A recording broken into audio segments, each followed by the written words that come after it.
game is dead. Not because it doesn't work, but because it's outdated. For years, men have been sold two lies about attraction. First, you had the old school pickup artists preaching gimmicky lines, rigid routines, and awkward hacks that made you sound like a fucking robot. Then came the mainstream manosphere telling you if you don't have the body of a Greek statue, a 7-figure bank account, or the social status of a celebrity, you're screwed. As you probably know by now, both of these are dangerous traps, and if you've fallen for them, it's not your fault, because I fell for them too. I spent years chasing the next game hack, thinking the right line or technique would finally crack the code. And then when that didn't work, I swung to the other extreme, thinking building a perfect body or stacking cash would somehow make a wife-worthy woman magically appear. But no matter how much I studied, no matter how many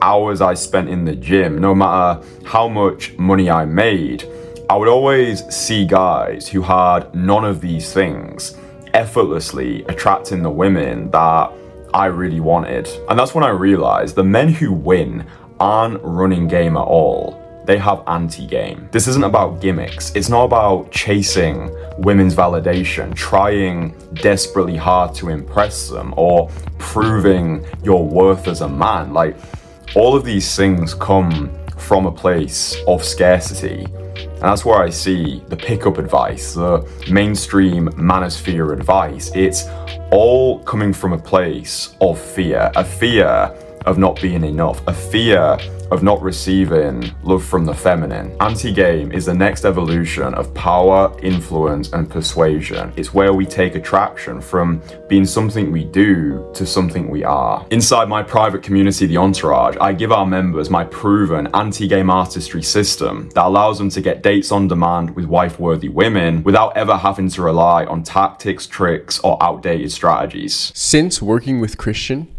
I have eradicated bad habits, exploded my sales career, and genuinely been on more dates through cold approach than I can even count. Kristian is more legitimate than you can even imagine. I am not a dating coach, I am not a pickup artist, and I'm not some weird gimmicky guru. I'm a guy who, not that long ago, was just like you, frustrated, overthinking every interaction, grappling with my own perceived lack of self-worth, and wondering why nothing seemed to click. And in this video, I've handpicked my best anti-game artistry content and condensed it all into this free course. Yes, it's a long video, and yes, it will take you a long time to get through, but after watching this video in full, you will understand exactly how to use anti-game artistry to cut through all of the noise and easily attract a wife-worthy woman just like my clients. Yes, the Kasanovians. Yes, the Kasanovians. All right. I want to talk to you boys in this one about anti-game and how I accidentally discovered anti-game when I was 18 years old. Anti-game actually allowed me to get my first ever girlfriend who, looking back now, I'm like, wow, that was actually crazy. So I'm going to tell you a couple of stories which will elucidate the things that I'm saying. Just to caveat all this, I'm just a 28-year-old dude that probably knows nothing. The more I learn, the less I know. I'm just documenting my experiences. In 100 years, we're all going to be dead. So try not to take yourself or the game or women or the situation or that random spot that you've got on your chest. Try not to take all this stuff too seriously. You'll be all right. But yeah, I'm making these videos really for a former version of myself. I feel as though the whole men's dating space is polluted with manospheric commentators. You've got some side of the equation who are like, oh, it's all about looks, money, status. You have to be a high value man. You've probably tried dating apps, but they didn't work. You don't want to be hanging around grotty nightclubs until 3 a.m. You don't want to attract women through your social circle, maybe because those are not women you find attractive, or maybe like me, when I was 18, 19, 20 years old, maybe you don't have any friends right now. So you're like, where do I meet women? And then I think you end up going down, or certainly I did, I ended up going down this rabbit hole at 23 years old, which is when I first learned or started learning this whole thing that we call game. And I started studying all of these different models, like the London day game model. And I learned how to vibe, I learned how to stack, I learned push, pull, neg, as she hooked yet. And I look back at my early conversations on this channel, and even though I was courageous and I respect myself for just going out there and prioritizing imperfect action, I feel as though for the first couple of years of my development, especially when it came to cold approach, I felt I often came across as too gamey. Yeah, like a little bit too structured. Like a lot of the things that I said, when I look back now, I'm like, yeah, you just weren't really comfortable in your own skin back then, and you would hide behind humor a lot. And I think because I came from a performative background, so I spent a decade of my life as a close-up magician, I was always used to putting on this act, hiding behind a facade, and I was always terrified of the women that I was speaking with actually seeing my most authentic self, in case my most authentic self wasn't enough, and then I was terrified of not receiving love from the feminine and feeling like an unlovable piece of shit, yada yada yada. So I want to just tell you a quick story about anti-game and how anti-game accidentally got me my very first girlfriend at 18 years old. All right, so at 18 years old, I left my small hometown of Barrow-in-Furness in the Lake District. Population back then was about 60,000 people. And up to this point in my life, I'd never been drunk. I went to university at 18 years old as a virgin, right? I'd never kissed a girl. I'd never held hands with a girl in a romantic way. I'd never had a girlfriend. I'd certainly never had sex, right? So I was going to university completely clueless when it came to connecting with the feminine. And it was a big move for me, going from the small town of Barrow to the big city of Liverpool. So I studied English literature at the University of Liverpool. I remember getting there the first day, and I'll never forget my first day of university. I got into the dorm room, or the halls of residence, as we call it in the UK.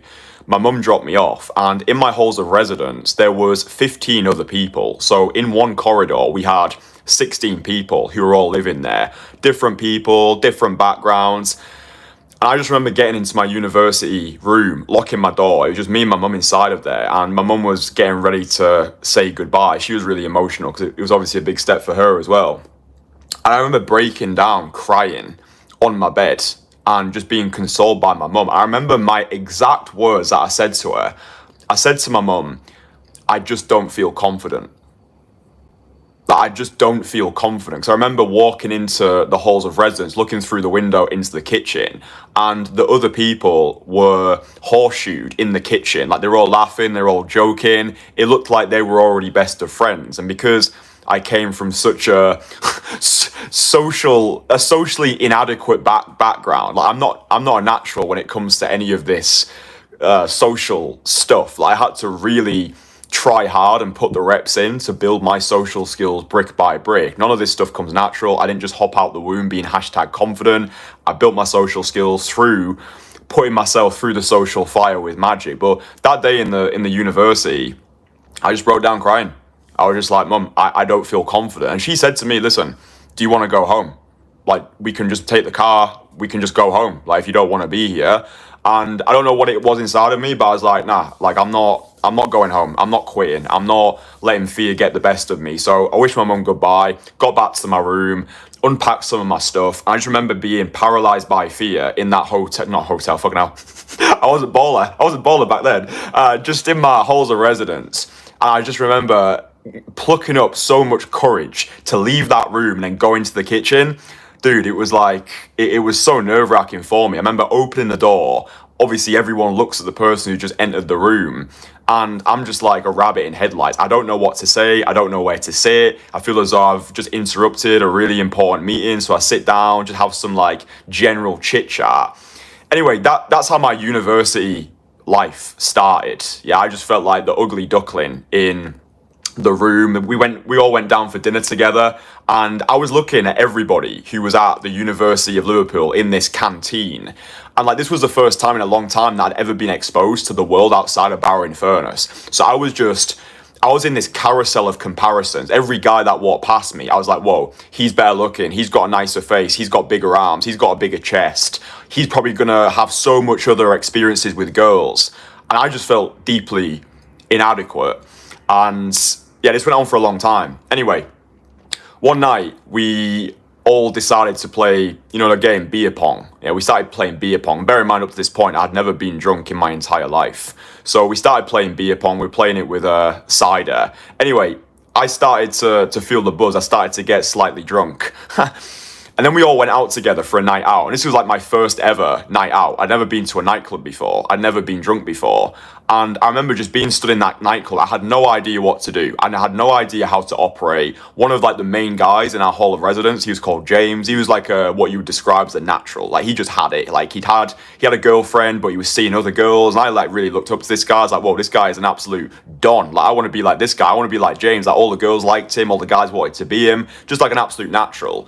And we went to the toilet together, and he was very direct with me. He just looked at me, like the way that I was dressed was terrible. My haircut was weird. I just had so much, which was not working in my favor.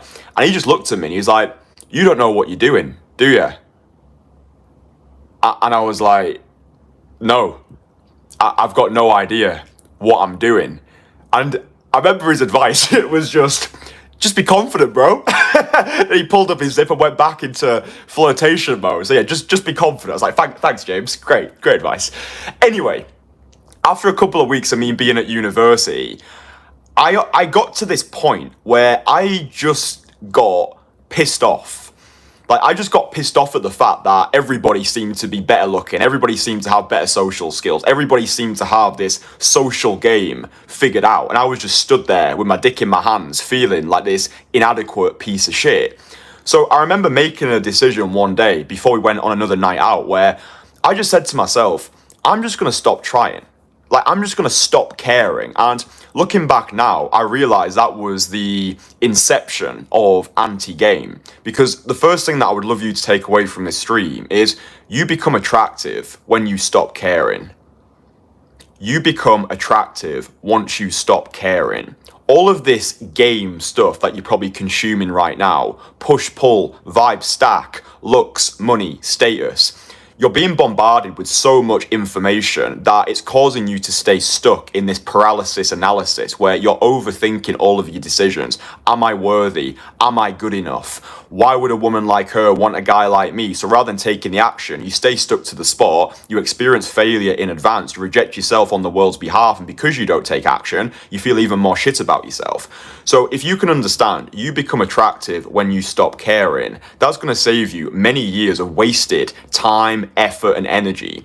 So once I made this decision, we went out on another night out. Rather than trying to suck up to other people, rather than trying to be noticed, rather than trying to be cool, funny, witty, charming, charismatic, attractive, I just stopped giving a fuck, right? I just stopped giving a flying fuck. And that night culminated in me and one of my other housemates. We ended up going to this, I don't know how we ended up getting there. Anyway, went to this house party, which was across the road from our halls of residence. Ended up at this house party, and then me and my friend are just talking about having freshers flu and we need to go for a shit at inconvenient times, just talking to each other like boys talk to each other. And then all of a sudden, there's a noise. I turn around, the door swings open, and this absolute worldie, probably the hottest girl that I've ever seen up to this point in my life, comes through into the room, right? So this was a girl that she lived in the house, and she came down to complain about the noise. She was like, what's all this noise about? Like, I told you not to have house parties. Like, I've got class tomorrow. I need to be up early. Like, can you turn the noise down? So and this is something that I'd never done up to this point. I remember just looking at her and just being like, yo, calm down. And she locked eyes with me, came over to me. I was like, I'm sorry, like, who the fuck are you talking to? And because I was in this mode now where I just didn't care, like, I just stopped caring, we ended up connecting. And I'd never connected with a girl in this way before. So we had a little bit of back and forth. And I remember talking to her about having freshers flu. I was saying to her, listen, I can't stop going for a shit. You think you've got problems. Imagine having to like flood diarrhea out your system at 3 a.m. Like this noise right now is the least of your problems. By the way, do you want to have a thumb war? All right, so I just put my hand out and she like cracked a smile. She held my hand and I was like, oh my God, I'm getting to a base here. I'm not sure if it's second or third base, but fucking hell, I'm holding hands. I'm activating Keno. And we started having a thumb war and we must have spoke to each other for the best part of an hour. We were just talking about life. I just didn't care. And she could tell that I didn't care. And she liked it. That girl ended up being my first girlfriend. And I remember taking her back. We were seeing each other for a couple of months. This was a girl that I lost my virginity to. That's a separate story as well, because I was a porn addict and because I struggled to get erections with new women, we were trying to have sex for, I would say, maybe 3 weeks before I finally managed to get it in. And like, honestly, like, she was really supportive and I owe so much of my development to this girl.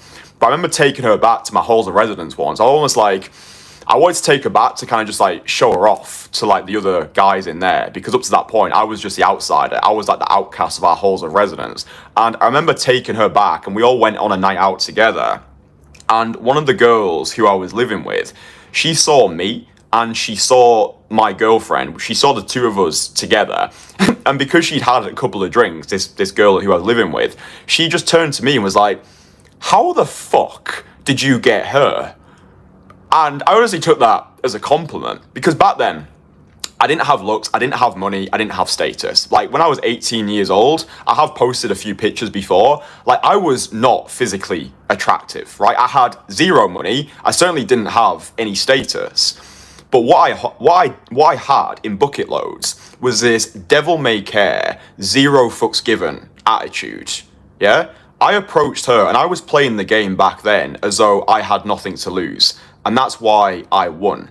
Now, I'm not saying looks, money, status don't matter, but I think with the whole game thing, I think just having these vanity metrics at a base level, right? So yeah, like make yourself more physically attractive, like I've done, right? Make more money so you can actually support the lifestyle and look after the people who you care about. If you're struggling to make money, it's going to cause a lot of stress in your life, right? So paying for dates is going to be a problem.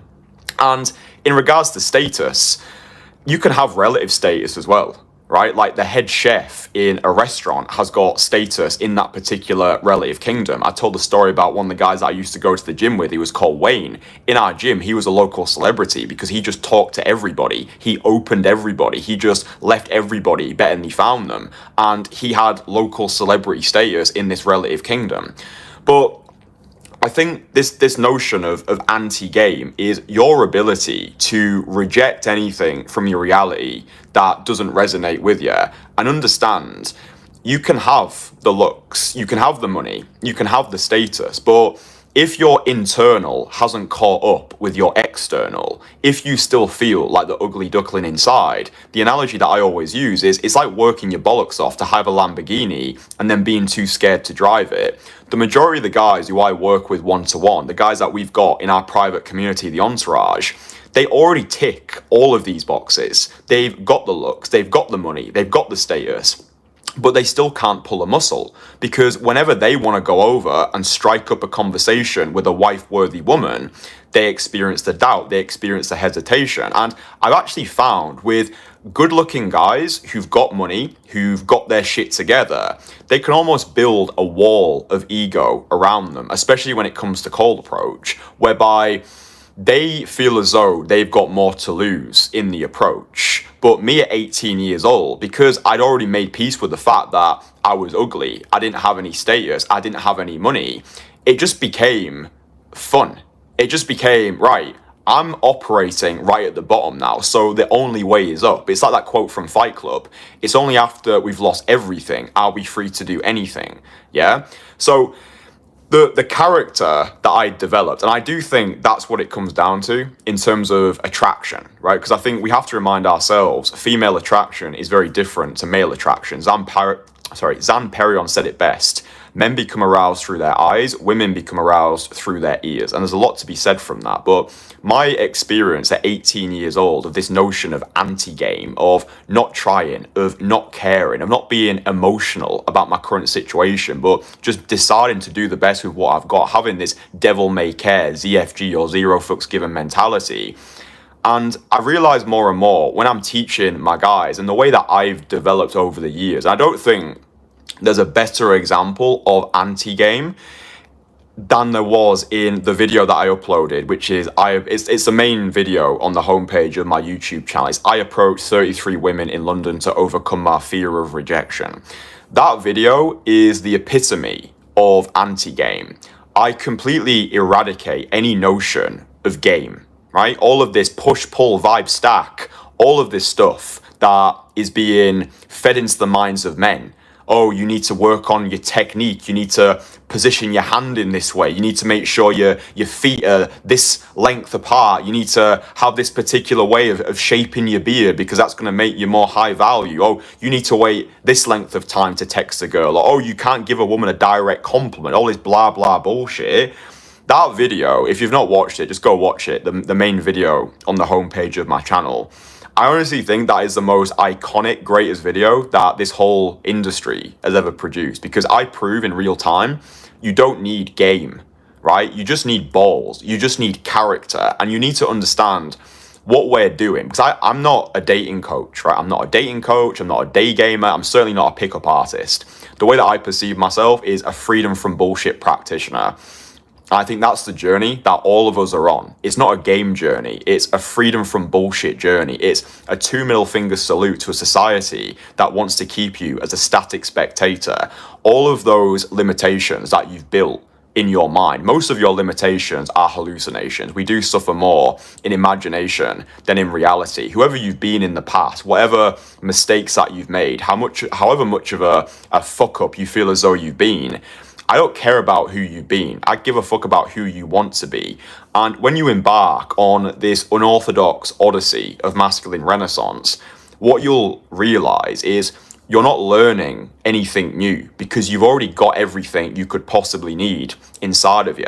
Instead, this is a process of unlearning, right? Stripping back those layers of social conditioning so we can connect with our most authentic self, because that's what these women who we're approaching, that's what they want to feel, right? They don't want some guy who's masquerading as a personification of perfection, right? They want the real you, yeah? And that means at times being a little bit more vulnerable. If you've run out of things to say, own it, announce it, yeah? Oh, you distracted me. You just look too fucking good right now. I was about to say something, but my mind's gone blank. You'll have to help me. Otherwise, I'll have to talk about our hashtag feelings and stuff. If you want to go all in with your compliment, but you're scared, oh, is this going to make me look too needy? Is this going to make me look too available? Oh, what would a high value man do? Like, as soon as you're starting to have this narrative, this rhetoric in your mind, you've already lost, because you're giving in to the thinking mind rather than being able to act on impulse, right? I honestly think if we can just break it down to its essence, all game comes down to is open and close. That's all it comes down to. It's your ability to deliver the value that you've built to the world in a non-needy way, which basically means you've got excitement in your life that isn't her. I think a lot of guys who get started in this world of cold approach, of game, etc., I still think they're too emotional about the woman. They're too emotional about the outcome. They're too emotional about how the world is going to perceive them. I understand it. Like, I've gone through all of this. I was going through that at 13 years old. I was battling for 2 months with approach anxiety when I was first trying to learn magic on the streets of Bower Furnace. I used to say to myself every day, the night before, tomorrow I will go out and I will perform magic for strangers. Tomorrow rolled round and nothing changed, because nothing changed. I would try and pluck up the courage, but I just couldn't overcome the resistance that the voice in my head was creating. But I think if you can learn this, right, if you can learn this anti-game system, you become powerful because you stop caring. You become attractive because you stop caring. And this is the system that I have unknowingly been teaching to myself the system that I have unknowingly been teaching to my clients. And the feedback that I often get from the guys that work with me, especially during that first consultation call, is there's just something different about what you're doing here, and I like it. Like, I've looked at other dating coaches, but a lot of them feel weird. There seems to be this weird formulaic robotification of conversation, but when I came across your videos, everything just seemed more natural. You had more of a humanization element to it. I think this is the reason why when I work with my guys one-on-one, they become part of our private community, the Entourage. This is why they get the results that they do, because I just keep things simple. I think that's been one of my goals for this whole space. It's making seduction simple. I don't think this needs to be a complicated process. It's like, I'm a man, she's a woman, I like that, and not every woman is going to be into you. Just because you've gone over and give a woman a compliment, she doesn't owe you anything. Just because you've got a phone number, a lot of guys get emotional when they're like, oh, I got this number, the conversation was great, but the phone number flaked. It's like, yeah, dude, that's the game, right? Always be opening, always be closing, always be qualifying. Like, if you don't play, you're not going to win. And the more you open, the more you close. But I think the best guys in this game, they win because they don't care. And I think something that I learned from one of my business mentors, Mr. William Brown, shout out. He said something really interesting to me during one of our consultation calls when he said one of his mentors once said to him, Will, you will make the most money that you've ever made in your career when you no longer need to make money. And that's exactly what happened with Will. I think he just had his best financial month recently. He made like something crazy, like $450,000 in a month. And he was explaining to me the reason why he was able to hit these numbers was because he doesn't need the money anymore. Like, he'd already sold his previous company for millions, right? So if you're starting off right now at rock bottom, you've got no women, you've got no leads, you hate yourself, you're working a job you hate in a city you despise, you don't feel as though you're good looking, you feel as though, oh, it's all about looks, money, status. What I would say is, even if it's not true, we make it true by believing in it, okay? So if you truly believe that you have to be a certain way of looking, if you truly believe with all of your being that you have to look like a male model, you have to be making 8 figures, you have to have a fucking 10-pack, you need to look like you just come off the front cover of Men's Health or Paris Fashion Week. If you truly believe that, that's the reality that you'll experience. This is going into some deep esoteric territory here, but it's practical because it works. Evidence has got the loudest voice. I used this when I was 18 to get a girl that on paper I should never have attracted, and it's because I believed in the narrative that I was feeding myself. I made the decision that I was going to reject anything from my reality that didn't resonate with me. I made the decision that I'm going to become attractive by not caring. That was the reality that I decided to operate with. It was almost like implementing strategic ignorance. I had delusional optimism and irrational confidence, and now I understood, because I wasn't as cognitively coherent back then. I now understand perception's reality. As a man thinketh, so is he. Even if it's not true, we make it true by believing in it. So anti-game, I do believe, is the new opportunity for you to break free from your own bullshit, right? And like I said to you boys at the start, this is just advice. This is simply what's worked for me. It worked for me at 18 years old, and the more I've developed in this whole game thing, the more I've been able to get back to this place of origin, yeah? Just doing less, caring less, trying less, accepting that, right, not every woman is going to be into me, but the more you level up your life across the board, the more opportunities you're going to have, and the more you're going to actually be able to operate from this place of self-adoration rather than self-deprecation. I think the final thing I'll say, I think there's a lot of, we'll just call them service providers in this industry, guys who label themselves as dating coaches, and whenever you listen to their advice, it's always uber technical, right? It's always what to say, how to stand, what to wear. And I'm not saying that these things don't have gravitas. I'm not saying these things don't matter. But in my experience anyway, having coached guys who already fit the looks, money, status category, I do believe that this whole thing of intersexual dynamics is 93% in a game. Yeah, it's not what you say. It's not even how you say it. It's who you believe yourself to be when you say it. And if you understand that, your entire relationships with the feminine are going to transform.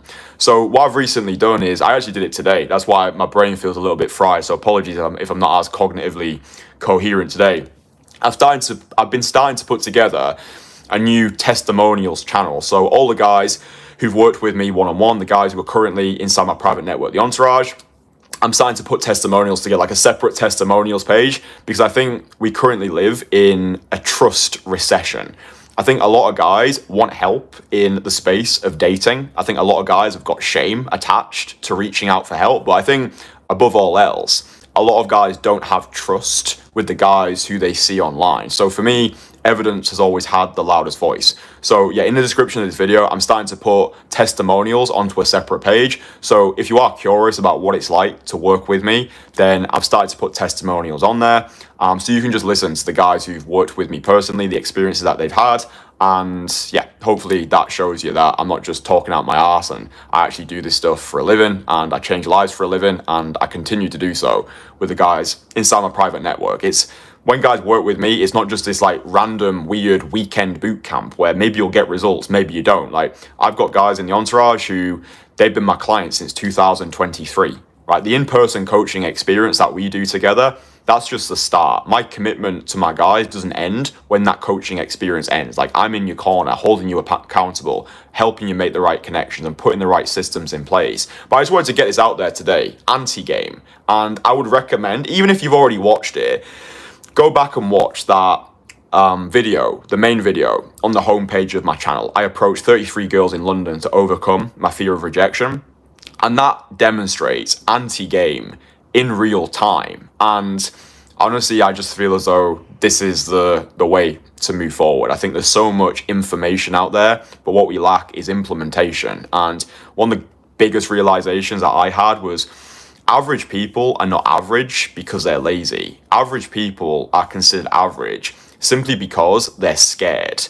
And I think a big reason why guys are scared to take action is because they've just got too much information in their head. Oh, I need to be witty. I need to be charming. Oh, has she hooked yet? Am I being high value enough in this moment? And they second guess all of their decisions simply because their heads are bombarded with information. So yeah, to make seduction simple, that's the goal. That's the energy that I move with. And if you've not done so already, go and watch that video, the 33 video on my homepage of my channel, because I think that will help put all of the thing that we've just theorized here into action, and you can actually see me out there in the field practicing what I preach. Yes, the Kasanovians.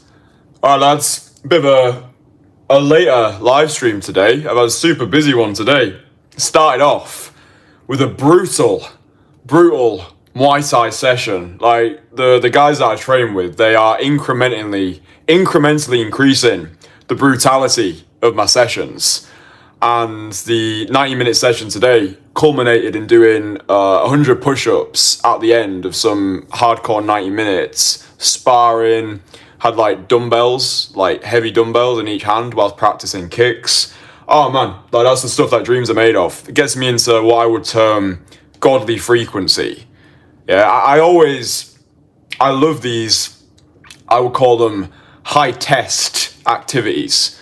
Call approaching, skydiving, Muay Thai. Yeah, I just think it's fucking awesome.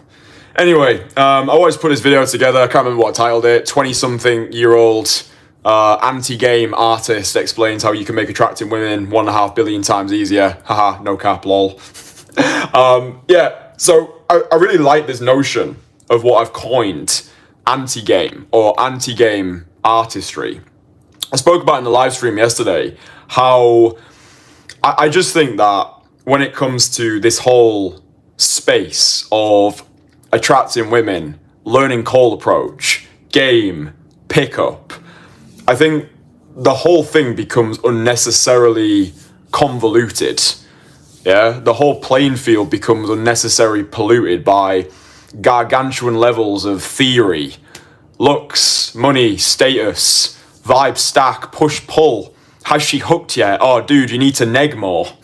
And really, my understanding, my belief in anti-game, Like, if you're someone who's watching this and you just feel exhausted by the information overload, yeah, if you just feel fed up of not feeling like you're enough, grappling with that perceived lack of self-worth, maybe you have a couple of days where you start feeling good about yourself. Maybe you did a few approaches. Maybe you've become more consistent at the gym. Maybe you signed up to your first martial arts class. And then all it takes is an accidental swipe on your phone. You end up on some black pill community post or video, and then you go down this destructive rabbit hole thinking, oh, I'm not enough. Look at all these guys. You get flooded with the carousel of comparisons. You end up in this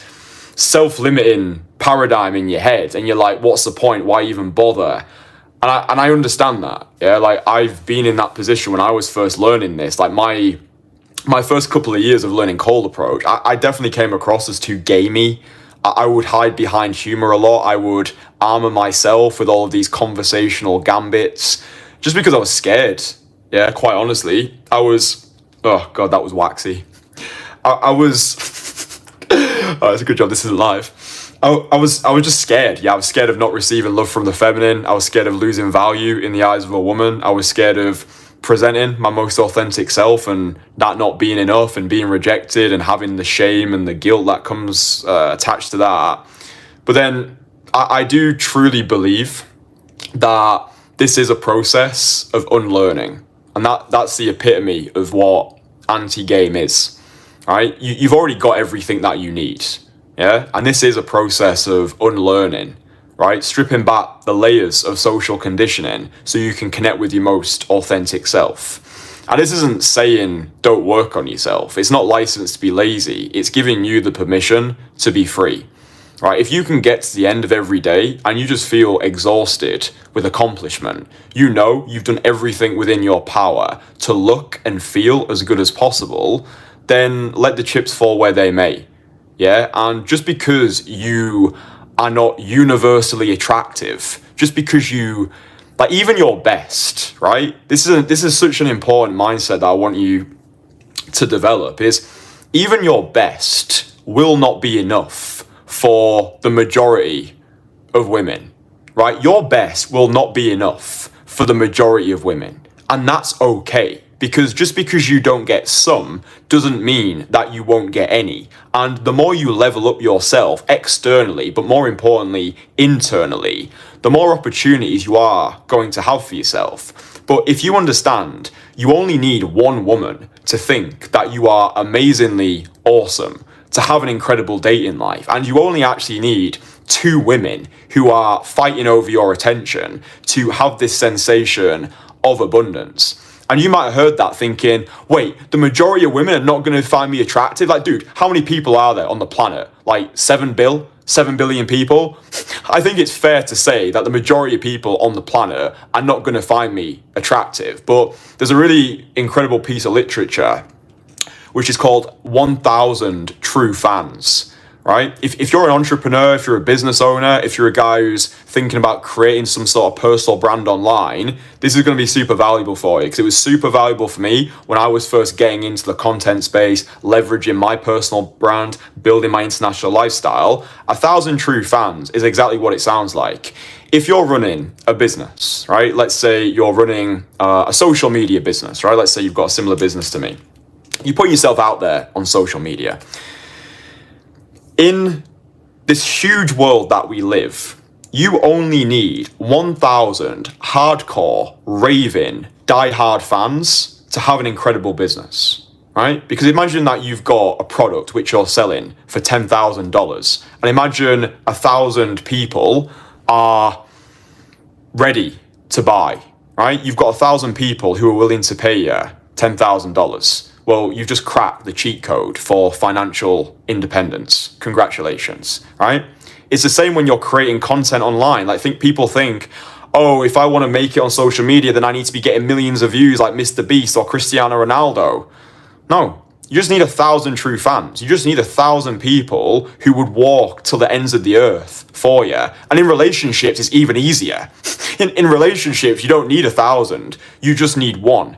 Yeah? And I think it would be unreasonable of you not to think, despite not feeling enough, despite not thinking that you're attractive because you're a certain height, a certain race, because you're bald, because you've got a pelican-shaped / size nose, because you've got a weird-looking right ear, it would be unreasonable on a logical level to think there's not one woman, at least one woman out there, an attractive woman as well, who wouldn't go for you, right?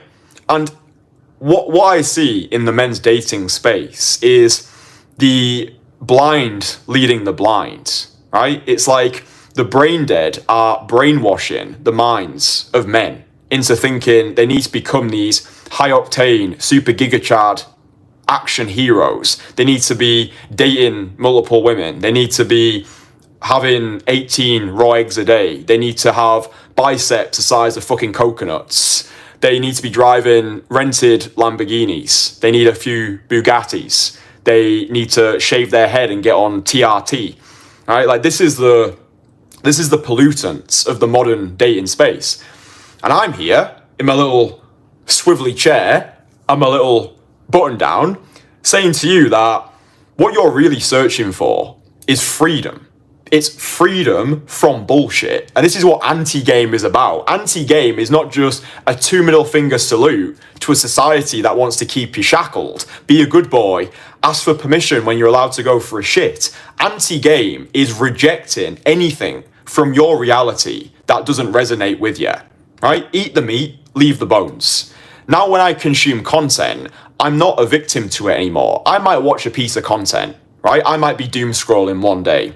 On a rainy Thursday morning, I might be doom scrolling. I might see a guy who puts out a short and he says, you have to be 6'5" in order to attract women. And it's like, it's so stupid and it's so generic and it's so vague. What women?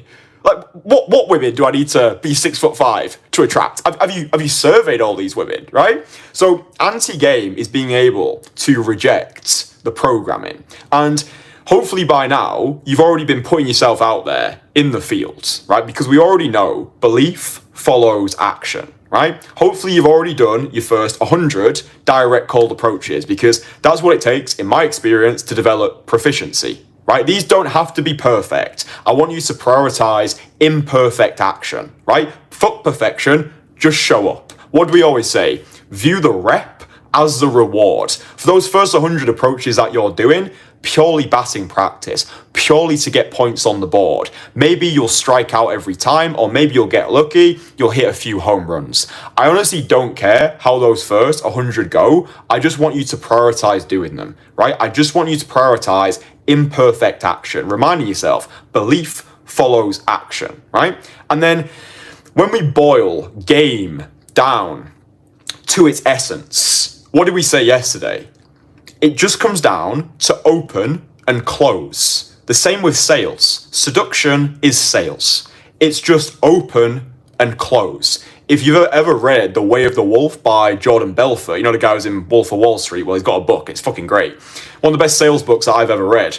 He talks about his straight line system. And he actually makes the point, which is very similar to cold approach. All sales are the same. And I would say all approaches are the same. In both situations, you are simply going from open to close. That's it. And along the way, along the straight line, you're going to have objections. You're going to have blowouts. You're going to have people who simply don't qualify for your product. But all sales are the same. All approaches are the same. And if you can just understand what I'm saying here, all it comes down to is open and close. Then it frees up the mental bandwidth that you don't want to have your mind clogged with information when you're going out there. You want to be empty-headed, okay? And if you're consuming a lot of content right now, red pill, black pill, fucking rainbow pill, then your head's flooded when you're going out there. And for me, cold approach, it's this like Zen art form. We want to be as empty-headed as possible. So therefore, when we are walking over to these women, we're not thinking too many steps ahead. We're not rejecting ourselves on their behalf. We're not experiencing failure in advance. Instead, we're just prioritizing the first 3 seconds, i.e. the open.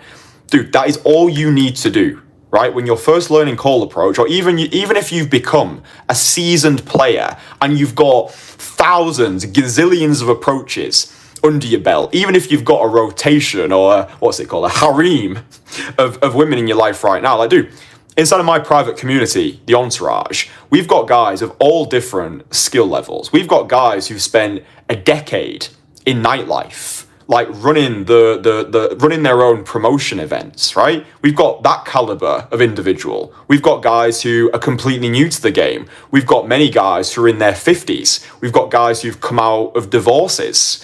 We've got all different walks of life. We've got artists, we've got actors, we've got like 8-figure entrepreneurs, 6, 7, 8-figure entrepreneurs. We've got all of it. It's just this beautiful conglomerate of incredible men. Yeah, like that's what the Entourage is. The Entourage is not some weird pickup group chat.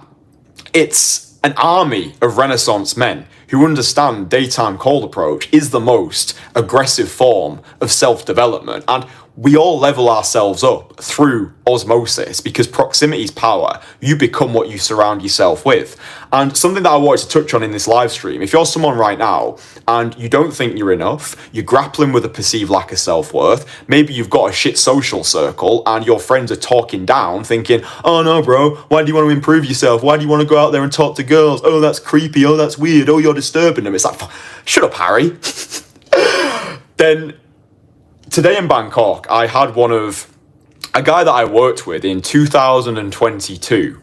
So guy I worked with in 2022 in the UK, he actually dropped me a message on Facebook Messenger. And he's like, hey Kristian, are you still in Bangkok? Because I've got 2 days in Bangkok before I go to Koh Samui. So he's just booked 3 months in Thailand, which is awesome. So I met up with him in Siam Paragon, which is one of the malls here in Bangkok. Probably one of my favorite places. If you know, you know. Represent. And we sat down like 2 hours and we were just talking. Really great in-depth conversation, which is the sort of conversations that I like. I don't like the surface level chit chat. Like, I want to go deep with people. And he was saying to me that because he was living back in the UK and he'd got to a point where he needed renaissance. He needed something new. He needed to sink his teeth into novelty. He was looking at all the people that he was spending time with in the UK, the gloomy weather, the depressing commute to work. And he was like, nah, I want more from my life. So he's got himself a remote job and he's going to be spending the next 3 months out here in Thailand. And he just said to me, dude, as soon as I got here, I just felt like a different person. I felt this is my next renaissance period. So one of the most practical things that I would say to you is, if you're struggling at the moment, environment is everything. Yeah? You might be a level 10 player in a level 3 opportunity, right? So it might not be that you're shit or you're really anxious. It might be you're just really anxious in this particular place, because in this particular place, you feel as though you've got certain expectations of yourself to live up to. So I do think, as part of the masculine renaissance journey, we owe it to ourselves to spread our wings, right? I was saying to the guy in question, I do think in the modern world, and this is me being completely transparent, I do believe in the modern world that we live, in 2025, this world is changing faster than ever. The dating landscape is rapidly evolving. What worked a couple of years ago does not work anymore. I do think if you want to take the skill of cold approach all the way and become fucking great at it so you can get dates on demand, you live in that constant flow of romantic abundance. And what do we always say? Abundance is not always having, it's knowing you can have. If you want to take this skill set to the stratosphere, I do believe you need to have location independence. I think if you're just going to try and learn this skill in a city that you're stuck in, right? Imagine right now you're living in Bournemouth, right? Imagine you live in Bournemouth and imagine you've got the skill. Imagine you're fucking incredible at daytime cold approach. You're only as good as the playing field that's in front of you. Right? It's like you're a level 10 player in a level 3 city. right? So your skills are only going to take you so far. You can only do the best with what's in front of you. So it's the ability, I think, to have this perspective and this vision for your life, that you don't just want to learn cold approach, you want to learn life game, right? How do I become fucking incredible at this skill set, but how do I also build a fully independent international lifestyle so I can position myself in the environment where I'm treated best, where I find the women attractive, and I'm actually living in a good climate, so I feel good, I feel better in myself. I think these are the areas that we need to have more conversations about. Right? It's not just going out there and trying to do your 10 sets on a weekend and then messaging your leads after when it's fucking pouring down with rain out in Bournemouth or Grimsby. No, I knew when I first learned this skill in Leeds, right? I was living in Leeds during the pandemic. All I knew was face masks and social distancing.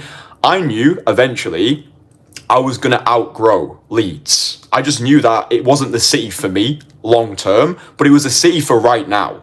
Okay, so don't use your current location as an excuse. Do the best with what you've got right now, but understand and have that long-term perspective, because I do think once you can live internationally, and by the way, if you want a blueprint for living internationally, then I've got an entire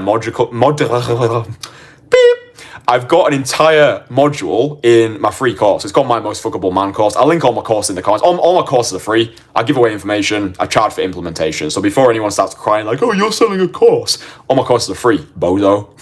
So yeah, I've got a module in that course.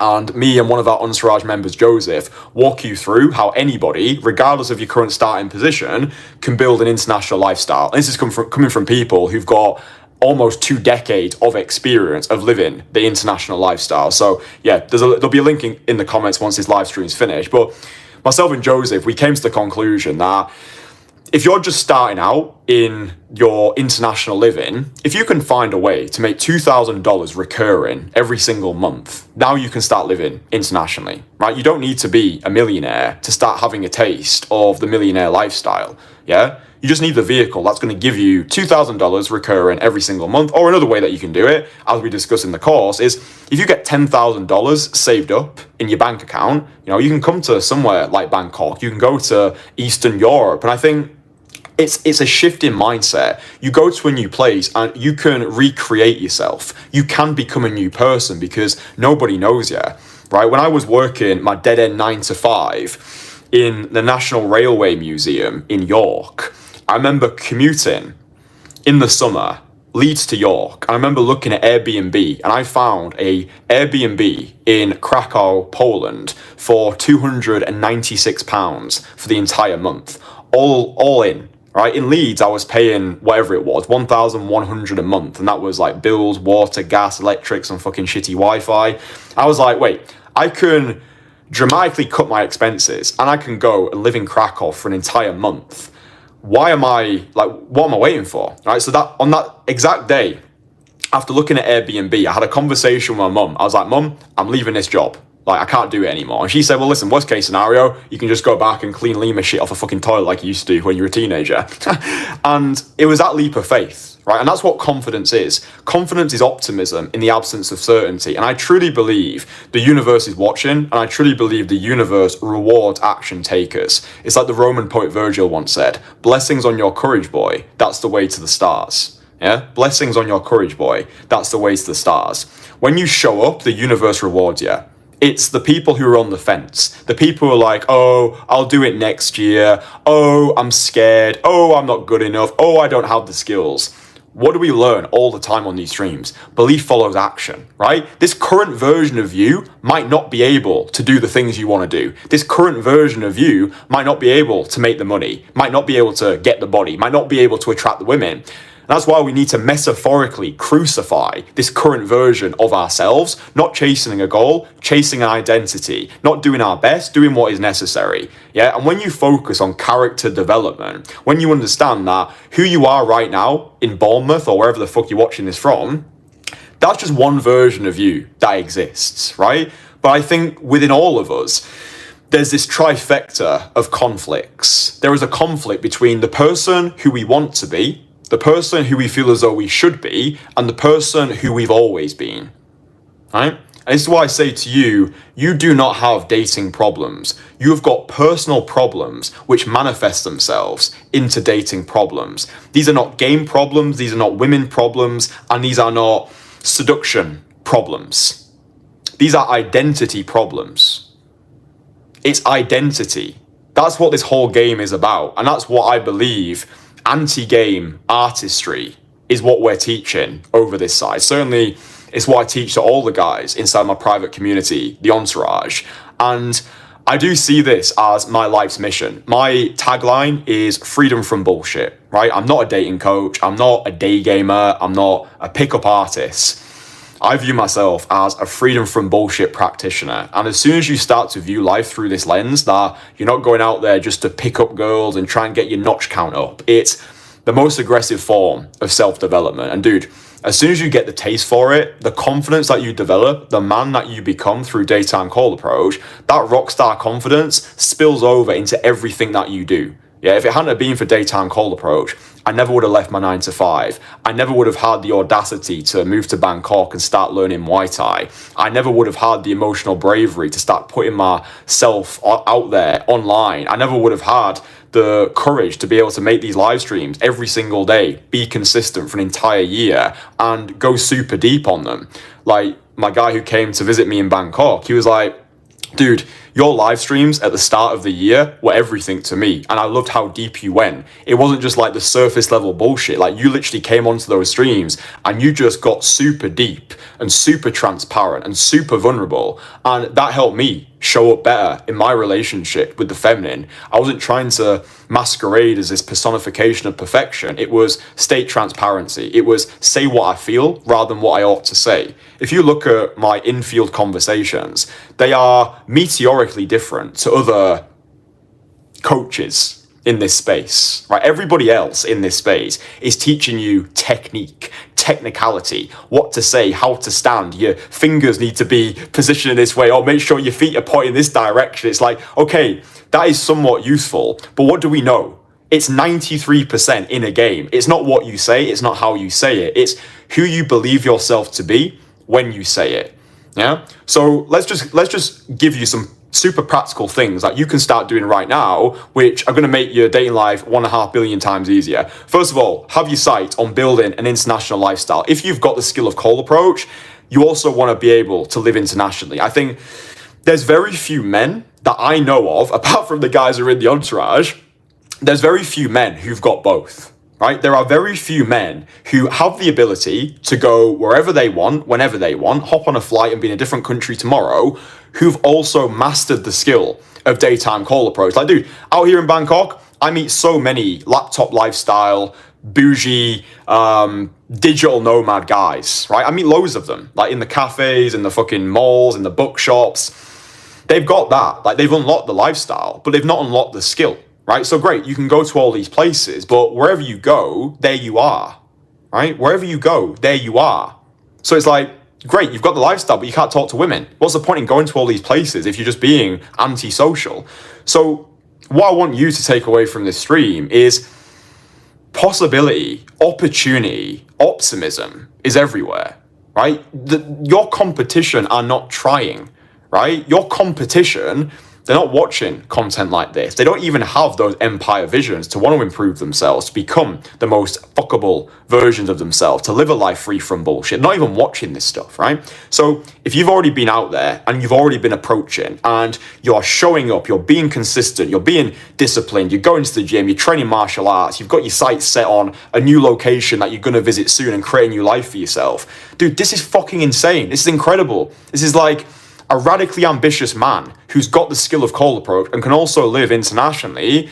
It's just awesome. Like, I'm having a lot of application calls coming through for my private community, the Entourage. And it's like, what I've noticed is the applicants are actually getting younger, which is so cool. Like, I just came off the phone with a 25-year-old guy in Germany, and the current price for the Entourage was just out of his budget. But when people get on calls with me, I'm not trying to hard sell people, right? I think a lot of people, because we live in this trust recession, a lot of people are apprehensive to take that first leap. Like, wait, I can talk with Kristian for 30 minutes and he's not going to try and hard sell me? Nah, fuck that. Nah, he's gonna try and push his program onto me. Nah, I'm not going to book that free call.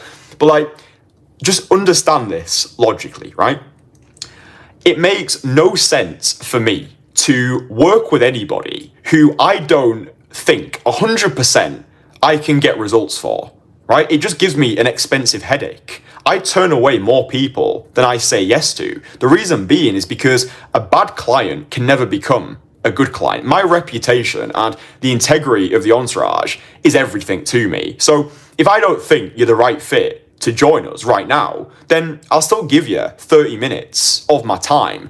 And this is something that I learned from one of my mentors, William Brown. William Brown said that his goal right now, because he's got more money than he knows what to do with, he doesn't need the money anymore. His goal, make money, have fun, help people, right? He wants to make money because it's just a game that he enjoys playing. It's fun to watch the number go up, but he doesn't need it, right? And he said to me, Kristian, the day you don't need to make any money will be the day you make the most money. It's the same with women. When you don't need women, that's when all the women come flooding in, right? Make money, have fun, help people. Had a call with another guy the other day, and he was so bamboozled by the end of the call, and he actually sent me a WhatsApp message. I'll share it on the community tab at some point soon. And he was like, dude, I was so nervous and apprehensive about this call because I've had other calls with other like weird like dating coaches, and they were trying to like hard sell me their program. I knew very early that the guy was not the right fit. The other guy I'm talking about right now, he explained his situation to me. He said he was working 2 jobs, and he also had like a difficult situation going on with one of his children. Like he was having to go through some like court case to try and like get custody. So his life was stressful at the moment. So I was like, dude, completely transparent with you, you're not ready for this right now. Like you've got too much going on in your life, right? Like you don't have the financial or emotional capacity to be able to support this. So let's just talk. Like let's just have a conversation. Like what are your goals? Like how can I help you? Ask me some questions. Like you've got a free 30-minute coaching call here, so let's fucking go.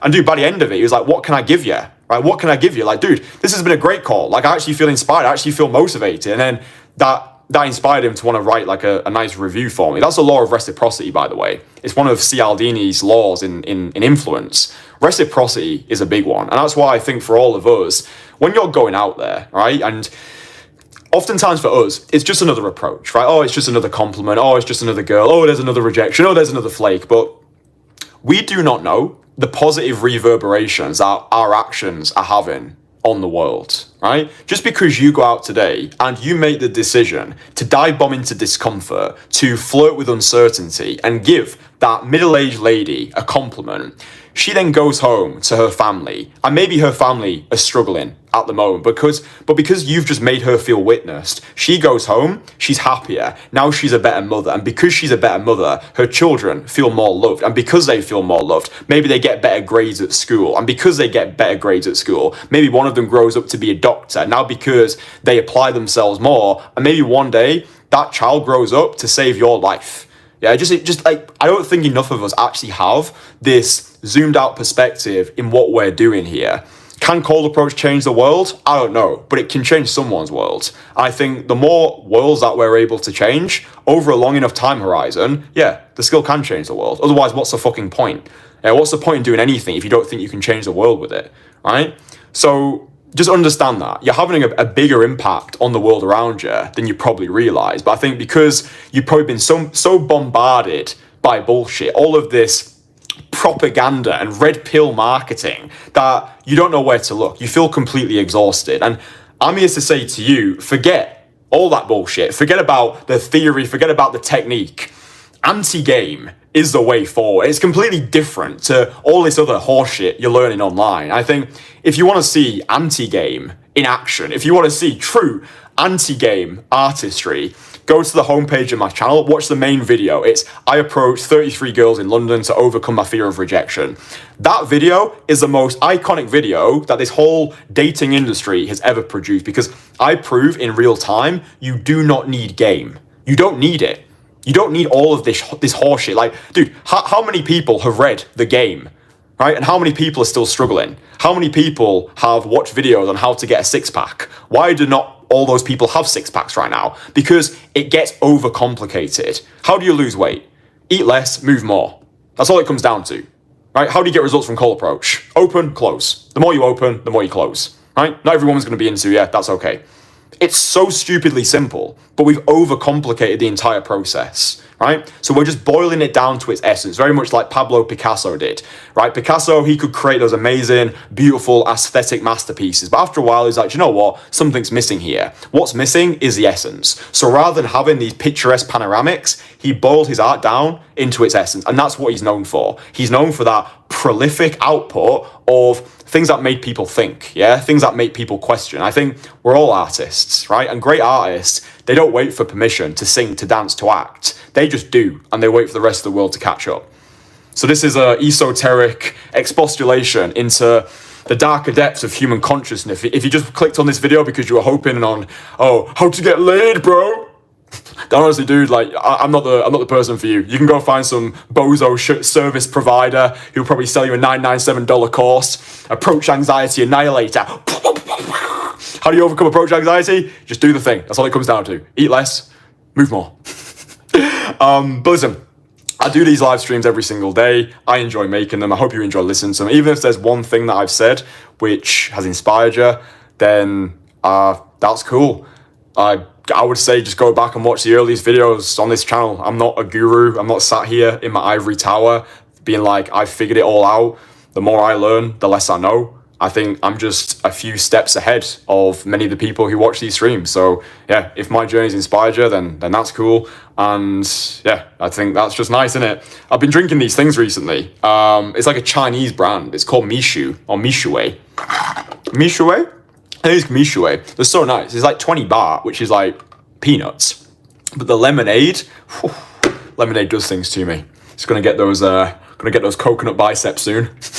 Dude, I actually remember when I used to stress so much about body, and like, I definitely had body dysmorphia for a little while. Like, I was like taking the creatine, I was resistance training like 5 times a week, I was tracking my lifts, I was like measuring my biceps, and it actually made me more insecure. I remember being on dates with women or bringing girls back, and rather than enjoying the moment, I kept like looking at myself in the mirror like, oh, you know, how my biceps looking, bro? Like, oh, how's the chest looking? Like, does it look nice? I'm like, oh man, like, I must say, like, don't train. Like, I train Muay Thai at least 3 times a week, but I just, all the things that I do now, I do it for the internal fulfillment that it gives me. Do you know what I mean? So like, rather than making a piece of content because I want to attract clients or because I want to get views, rather than going to the Muay Thai gym because I want to get shredded and I want to have the veneration from the masculine and the adoration from the feminine, rather than doing 10,000 steps just so I can tick off a box, I'm just doing these things because I enjoy doing them. And every win that I stack, the more I win, the more I want to win. Do you know what I mean? So I think if you can do all the things that you want to do because it pleases you to do so, that's how you win the game. Oh, how long should I wait to text a woman? Oh, is it needy? Is it low value to compliment a girl? Oh, am I allowed to pay for the first date? Or is that low value? Is that simpy? Oh. It's like, that's the problem. Your problem is the overthinking, right? It's the discombobulation of your thoughts where you're second guessing yourself, you're doubting. One of the rules in the 48 laws of power, my girlfriend actually bought that recently. I just thought it's fucking awesome. I think it was law number 28 is enter action with boldness, right? Limit the hesitation, limit the doubt. Yeah. It's like, if you want to do something, just do the thing. Yeah, calibrate after the fact. If you want to make a stupid joke, just fucking make it. Yeah, you calibrate after the fact. But I think a lot of us are just getting brainwashed by the brain dead into thinking, oh, this is beta, this is low value, oh, I need to be more sigma, oh, am I getting choosing signals right now? I need to wait 5 seconds until I act on this. And it's like, you've got information overload. Anti-game is the way. Reduce everything down to its essence. All sales are the same. All approaches are the same. You're only ever one approach away from your entire life changing. You only need one woman to think you're the shit to have an incredible dating life. If you've got 2, then great. Now you're living an abundant dating life. 1,000 true fans. Watched his live stream back a couple of times. I actually can't remember what we spoke about, but I hope it was good. And yeah, long live the anti-game. Long live the entourage. If you've enjoyed this video, my name is Kristian Kasanova. If you've not enjoyed this video, then don't know what to do with you. My name is still Kristian Kasanova, probably. Anyway, bye. Yes, the Kasanovians. Yes, the Kasanovians. The spot's going down nicely. I just had a brutal Muay Thai session, so I've still got the shorts on. They're slightly out of view. There we go. Look at that leg. Alright lads, strap yourselves in like a lemur on acid, because things are about to get sporadically splendid. I've got so much to talk about in this stream, so we might go on for a long time, but I think that's cool because I think you just get more value from me, which I think is nice. So yeah, welcome. If you're completely new here, my name's Kristian. I'm not a dating coach. I'm not a day gamer. I'm not a pickup artist. I think all of these labels are cringy. The label I like to use is freedom from bullshit practitioner. I believe in liberation through action. I think the modern man today has severely lost his balls. I think most men are frustrated because they currently lack love from the feminine and they don't have a viable vehicle to bring beautiful women into their lives.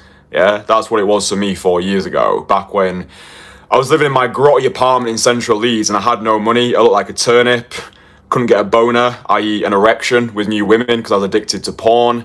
I always felt invisible. I always felt like a social outcast. I always felt as though I didn't really fit in. And in 2020, I stumbled across this thing called daytime call approach. And it was just something that spoke to my soul. You know, I was sick of dating apps. I was sick of grotty nightclubs. I mean, they weren't open anyway during the pandemic. I couldn't get women through my social circle because I had no friends and I didn't want to be DMing women like a little simp. So I took it upon myself to go out during the pandemic and learn the skill of daytime call approach. And I would like to think if you follow my content religiously, then you understand by now all of this goes deeper than day game. Yeah, it goes deeper than just going out there and talking to girls, hoping to get your notch count up. I mean, for some guys, that's what they want. And if that's what you want, fair fucking play to you. But for me, I view this discipline of cold approach as the most aggressive form of self-development. I do believe day game is a discipline that takes us closer to the divine. Because that's what, for me, that's what all religion should be. All religion should simply be a bridge that takes us closer to the divine. And you'll know it yourself. When you've been out there in the field, especially if you're doing it solo, and you know, you've just hit it hard. You've done 10 approaches. Some went shit. Maybe the first 3 were absolute car crashes. Maybe you let a few opportunities slide by and that really pissed you off and it lit a fire up your ass to do more. And then you were just like out there in the field. Maybe it was a super hot day. You're getting sweaty. And then that final approach with an absolute worldie, you get the number close. You feel amazing. And you're just riding on this thing that I call godly frequency, where everything just feels right with the world. It's like doing your best gym session or your best martial arts session, or like just having a freezing cold ice bath. Like you just feel like the guy, yeah? And when I say to you boys, this is the most aggressive form of self-development, what I'm addicted to, what I'm really obsessed about is who we're all becoming through this process. We were having this conversation yesterday on our Entourage weekly group coaching call. So the Entourage is my private community for guys who want to level up, whether you are completely new to cold approach, whether you consider yourself an intermediate, a seasoned player, some sensei of seduction. The Entourage brings the best guys together and we can all level up as one. So every week we have a group coaching call every Sunday. We have one on Tuesday as well. The Tuesday call is for business because we've got guys in our network who, they don't just want to level up with cold approach. They want to make more money. They want to unlock an international lifestyle. We've got guys who've, because of the skills they've learned through daytime cold approach, they've left their 9-to-5 job. They're now working in higher paid vocations. We've got guys who are starting their own YouTube channels, starting their own businesses, all because of the person who they've become through this skill set. And we were speaking yesterday, and one of our guys who's recently started a new business and he's leveraging a YouTube channel, he was just saying to us that the confidence that he's developed through the discipline of day game, he made a really poignant point whereby he said everything essentially is the approach, right? Because if you think about it, the approach, yeah, just like walking over, big set of balls, stone cold sober during the daytime, despite the doubt, despite the fear, despite the hesitation, that is, in my opinion, a metaphor for everything else that you want to do. Whether it is leaving your 9-to-5 job, whether it is training, going to your first martial arts session, whether it's starting that business, posting that first piece of content on social media, all of these things are related. And I think all the time we are bypassing our own bullshit and overcoming the noise from the voice in our head. Yeah, that voice in your head, it's lying to you. And you know the voice that I'm talking about, like that voice that tells you you're not good enough, that voice that cripples you with imposter syndrome. Why would a woman like her ever want a guy like you? Stay in your lane, bro. Oh, why would I be able to start a YouTube channel? Why would I be able to start a business? Why would I be able to leave my 9-to-5 job? Because I understand now, belief follows action. And because, as we were discussing on our Entourage group coaching call yesterday, everything essentially comes down to that approach. Everything essentially comes down to your ability to just say fuck it. Yeah, to just say fuck it and lean in to that resistance, to use the resistance as our compass. And I think once we've got this mindset, for me anyway, cold approach became more enjoyable, it became more fun, and also it became more fulfilling, because when I was going out there, I understood it wasn't just about the women, it was about me facing myself, me facing my fears, me bypassing all of the bullshit that had held me back my entire life. And yeah, 4 years later, I mean, you can go back and watch the earliest videos on my channel and you can see the character development for yourself. And as we were speaking on the Entourage group coaching call yesterday, this notion of guilt came into my mind. I think it's quite an important topic, directly linked to cold approach. I do think that when we're going out there, it is us versus us, right? We're going out there to overcome the resistance which has historically held us back. And yeah, sometimes you go out there and you do let opportunities slide. It might be the first approach of the day. You just left your house. You weren't expecting sexy Susie to walk past you, and you don't approach her, and then you get stuck in your head. You end up replaying the moment. Maybe you replay other times where you have taken the action, and then you get even further stuck in your head thinking, am I losing the skill? Am I digressing? Am I not as good as I used to be? And that approach sticks in your head, and you almost carry it around for the rest of the day like a trophy of shame, and it impinges on all of your other approaches. So something that I've found to be useful, and this has come from studying the book Reality Transurfing, which I get the guys in our private network, the Entourage, to read and to study. Guilt is such a low frequency emotion, and guilt can ruin a man. Yeah. So if you've not done an approach, let's say you've pussied out, you didn't do that approach, or let's say you told yourself you were going to go to the Muay Thai gym and fear got the better of you and you didn't go, and now you're feeling guilty. Or maybe you said, I'm going to do that last set of shoulder press at the gym, but you didn't do it and now you feel guilty. Or maybe you're on a date with a girl and you didn't go for the kiss, and you are replaying that moment time and time again in your head thinking, I must be an unlovable piece of shit. Why couldn't I pull the trigger? Why didn't I take action? And if you're not careful, these guilt-soaked events start to castrate you of your confidence. So honestly, the best piece of advice I can give to this, apart from just do it, bro, just take action. Like, yeah, I get that, but even the best of us, right, myself included, we let opportunities slide, right? I used to do it all of the time when I was learning the skill, even when I got more advanced in the skill, even when I started coaching the skill. I would say to my guys all the time during our one-to-one, in-person immersion experiences, hey dude, listen, I'm no different to you, right? All the stuff that you see of me online on YouTube, that's amazing, but don't think that I'm some demigod. Don't think that I've got it all figured out. Don't think that because the world perceives me as a coach that I'm some impenetrable expert. No, I've got my own doubts. I've got my own fears. I've got my own insecurities. I grapple with the avalanche of anxiety. Some days I get bombarded by my own bullshit. I'm not perfect. Nobody's perfect. And there are going to be times in our masculine journey that We do just fuck up. We do bail on ourselves. We do break promises to ourselves. We know that we could have approached that girl, but we gave in to fear. Maybe it was a fear of the unknown, the fear of what other people might have thought of us, the fear of fucking up, the fear of saying the wrong thing, the fear of coming across in a certain way.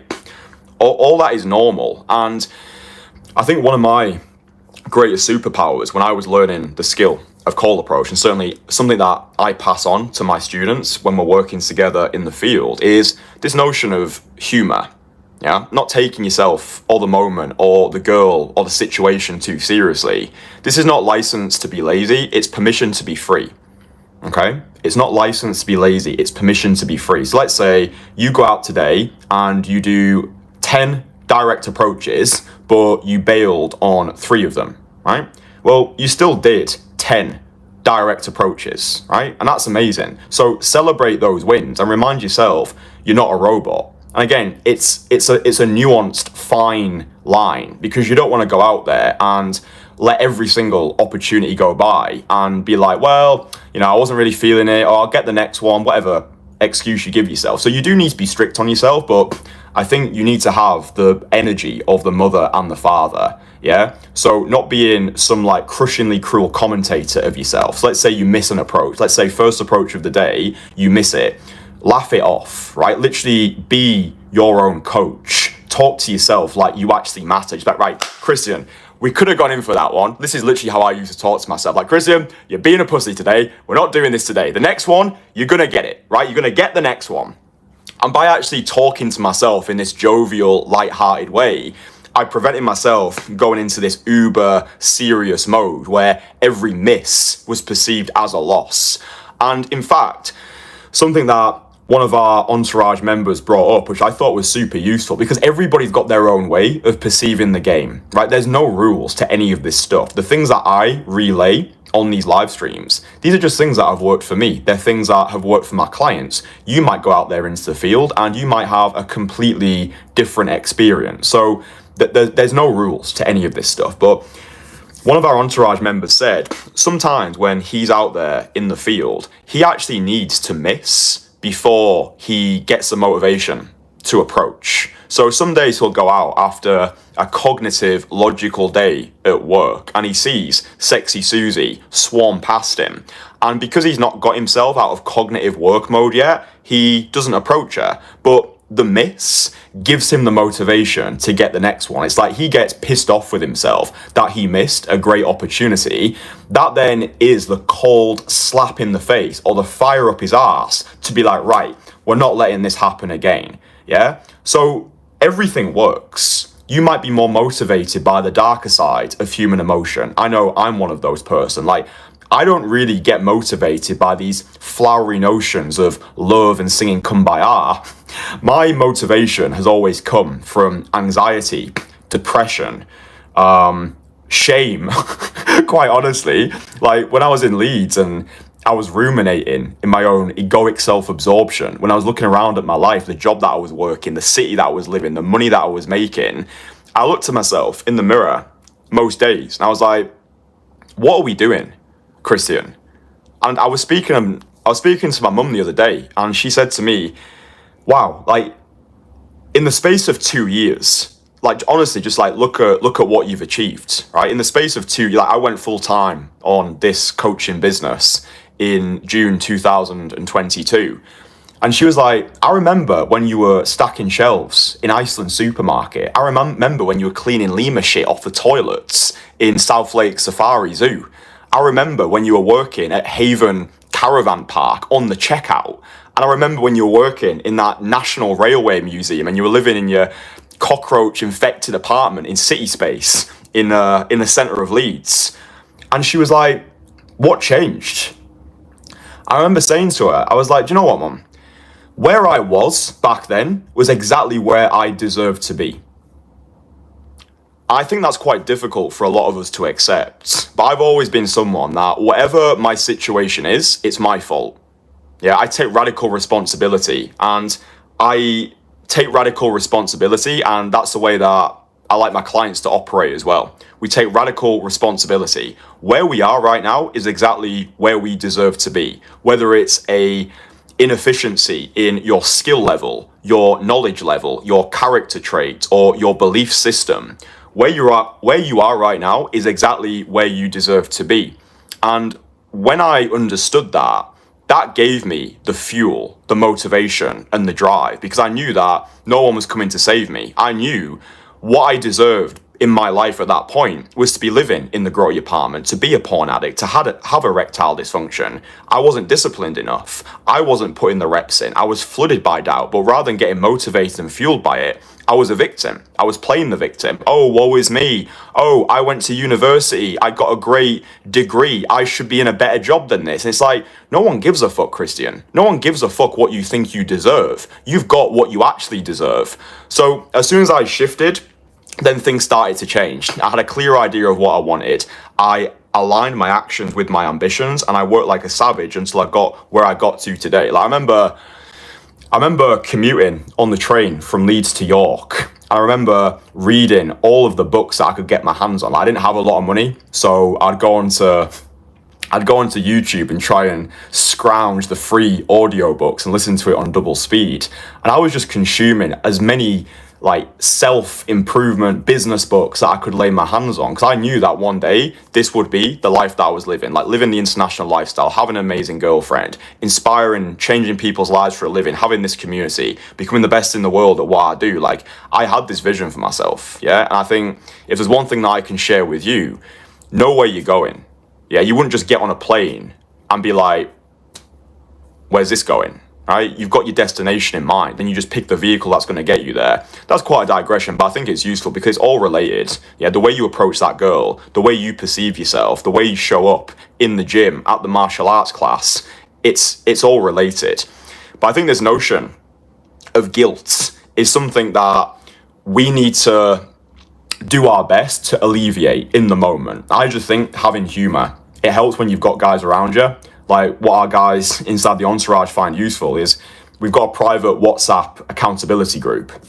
So whenever our guys are out there in the field, if they are starting to get stuck in their own heads, they know it's like having wingmen in their pocket. They don't even need to be together in person. Just the knowing that they've got guys on the other end of the phone who can be in their corner, hold them accountable, and also help to normalize the process as well. We had two guys the other night who actually went on a virtual night out together. So they both went out in different European cities, and they were winging each other. Like, one of our guys approached a group of two girls, and he had another one of our entourage guys on the phone, and they were having this virtual conversation. So like two girls in person, one of our guys with the girls, and then the other guy on the phone.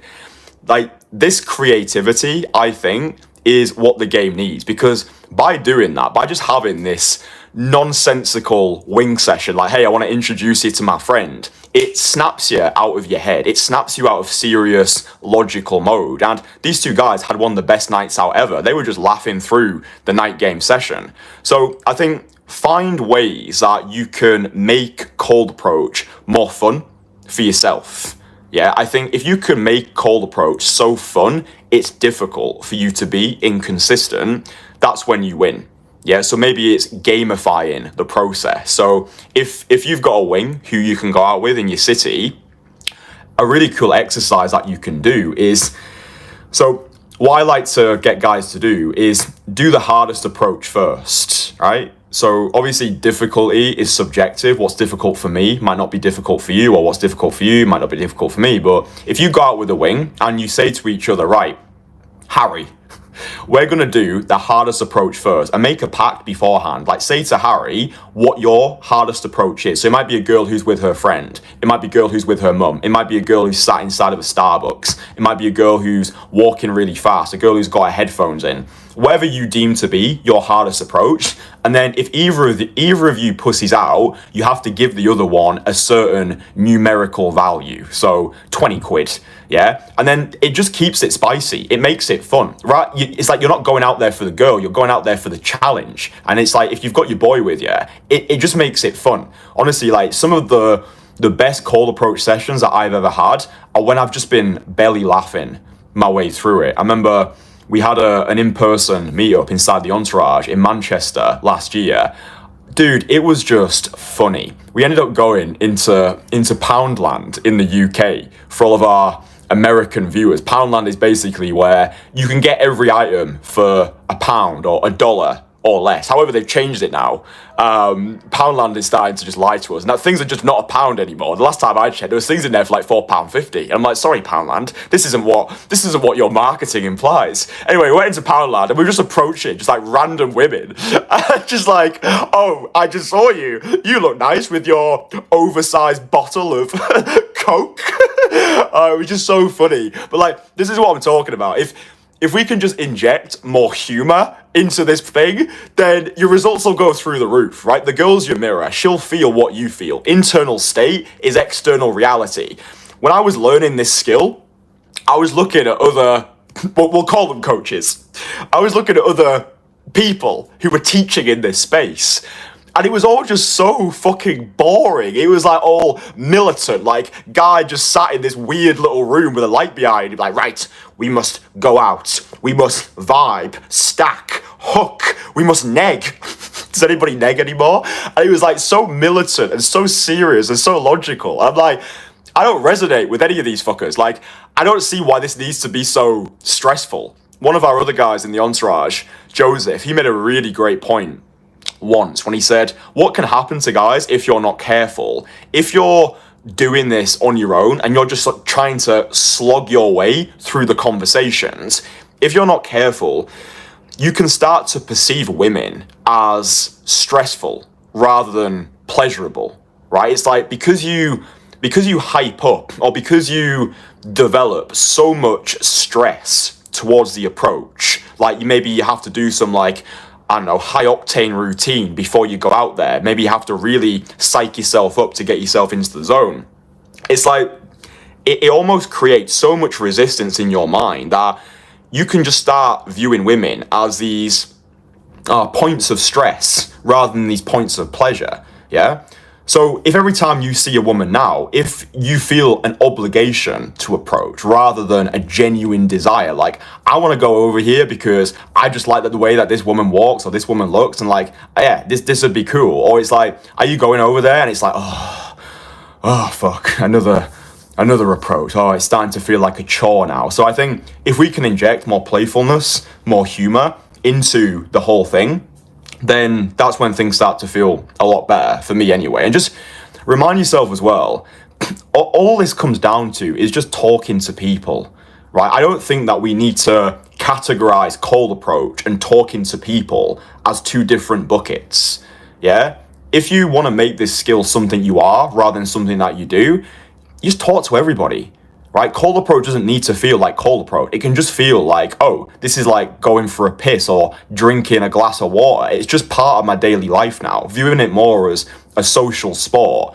And I actually love leaving the house with that mindset. Like genuinely just going out there to leave the world better than I found it. Like women are awesome. Yeah, women are fucking amazing. And I think oftentimes, especially if you get too buried deep in the pickup or red pill or black pill space, it becomes this battle of the sexes, us versus them, right? But it's like, if you can just see women, like the thing that I used to say to myself all the time was, if I saw a really beautiful woman and before my mind could even jump in and give me an excuse not to approach, I used to just say yes to myself. But I used to say it in a way internally that got me excited, or I would actually say awesome, right? So let's say I just catch a glance of a woman coming towards me. Immediately, I just train myself to have this anchor word in my mind. I'd be like, oh yes, like that. Like it sounds cringy when I say it out loud, but it works. Because what that did is it turned me seeing a woman into something I got excited about rather than something that I feared. And then as soon as I said that word to myself, I just let my legs carry me. That's genuinely the best piece of advice that I can give you if you're someone who is adamant that you can't annihilate your approach anxiety and you think you need to buy some $997 approach anxiety annihilator cord. You actually don't need any of that stuff. You can literally just say to yourself, yes, or awesome, or fuck it. And then as soon as you said that word, just let your legs start carrying you. Right? Because as soon as you're in motion, you won't feel the anxiety as fierce, right? It's the avoidance which amplifies your anxiety. Action alleviates it. Write that down. That's a banger.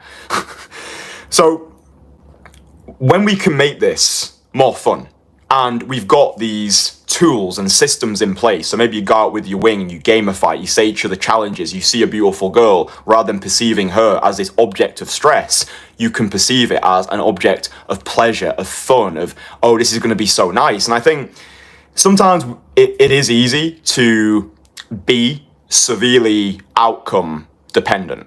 And I do understand that. Like, you might be in a place in your life right now where you've got no leads in your phone. Yeah, you might be in a dry spell and you just do find yourself being more needy. And I've certainly gone through cycles of this, but hopefully you've already got to a point in, we'll just call it your cold approach career, where you've already demonstrated to yourself that you can get results. And this has always been the thing that has got me through difficult periods in relationships and business, right? Some months in my business, especially when I was first starting, I didn't make any money, right? I would just have months where I did not make any money whatsoever. And I was just relying on the money or the savings that I had, like the money that I made the previous month. And the thing that always kept me going, always, was the knowing that I could have. Yeah, I left my 9-to-5 job and I had £3,000 in my bank account. £3,000 in my bank account, which is fucking pathetic. But I had optimism in the absence of certainty. I knew that me taking the action to just say fuck it, hand in my notice, I knew that that was my way of saying to the universe, I'm serious about going all in with this business. Optimism in the absence of certainty is my definition of confidence, right? Socrates said the beginning of wisdom is a definition of terms. A lot of people will tell you, just be confident, bro. They can't define what that term actually is. It's optimism in the absence of certainty. And I think that the optimism that I had was indicative of my past accomplishments, right? I knew that I could make money. I knew that I could get women. So whenever you are in these dry spells, dry spell with the feminine or dry spell with your finances, especially if you're a business owner right now, you've most likely had positive results in the past. And if you know internally that you can replicate those, so like if you're in a dry spell right now, and let's say you've got no women in your life, you've got no leads in your phone, you're starting to feel needy, remind yourself of all of the amazing experiences that you've had. Yeah, even if it was just you going over to a woman and getting a smile, if you're completely new to this. But if you're more advanced, then just literally remind yourself of the dates that you've had, the women that you've closed, the magical girlfriend experiences that you've had, and remind yourself you are only ever one approach away from everything changing. Always. Right? You are one client away from your business exploding. You are one woman away from meeting the future mother of your children. And when you recognize, realistically, you only need one. Yeah, if you've got to a stage in your life, most of the guys in my community, most of the gentlemen that I work with personally, they're over the age of 35. And when they've got to this position in their life, yeah, they might be looking to play the field for a little bit. Like once they've actually got this skill down, oh great, now I can approach, now I can get dates. They might want to make up for lost time. But when I have these heart-to-heart conversations, when it's just me and the guy, no bullshit, devoid of distractions, most guys just want girlfriends. Yeah, most guys just want to be wanted. They want to have a best friend that they can do life with. And I think that's a beautiful, magical, noble goal to have. And I think there's a lot of noise in this whole dating sphere, like, oh, a high value man, you must get your notch count up, you have to sleep with as many women as possible. I think the whole of society is severely over sexualized, and for me personally, I'm at a point in my life now where I believe in the sacred communion between the masculine and the feminine. And like I said at the start, most men are frustrated because they currently lack love from the feminine. I think a lot of guys put on this bravado, like, yeah, I just want to get through as many women as possible, but like deep down, and you probably know it yourself, like, you just want to be wanted. Yeah, you want to receive love from the feminine. You want to have that best friend in your life, that woman who adores you, that woman who looks at you like you are God's gift to the world. And I think if you want to have an abundant dating life, you actually only need two. Like, you actually only need two women who are fighting over you, and you then feel like a rock star. Then you feel abundant. Yeah. So if you're in a dry spell right now, just remind yourself of that. You only need one. Remind yourself of your past victories. Remind yourself of all the obstacles as well that you've overcome in your life. Yeah, if you're an entrepreneur, if you're a business owner, just look at everything you've had to do to get to where you are today. All of the obstacles, all of the challenges, all of the inevitable vicissitudes that come along with running your own thing. Yeah, look at how far you've come with the skill. Look at how far you've come in the game of life. And because you've done it in the past, you will be able to do it again. Yeah, so just remind yourself of that stuff. Hype yourself up more. Don't be such a crushingly cruel commentator. Cold approach is hard enough as it is. It doesn't need you to put or inflict so much psychological pain. So I think we started this original thread about 33 and a half minutes ago talking about the notion of guilt. Yeah. So if you go out there today and you do let a few opportunities go, maybe you're like one of our entourage guys where you actually get motivated by the fuck ups. Or maybe you're not. And this is why I say to people, when you are learning the skill on your own, set a time limit and set a number of approaches. So 3 direct cold approaches, that is you going over to a woman who you don't know and giving her a compliment, like, hey, you look amazing, you look great, you look incredible. I would have regretted not coming over here and saying that. I hope you have a splendid day. Do that 3 times within 30 minutes. Once the time limit's finished, forget about it. Get on with the rest of your day. I would say, honestly, if you're going out there on your own and you've never done this before, if you've let 3 opportunities slide, think of it like playing a video game. Yeah, once you've lost 3 lives, it's game over. I do think if you're learning this on your own and you are a solo operator at the moment, I think if you've been walking around and you've already let 3 great opportunities slide, I do think it's better off scrapping that session for the day. Commend yourself for actually going out there and trying to do it, because most guys are not even trying, right? Your competition are not trying. Most guys are not watching this content. Before that, most guys don't even know this content exists. Like, most guys are so brainwashed by mediocrity that all their lives consist of is go to work, Netflix, wank, repeat for the next 75 years. I made a point the other day that most men live the same year 75 times and call it a life. Yeah, most men live the same year 75 times and call it a life. Yeah, most people are sleepwalking their way through life, and they will wake up when their best years are behind them. So if you're watching these videos, if you are consuming this content, and dude, even if you're going out there into the field and you are attempting, maybe you've already got a few results here and there, then I just think that's fucking awesome. I think the world needs more action takers. The world needs more radically ambitious Renaissance men who refuse to dance to the music of the masses, who are not constrained by the shackles of society. And I do think daytime cold approach is a 2 middle finger salute to a society that wants to keep you castrated. Oh, be a good boy, ask for permission when you're allowed to go for a shit. It's like, nah, fuck that. I want to evolve. I want it all. I want the women. I want the lifestyle. I want the money. I want to be able to do the things that I want rather than settling for the things that I think I can get. So yeah, if you're going out there, you're watching this content, you're not normal. And I fucking like you for that, because I'm not normal either. I think I'm a little bit messed up in the head in some ways. I think you have to be slightly unhinged to want to get started with this. You know, I think you do. Like, I was jumping out of planes at 18 years old. At 13 years old, I became a magician. I'm doing Muay Thai here in Bangkok. I've made a career out of daytime cold approach, and I don't believe that I am a dating coach. I just think I was a guy that wanted more from his life than what was on offer to him. And yeah, I feel as though I'm only just getting started. I turned 28 yesterday, so that's nice. Thank you all as well for the birthday wishes. I honestly just want to say, before we switch off, feel free to leave. I honestly just want to say just a massive thank you to everybody who watches these videos. I don't think I say it enough. Sometimes I go on these like megalomania rants and esoteric points that I think sometimes I actually forget to celebrate people. So for a lot of us, right, like you who's watching right now, I'm breaking the fourth wall here. I'm talking to you directly.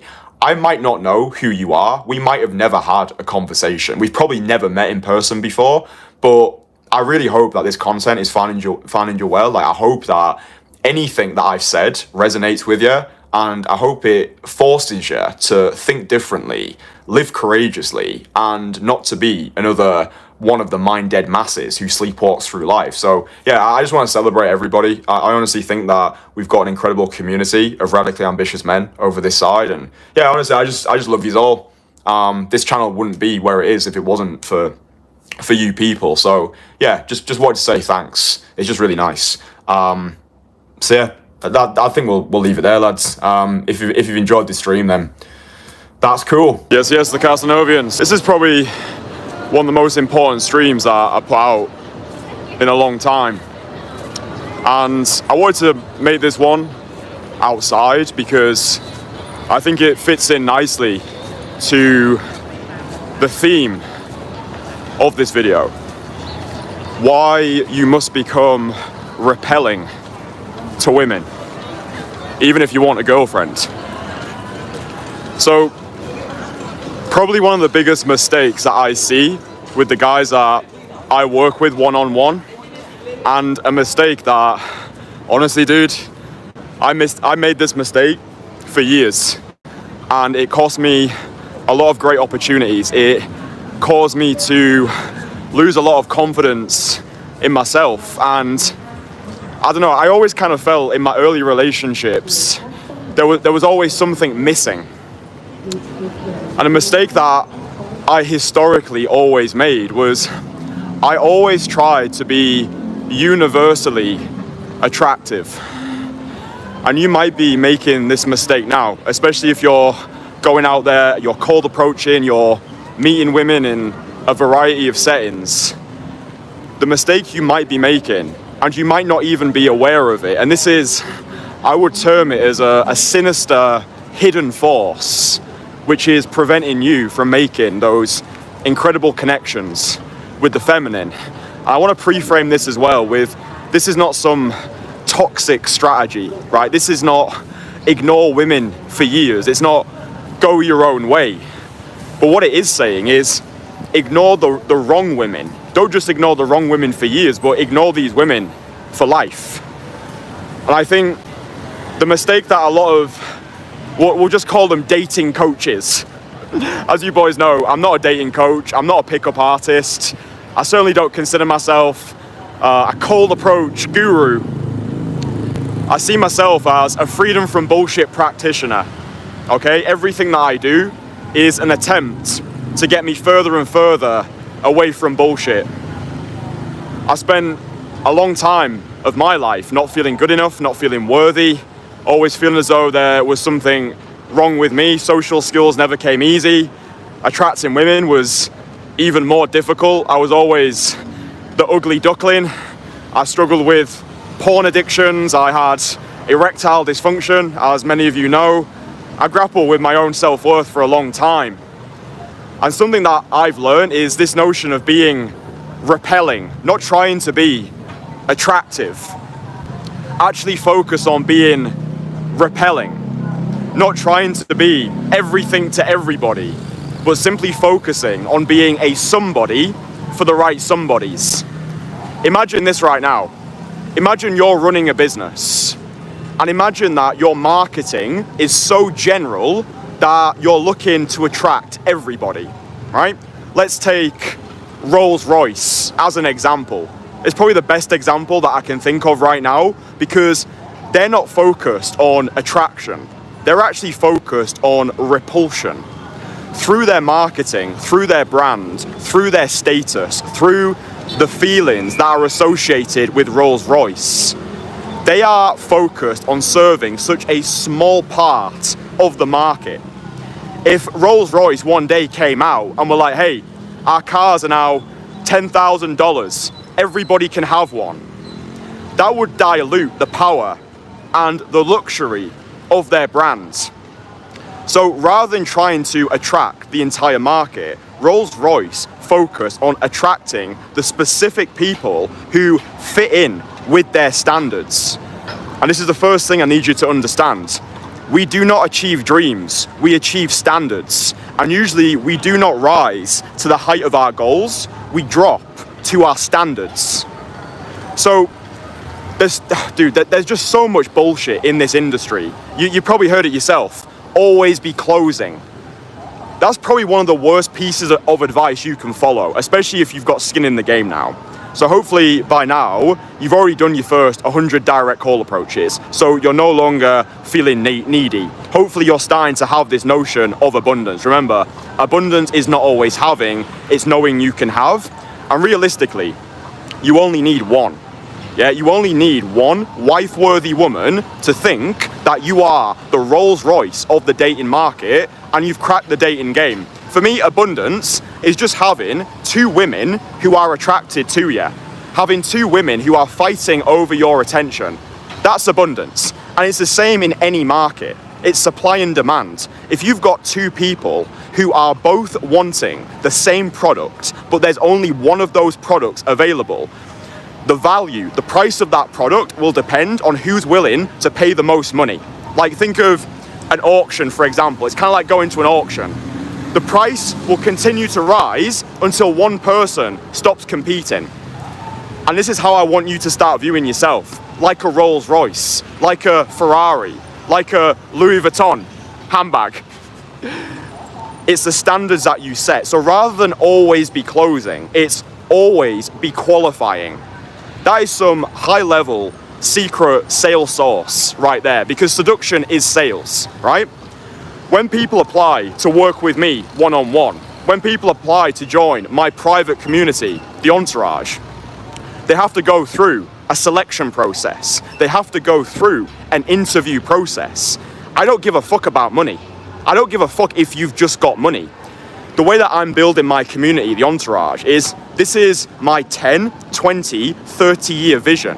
So I turn away more people than I say yes to. Why? Because I'm building something elite, because I'm building something luxury. I'm building something that not everybody is going to have access to. It feels like I'm sat on Bitcoin in 2008.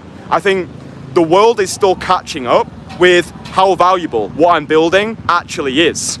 And I like to study a lot of billionaires. One of my favorite billionaires to study is Jeff Bezos. And if you ever read his letters to shareholders during the early days of Amazon, he always talked about long-term thinking, playing the infinite game, not cashing out early doors. And this is how a lot of guys are living their dating lives. They are settling, right? They're settling for easy wins, easy notches. You might be watching this and you're actually in a relationship right now, or you might find yourself in some bullshit situationship, and you know it's not what you want. You know you want more. You're looking around like I was looking around almost 5 years ago. I looked around at the life that I was living, the money I was making, the city that I was living in, and I just got pissed off. I just got pissed off with myself because I knew I could be doing so much more. I had £24.82 of universal credit in my bank account. I was that broke, I had to ask the government for money because I had terrible spending habits. I didn't understand financial fluency. I didn't understand how the world worked. And when I look back at who I was, where I was exactly where I deserved to be, because I was living to the standards that I set, even though they might have been subconscious. So the reason why I'm explaining this is the strategy of trying to be attractive is flawed. What we actually want to focus on is being repelling, right? Attracting our people and repelling the rest. And that means a lot of people are going to miss out, right? A lot of people are going to miss out on my product, the Entourage. A lot of women are going to miss out on your product, which is you. But in this game, it's about becoming and living in a market of one. How can you make yourself so in demand, so wickedly unique, that people are obsessed with you, that people can't stop thinking about you, that people just need to have your thing, i.e. you, in their lives? And I found that one of the greatest ways of repelling people, so we can actually find the people who really fuck with us, is through polarization. It's by understanding honesty is actually the greatest aphrodisiac. An aphrodisiac is basically that something that like turns people on, like oysters or dark chocolate. Honesty is the greatest aphrodisiac. The reason why the stereotypical bad boy is such an arousing archetype is because he's just honest. Yeah, if you consider yourself a nice guy right now, then you're living your life in lies, right? You are probably the people pleaser. You're scared of saying the wrong thing. You're scared of leading with your desire. you're scared of being a man and finding women attractive and wanting to actually have the things that you want. Yeah, you feel ashamed of that, and I understand. I've been in that exactly same position. I used to have crazy, crippling, people-pleasing tendencies, and after doing some therapy on myself, I realized that's buried deep in my childhood, right? That's buried deep in my psyche. As many of you gentlemen will know, I had alcohol-dependent father. My parents got divorced when I was 5 years old. I grew up in a single-parent household. We grew up on a council estate, so my mum was working multiple jobs just so she could support us, but unfortunately my mum has got a lot of her own mental health issues. And oftentimes, because she was so stressed out, I would take the emotional brunt of that. So I grew up in this environment where if I made the wrong move, if I said the wrong thing, I didn't feel safe anymore. So I learned early on, in order to feel safe, I had to develop people-pleasing tendencies, especially with the feminine. And that's why in my early relationships, I lost myself in those relationships because I was terrified of losing the relationship. So I just became this pussified little moron, always scared of saying or doing the wrong thing. And that's not sexy, right? That is not sexy.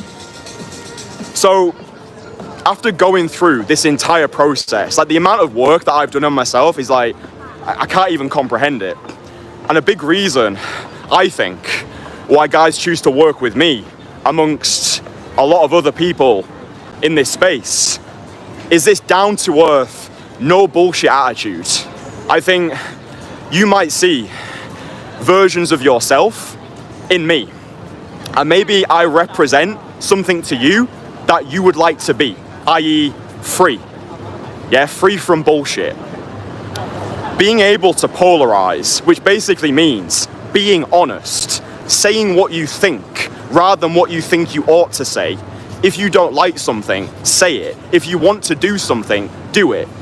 That's the reason why I wanted to make this live stream outside today. It's a little bit quiet down there. We'll get back into the thick of it. That's the reason why I wanted to make this live stream outside in public, because it's polarizing. Yeah? Because when I come out here, there's nowhere to hide. And I can talk about these quite deep, quite vulnerable topics. I can speak about them like it's kind of like just taking a piss now. Like I can just do it. And it's not happened by luck, it's happened by design. It's happened by my decision, as often as possible, to run from comfort like my life depends on it, right? And a big motivation for me making these live streams and getting super vulnerable and super deep, and I would just say superhuman on these streams, is because I sometimes imagine myself, right? I imagine myself, and I think, like, I've got a girlfriend right now, and she knows pretty much everything about me. But I often imagine that 2 years from now, right? Imagine that I didn't have my girlfriend anymore. And imagine if I was on dates with women who'd watched all of my live streams, right? I've got these empire visions for my life. I can see myself getting on the biggest podcast in the world, just sharing my story, just taking this brand to the moon. And these are the stories that I'm going to talk about when I get on these podcasts, right? Now you imagine that I'm on dates with women, or let's say I'm conducting business meetings. I think the dating example is actually better. And imagine I'm on a date with somebody and she already knows everything about me, and she still decided to be there. I don't actually think you realize how powerful that concept is. And this doesn't mean you stop caring. It means you stop obsessing. Because I think that if you're watching this and you're in that position that I was in not too long ago, where you are terrified of not receiving love from the feminine, you're terrified of not being enough, you're terrified of losing value in the eyes of women, you're scared of showing your true, authentic nature because you're worried you might get rejected, you might get humiliated. But just imagine for a moment how free you would feel if you no longer were obsessing over what these women thought of you. What if instead you chose to lead with authenticity and say to the world, this is me, take it or leave it. Because that's the way that I live now. In business, in relationships, everything that I do, it goes through the lens of freedom from bullshit. It goes through the lens of repel, repel, repel. I'm not trying to be everything to anybody anymore. I'm just trying to be a somebody for the right somebodies. I think a lot of guys, especially, we've got guys in the entourage who I'm helping them build their personal brands on YouTube, right? So I'm helping them basically make money online by making money by being themselves and talking about things that they've actually got knowledge in. And something that I've noticed is a lot of guys think to be successful on YouTube, it's about having 1 million followers. It's about all of your videos getting tens of thousands of views. And it's not true. One of my favorite pieces of literature was called 1,000 True Fans. Imagine that you had 1,000 people, like a true, die-hard cult following, right? Imagine 1,000 people, which in the grand scheme of the world is not that many people. Imagine you had 1,000 people who were all willing to pay you $1,000. You can do the maths, but you've just made $1 million. 1,000 people. 1,000 people who you have successfully attracted by prioritizing repulsion. 1,000 people pay you $1,000. That's $1 million. That's $1 million. You don't need to have millions of people to become a millionaire. You just need to find 1,000 people who really fuck with you. Or do you know what? Even better, you could just find one person on this planet who's willing to pay you $1 million for a year of something. Maybe it's coaching, maybe it's helping with addictions, maybe it's personal training. I don't actually think you understand how powerful this concept is. We get so obsessed with what can I do to make these women like me that very rarely do we stop and think, do I actually like her? Does she actually align with my values? Is she actually the woman that I would like my children to inherit her characteristics, her personality traits? I think because guys are so stuck in this cycle of scarcity that it causes them to be too thirsty when it comes to selection. And look, again, I understand it. I've been there. But decisions that we make based off scarcity are very rarely good decisions. And the thing that's helped me the most is learning this skill of daytime cold approach.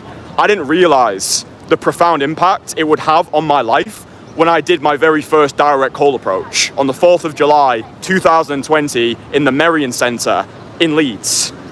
I just wanted to get girls. Yeah, I was just pissed off.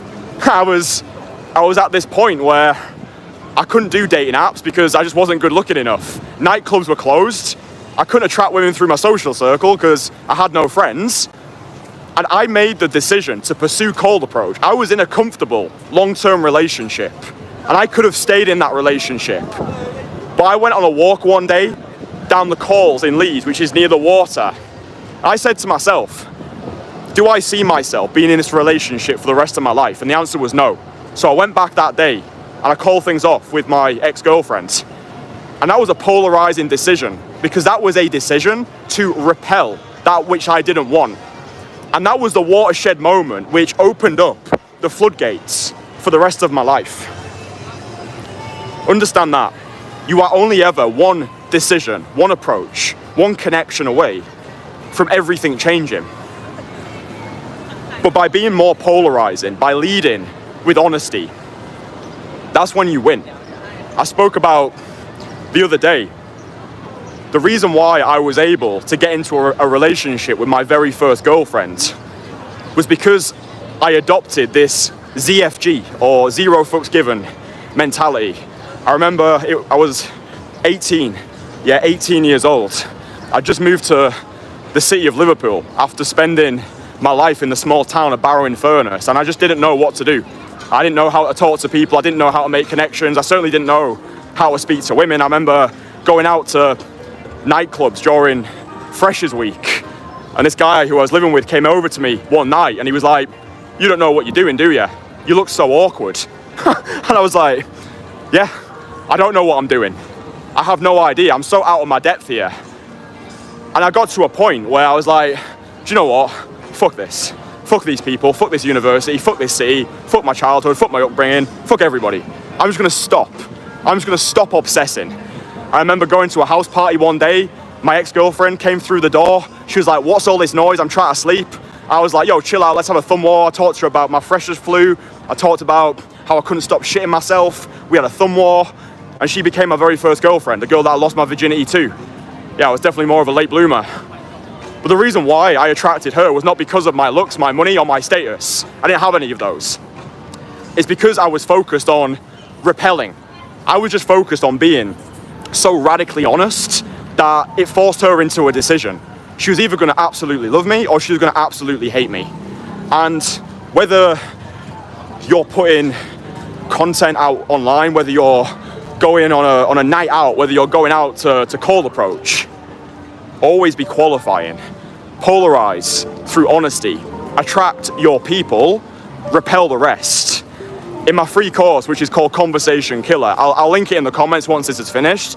There's a module titled Provocateering, and I literally give you real life examples of polarization in real time, right? So you can download my free course, Conversation Killer. That is the complete beginner's blueprint for learning daytime cold approach. It's a course that I wish had been available to me when I first started. And that gives you real life examples of exactly what I'm talking about here, right? Conversation Killer in the comments, go download that, it's completely free, so you might as well do it. Polarization, becoming repelling. Because when you do that, you naturally find your people, yeah? Like, I don't believe in the one, but I do believe in the notion of soulmates. I believe that there are women who have been put on this earth specifically for us, and it's our job to become the version of ourselves who's ready to receive these women. And that means being the most free from bullshit possible. Like when I was learning cold approach, after around the first 2.5 years, I was no longer out there. I wasn't going out there to find the maybe girls. I was going out there to find my fuck yeses. Yeah? It was either a fuck yes or a fuck no. There was no in between. The amount of bozos in this industry who are like, "Oh, good game is converting maybe girls into yes girls." It's complete horseshit. A bad client can never become a good client. Why would you try and convince somebody why they should like you? They're either a fuck yes or they're a fuck no. And that's the energy that we move with. This is what freedom from bullshit is all about, right? And it goes deeper than talking to women. You already know that. It goes deeper than talking to women. This is a 2 middle finger salute to the bullshit which has held you back your entire life. Yeah, if you look at the way that society is set up, it wants you to be a programmable slave. Be a good boy, work your 9 to 5, ask for permission when you're allowed to go for a shit. If you're not prepared to go out there and live a life beyond the beige, do things that scare you, if you're not prepared to forge a new identity through the fires of adversity by doing these things, recording yourself out in public, cold approaching, creating content that you actually care about, then what you're saying is you're happy being a slave. That's literally what you're saying, yeah? So every time you sink into that comfort quicksand, every time you make that decision not to run from comfort like your life depends on it, but to take the easy path, you're letting the bullshit win. And over time, that stacks up. I've got guys who I work with in their 50s, and they always say the same thing to me. I wish I'd have started sooner. Not just talking to women, but doing things that scare them, pushing themselves beyond their comfort zones, living a life free from bullshit. So if you're watching this, whoever you are, however you found it, I honestly don't care if you like me. I'm not here to be liked, right? I'm here to share a message. One of the things that I say during my coaching sessions, before we even do any approaches, is listen, I'm not here to be your friend for these next 3 days. I'm not here to be your friend. I'm here to get you results, right? That's why you pay me a lot of money. You don't pay me a lot of money to be your friend and tell you what you want to know. I tell you what you need to hear, right? I've got a no bullshit approach to coaching. And when I'm working with people, the only thing that I give a fuck about is results. Nothing else matters. I don't care if you think I'm a wanker. I don't care if you hate me. I don't care if you walk away from that coaching experience thinking, oh, Kristian was an absolute arsehole. Because over time, you will appreciate the honesty. Yeah? And I think that's actually where my people-pleasing tendencies, I've almost used it to my benefit. Because I will not allow any person who works with me, right? Any person that's accepted into my community, the entourage, I will not allow any person to leave feeling disappointed. So I will go above and beyond to make it impossible for you not to succeed, right? So that's how I've used my people-pleasing tendencies to my advantage. But the caveat to all of this is you need to put the reps in. A personal trainer can't lift the weight for you. I can give you the motivation, but you need to fucking want this. Yeah, you need to have this burning desire in you that you just want more from your life. You're done with the bullshit. You're done with settling. You know you want more. You understand we get one shot at this life. We never get the same moment twice. Most people live the same life 75 times and call that a life. Or most people live the same year 75 times and call that a life. Yeah? So you already know. Yeah, you already know what it is that you want to be doing. And a lot of this stuff as well, dude, I'm not teaching you anything new. This is what I try and get across in these streams. This isn't learning anything new. It's unlearning and then relearning the things you already know. It's stripping back the layers of social conditioning so you can connect with your most authentic self. That's what this is. That's what I teach. It's not game. It's not pickup. It's not some other bullshit labels people attach to it. This is what it means to actually live a life that you're proud of. So, if you've enjoyed this, drop it a like. Consider subscribing to the channel. And if you don't like me, then mission accomplished. Fantastic. The best comments that I get are, oh, this guy's weird. This guy is an arsehole. This guy is narcissistic. Oh, I would never work with this guy. Fucking great. Awesome. Thank you. That's the highest compliment that you can pay me, because if everybody likes you, you're doing something wrong. If you're not getting rejected, then you're not pushing yourself hard enough. You're not polarizing enough. And I think viewing things through this lens is going to save you so much time, so much wasted effort with the wrong people, the people that were never meant for you in the first place. Yes, the Kasanovians. All right, gentlemen. So in this live stream, what I want to talk about are the 10 real reasons why cold approach doesn't work for 99% of guys, especially in 2025. As you probably know by now, the dating game has changed. The world itself is rapidly evolving, and those unable to adapt are going to get left behind, right? What worked 10 years ago, what worked 4 years ago when I started cold approach in Leeds city centre on the 4th of July 2020, the game has changed, okay? And if you're running on outdated scripts and prehistoric belief patterns, then you are going to get left behind by the guys who are evolving and adapting to the modern game. So in this stream, I'm going to do everything that I can to help you unlock this skill in 2025, okay? If you've been watching my content religiously, if you've been following the live streams and checking in daily, you've obviously got a desire inside of you to want more. Yeah, I say it all the time on these streams.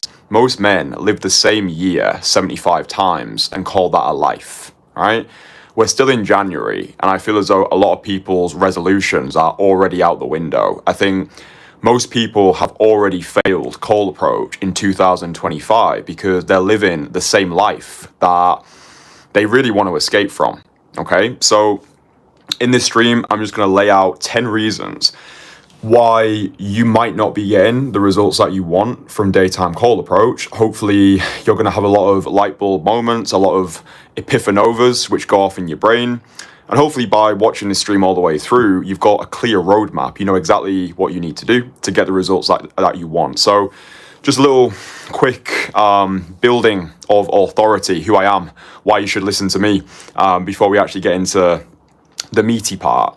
So I think my story is relatable to quite a lot of people. Maybe you who's listening are in the exact same position that I was in when I first made the decision to get started with Daytime Caller Pro. So I was in a committed long-term relationship with a lovely girl. I'd met her parents, and everything was almost too easy. Everything was almost too comfortable. And I went on a walk around Leeds one day. This was during the pandemic. And I asked myself a difficult question. I said to myself, Kristian, do I see myself being in this relationship for the rest of my life? The answer was no. So I went back home that same day. I sat my ex-girlfriend down and I called things off with her. The reason why I did that was because at the time I was 23 years old. And I always felt as though, historically, I had settled for the women I thought I could get rather than going after the ones that I actually wanted. And I felt to myself at 23 years old, I almost arrived at a crossroads, and it was a make or break situation. It was, I'm either going to go all in with this relationship and sink into the comfort quicksand of complacency, or I'm going to dive bomb into the unknown. Yeah. So I chose the latter path. I decided to end that relationship and go all in with Daytime Cold Approach. But the problem for me at the time was I didn't fit in, let's just say, the criteria that I was seeing online. It was all looks, money, status. I wasn't good looking enough at the time to use dating apps, and they were oversaturated anyway because nightclubs, dating apps, like, it was a pandemic, so everyone was swiping mindlessly on a screen. Nightclubs were closed, and I couldn't get women through my social circle because I had no friends. But then when I looked online, I found all of the videos were way too entrenched in old school pickup ideology. Like, I didn't resonate with any of the content. It was all technique. It was all learn these lines, regurgitate these routines, trick any woman into bed, push pull, vibe stack. Oh, has she hooked yet? You need to learn the London day game model and sound like a robot in all of your quote unquote sets. And I just didn't resonate with any of these things. So the more I've developed, the more I've transformed my dating life, the more I've helped hundreds of men from all across the world transform their dating lives. I've developed my own approach to the game of approach, which I call anti-game artistry. Okay? My mantra is freedom from bullshit. I believe daytime call approach is the most aggressive form of self-development. And I think when we boil it all down to its essence, seduction should be simple. It's simply you learning how to get what you want. Yeah, when we boil it all down, all cold approach comes down to is open and close. That's all it comes down to. Forget about vibing, stacking, push, pull, neg. Need to be a high value man, looks, money, status. Ignore women till you're 35. Men go their own way. All of this overconsumption of a variety of ideologies is castrating you of your confidence. So what I do, and the reason why the guys who I work with get the results that they want a lot faster than they'd ever be able to do it on their own, is because I just strip things down to its essence. I just keep things as simple as possible. And yeah, if you're curious about the results that I get, in the description of this video, you can listen to all of my testimonials. Evidence has got the loudest voice, so you know I'm not talking out my ass. So the first principle, the first reason why call approach might not be working for you at the moment is simply because you've not approached enough. All right. So as you gentlemen know, it takes around 100 direct call approaches, in my experience, to start to develop proficiency. Okay. So you can literally just book a week off work, like 1 week, book a week off work, aim to do 15 direct call approaches every single day for 7 days. By the end of that week, you've now done 105 direct approaches. Then you take all of that momentum back into your busy lifestyle, stay consistent for at least 90 days, and then you integrate the skill into your busy lifestyle. Again, when guys work with me one-on-one, we just condense everything into a single weekend, and then I'm in their corner for at least 90 days to make sure they don't slide back to square one.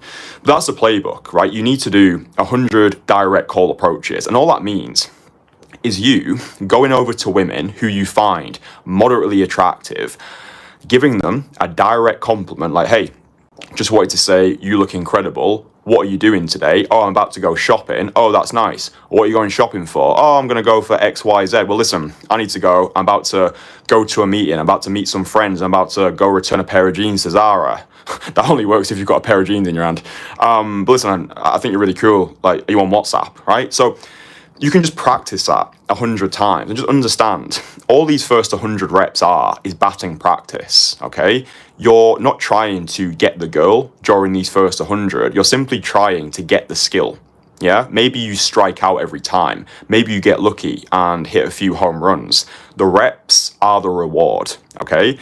And you want to get these done as fast as possible. Like, please do not be one of those guys who takes 1, 2, 3 years to get those first 100 done. I tell a story a lot about one of my best case studies, Graham, 50 years old, had known about this space for the best part of 3 decades. He'd read the game, he knew about approaching, but he'd never taken action, right? So 3 decades on the sidelines, watching his friends settle down, have children. He turned 50 and he was like, okay, it's now or never.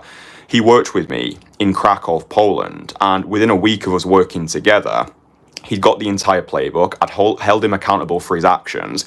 He got himself a 25-year-old girlfriend, so a woman half his age. And now he finally feels in control of his dating life. But I remember the very first approach Graham did with me.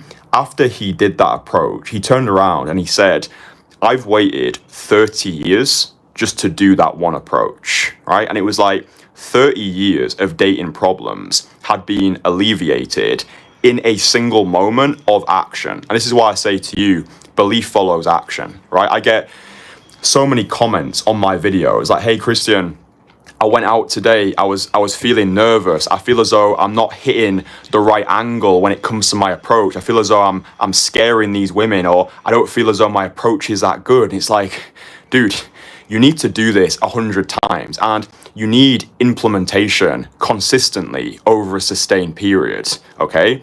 So just going out there one weekend just to see what happens, doing a couple of half-assed approaches and then not doing it again for another couple of weeks. It's like if you want to get a great body at the gym, or if you want to become proficient in a martial art, you don't just go to the gym one day a month and expect to get a great body, right? You're showing up consistently. You're dialing in your diet, your nutrition, your sleep for a period of time. You become obsessed with that discipline. Yeah, I recommend to most people have a 90-day obsession period where you aim to do those first 100 direct approaches, get those done in a single week. Again, just book a week off work. And then for the next 90 days, aim to go out consistently. Yeah, go out consistently, see how your approaches are. This kind of takes on to the second point, which I'll go on to now. The second point, which is why you're not getting the results that you want from daytime call approach, is because you don't know what you don't know, right? Feedback. It never ceases to amaze me how I will meet guys who have been cold approaching way longer than I have, and they've got nothing to show for it, right? Like, I will hear stories from guys who are like, I've done tens of thousands of approaches. I've been at this for the best part of 7 years, and I've still not got a date. And like, a part of me does have empathy, but then a bigger part of me is like, why did you not just get somebody's help sooner? Yeah, it's like if I wanted to become a black belt in Brazilian Jiu-Jitsu, and the way that I was trying to achieve that is by watching YouTube videos, or if I wanted to learn Muay Thai and I was going on Reddit forums. It's like, surely there comes a point in your journey where you realize, I don't know what I don't know. And I need to simply find somebody who is further ahead than me, exchange my money for their expertise, so I can just skip all the trial and error and get that skill faster, right? This is what I've done. I've gone from a broke, low-life loser who had £24.82 of universal credit in my bank account. I was a porn addict. I had erectile dysfunction. I looked like a turnip. I couldn't pull a muscle. And I went full-time on my coaching business 2 years ago. And I've built this coaching business, my current business, into a six-figure coaching business. I feel as though I'm only just getting started, right? The reason why I share these stories is because the way that I've achieved that is through mentorship. At this point, dude, I've spent over $100,000 into my own self-education. I spent $15,000 to go to a 3-day mastermind event in Dubai. I've been mentored by William Brown, who, as far as I'm concerned, is one of the best mentors in the game when it comes to teaching online education, right? I put my money where my mouth is. I make my actions align with my ambitions. I find people who are better than me in a skill I want to become proficient at. I exchange my money for their time because I value my time more than I value money. I'm always going to make more money. I'm never going to get my time back. And again, most guys, they live the same year 75 times and call it a life, okay? So at the moment, you don't know what you don't know, right? If you're going out there and you're repeating the same mistakes over and over, that's why you're staying stuck. It's because you're continuing to do the same things wrong. It's like shooting at a constantly moving target, right? So the easiest way to get feedback at the start, which is what I did before I got coached, is just recording audio clips of your conversation. So just go out today, set the intention to do 5 direct approaches, aim to record the audio of at least 2 of those approaches. Just use a voice recorder app on your phone, capture the audio through your headphones. When it comes time to take the woman's number, like a lot of guys get like so stressed and weird about this. Like, oh, what if the girl sees I'm recording? It's like, dude, just get your phone out so she doesn't see the screen. Yeah, she doesn't need to see the screen, and just turn the recording off. You don't need to capture the closing sequence.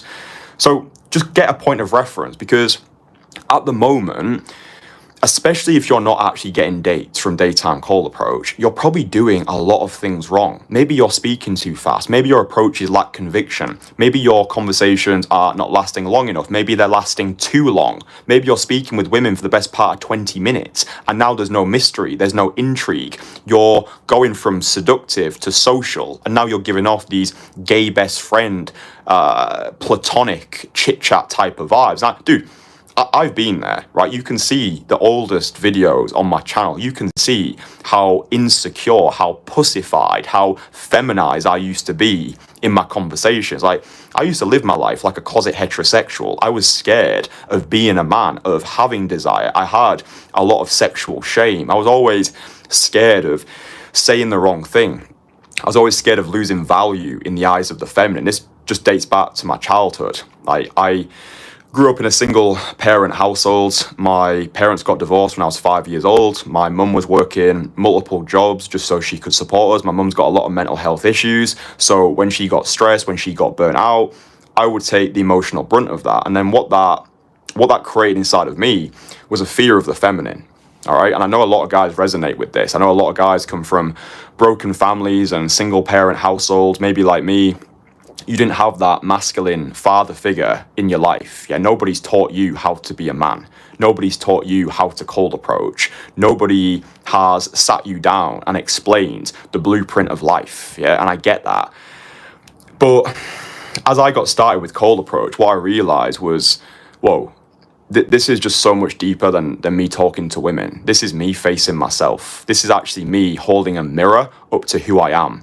And it allowed me to escape from the version of myself that I'd never wanted to become. I said to you before, when I started cold approaching leads, I was a low-life loser. I was living in a grotty apartment. I was addicted to porn. I used porn as an escape.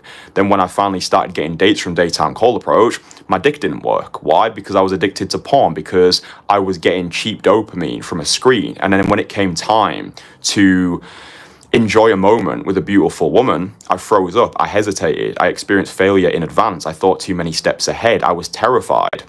of losing value in the eyes of a woman. I wanted to display myself as being this hyper masculine, macho, like confident motherfucker. But then what I noticed was in the bedroom, there was nowhere to hide anymore. I couldn't hide behind humor. I couldn't laugh my way through an experience. It was just like the raw, naked truth, which boiled down to the fact that I just didn't like myself as a human being. I had abandonment issues. I was terrified of being on my own. I was terrified if a woman saw the real me, she wouldn't like it and she would leave. Yeah, and again, it's all rooted in childhood. Like it was Freud who said, the adult is developed to protect the child. Yeah, the adult we become is designed to protect the child that we once were.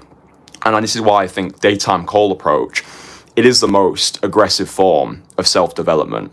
But if you're consistent with this, if you really give this everything that you've got, it will change your fucking life more than you even realize right now. You might have clicked on this looking for some surface level bullshit, what to say, how to say it, what to wear. It's not what you say, it's not how you say it, it's who you are when you say it. It's who you believe yourself to be when you say it. And understand and take it from somebody who's walked this path and has been in the position that you're in right now.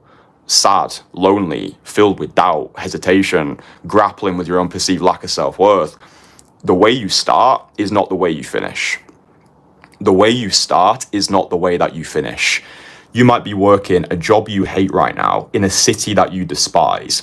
You might be in a relationship. You might be settling for the things you think you can get rather than going after the things you actually want. You deep down might absolutely hate yourself and be cripplingly insecure. You might look back on the historical events of your life and you've decided that you're not good enough. You're a fuck up. You're never going to be able to attract a wife-worthy woman. Yeah, I've told myself all of these stories, but then what I understood in life is all we are is repeated patterns of thoughts and behavior that we've accepted over time as our identity. And we then crystallize this identity through the language that we use. So we'll say things to ourselves like, I can't get results from cold approach because I'm not attractive enough. I can't attract women because I'm bald. I can't attract women because I'm an introvert.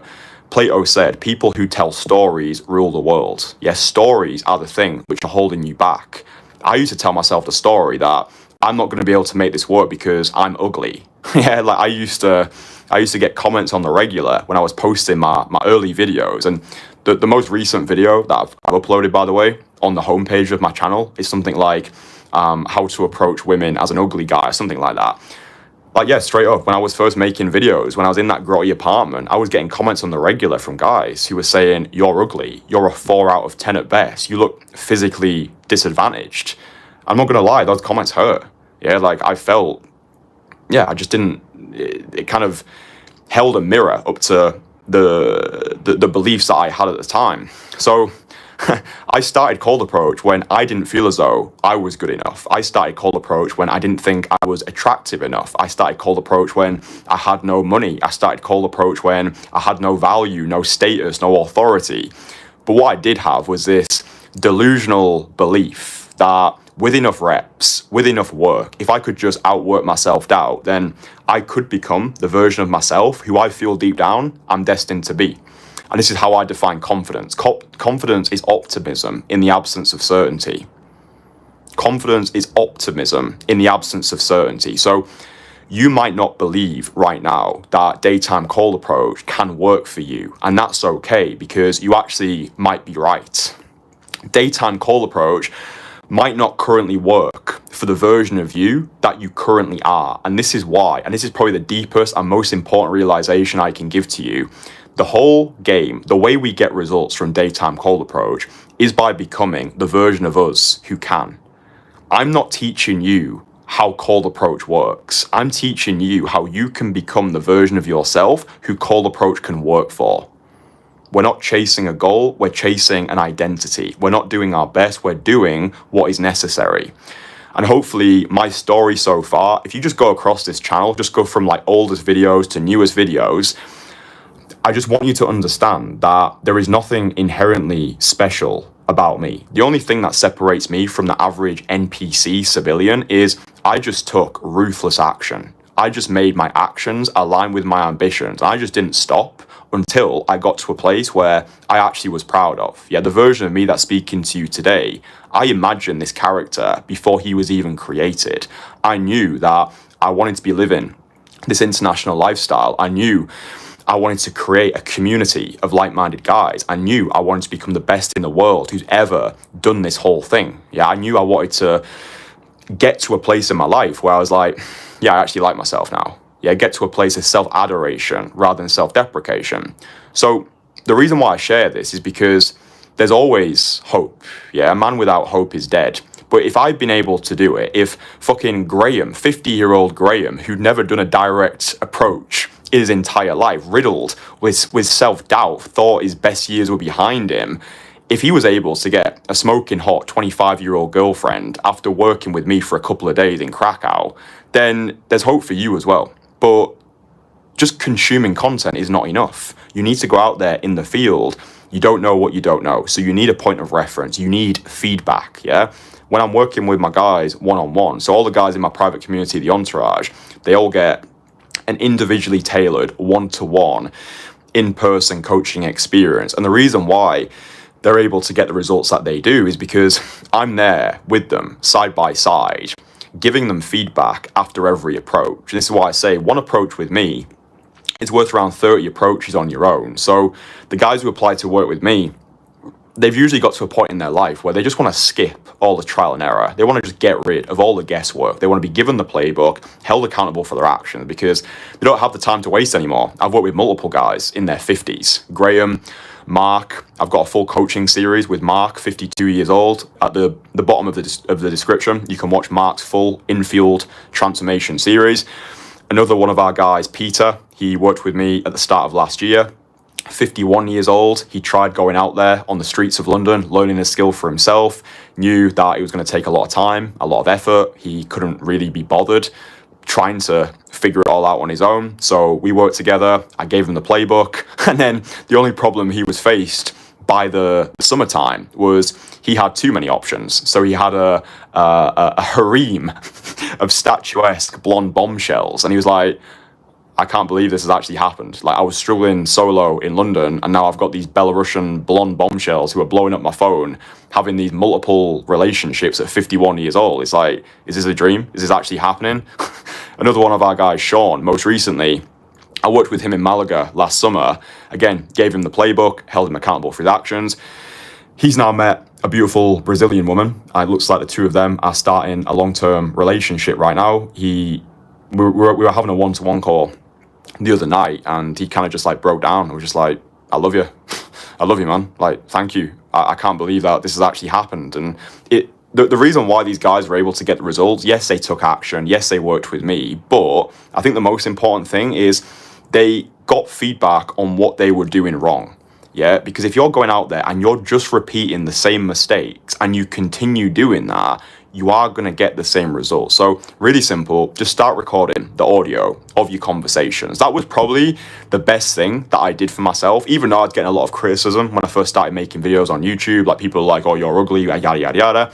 What I was able to do was I was actually able to watch myself back in real time. So I used to have a lot of bad habits in cold approach conversations. I used to speak way too fast. I used to be very animated. I used to have these like kung fu hands where, because I just wasn't comfortable in my own skin, I would always hide behind humor. And again, you can see it. I almost feel as though I watched back a lot of my older infield conversations. I was like, Kristian, dude, you sound gay. Like, no wonder these women weren't getting turned on. They probably thought you were gay, dude. Like, look at those skinny jeans. Look at the hair. Look at the way you're moving. It's like, you know, but I don't know. It's all part of it. Do you know what I mean? I don't think we should ever be ashamed of who we once were, because it's allowed us to get to where we are today. I look back on my life, and I remember when I was working my 9 to 5, I used to work at the National Railway Museum in York. Just this dead-end job for minimum wage. I remember going on the train every day. Sometimes I would take the bus if money was tight that month. But you know, when I was doing kind of well, when my council tax got reduced, I would take the train. I remember sat on that train. I would listen to like motivational podcasts. I'd read business books. You know, I was just doing the whole self-improvement grind. And like, I always just used to project into the future and think about now. Like, people at the time, it was always like, oh, be present, be grateful for what you've got. And yeah, I understand that, but what if your present moment sucks? What if you feel as though right now you're living in a living hell? I think hell is when you look at who you could have been. Yeah? And I never wanted to get to the end of my life feeling as though I could have done more. I could have taken that leap. I could have taken that risk.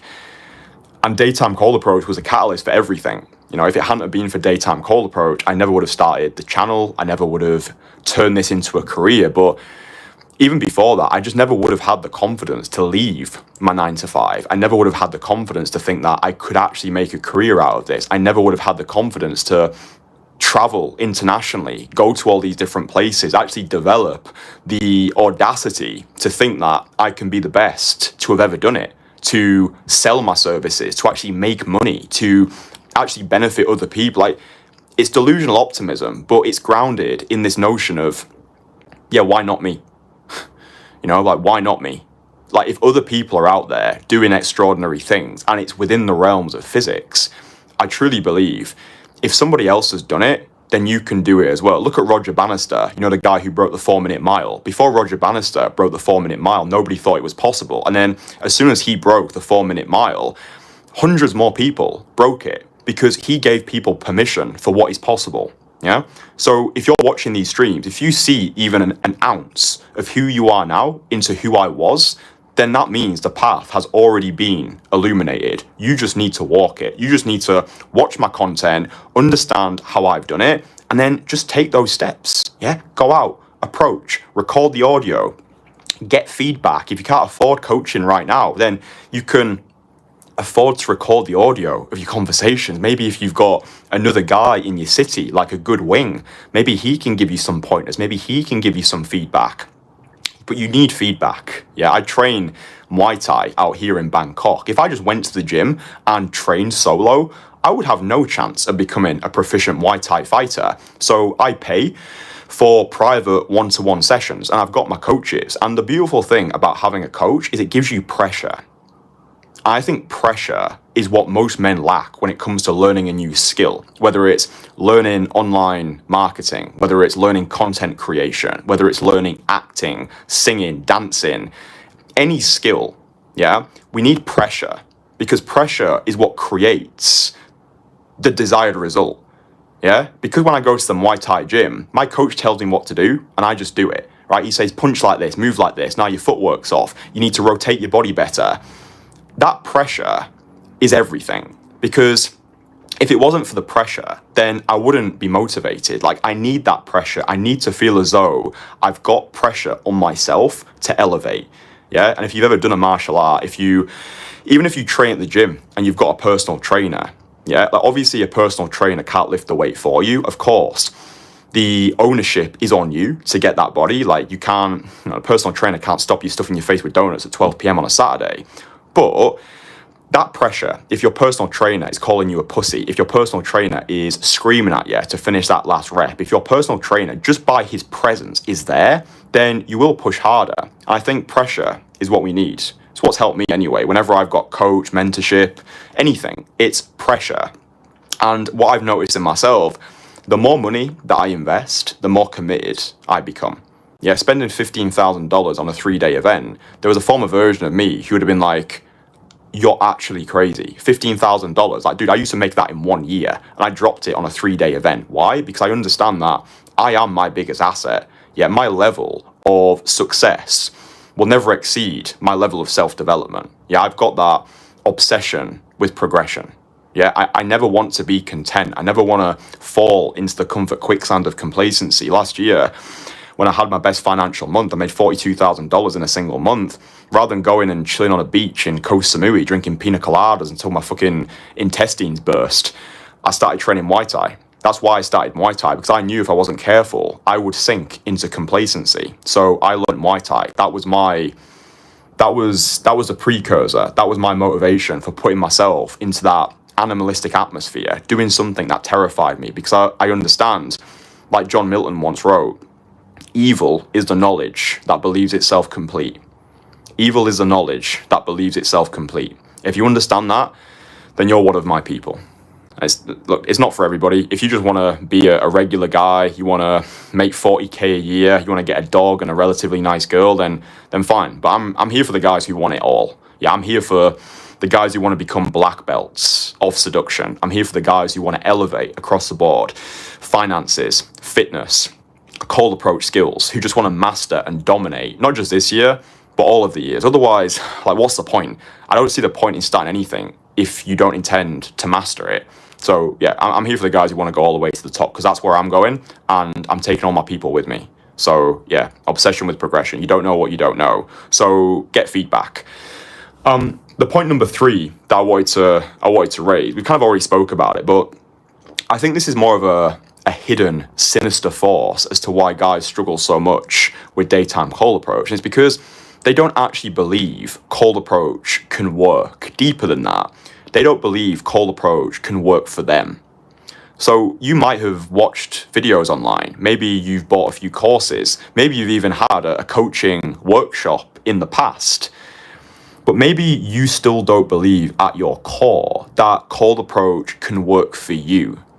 I think this is one of those false self-limiting beliefs that very few coaches in this space actually address, because most coaches in this space, they will just focus on surface level sticking points. Oh, you're talking too fast. Oh, you're not dressed well. Oh, go talk to my fashion expert. He'll be able to get you a better white t-shirt. And it's like, they're not going under the surface, like what's really going on here.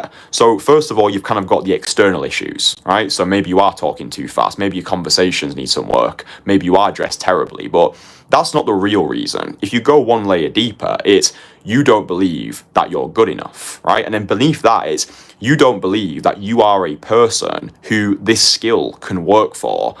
And that's where what I do, that's where we start, right? Because the other stuff, like, okay, you're talking too fast. Like, dude, we can iron all that shit out in the best part of 20 minutes. Like approach anxiety, conversation skills, difficulty closing, getting dates. Like that stuff gets taken care of like criminally fast. This is why when guys work with me, they have full-on girlfriend experiences in just 2 days. They get girlfriends within a week. It's because we start off at the important metric, which is your belief regarding the discipline of day game, okay? So the best thing that I can say to you, if you don't actually believe at your core that cold approach can work for you, is everybody feels that way, right? Everybody. It doesn't matter who they are.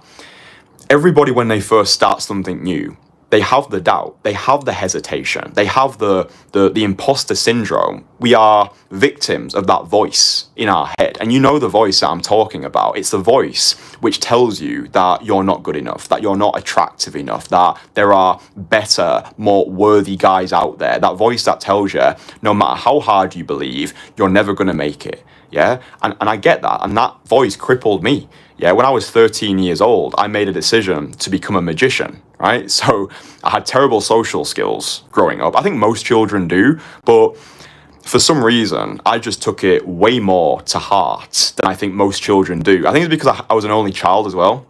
So I had no siblings to like talk with or play with. I was on my own a lot, right? So I was a very isolated, introverted child. Children sometimes would come around and knock on my door, see if I wanted to play out, and I would just hide in my room, play fucking Pokemon.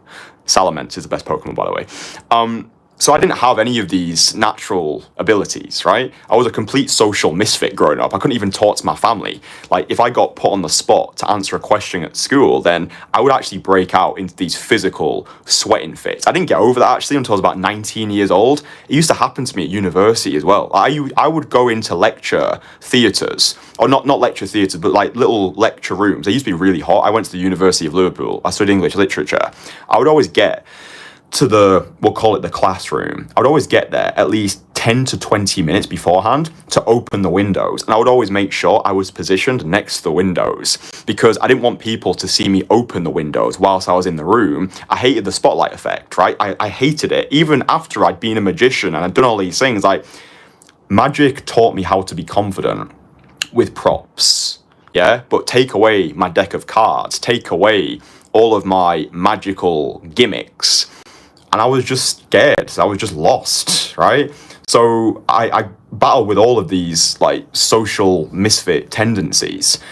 But when I was 13 years old, I watched David Blaine on YouTube and I was like, wow, he makes it look so easy. I want to be like David Blaine.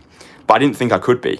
I didn't think I could actually approach strangers. I didn't think I could talk to strangers, let alone perform a magic trick. Like, performing magic is like public speaking whilst doing a magic trick, whilst focusing so hard, like not messing up the trick, because then people are going to look at you, then you feel publicly humiliated. I used to go to work in men's club around Liverpool. I used to approach these like burly group of guys, like, hi, can I show you some magic? And it was like, nah, fuck off, mate. That was actually a great Scouse accent.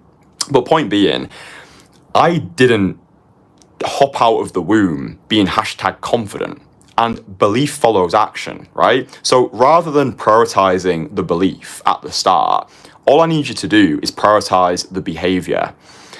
So if you understand right now, we're living in a simulation and nothing is real, and everything that you want is already out there. Everything that I want in this life, I understand it's already out there. I live my life like I'm already a millionaire. I just don't have the money in my pocket yet. When I hop on these live streams, I act like I've got more subscribers than fucking Mr. Beast and Cristiano Ronaldo combined. Like, I truly believe in my core this notion of I'm important, yeah? I just have this like burning desire inside of me. I don't know where it comes from, but in order for me to free myself of my own bullshit, I had to prioritize behavior over belief, meaning that I met the version of me who's speaking to you today. I met this version of me many, many years ago. I had a crystal clear idea of who I wanted to be. I knew in my head that the custom-made reality that I wanted, and then I simply made my actions align with my ambitions. I said to myself, what would the millionaire version of me do right now? What actions would he take? Like, the version of Kristian, who is the best in the world at daytime call approach, what actions would he take? Because something incredible that I've learned is we are what we pretend to be. Yeah, we are what we pretend to be. It's not fake it till you make it, it's believe it so you can become it. We are what we pretend to be. So if I pretend to be a millionaire right now, then what's going to happen is my actions will start to mirror the identity. Yeah, I gave up alcohol last week. Yeah, I realized alcohol was taking more away than it was giving to me. And I understood that for me to get to the next level, like, I've built this 6-figure business, I've got my empire visions to scale it to 7, even 8 figures. I'm like, what's in the way right now? Not what do we need to add? What do we need to remove? And I'm like, alcohol. That's not what the millionaire version of Kristian does. The millionaire version of Kristian doesn't succumb to temptations. Yeah, he doesn't try and reward himself with a glass of whiskey. No, he rewards himself by taking healthy habits, by checking in with his community, by self-educating, by self-realizing, by self-optimizing.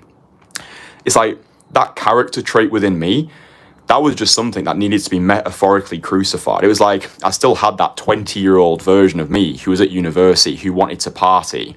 But something that I learned recently, which I think is very interesting, I think it'll help you as well if you're kind of on the same thought frequency as me, is self-sabotage does not actually exist.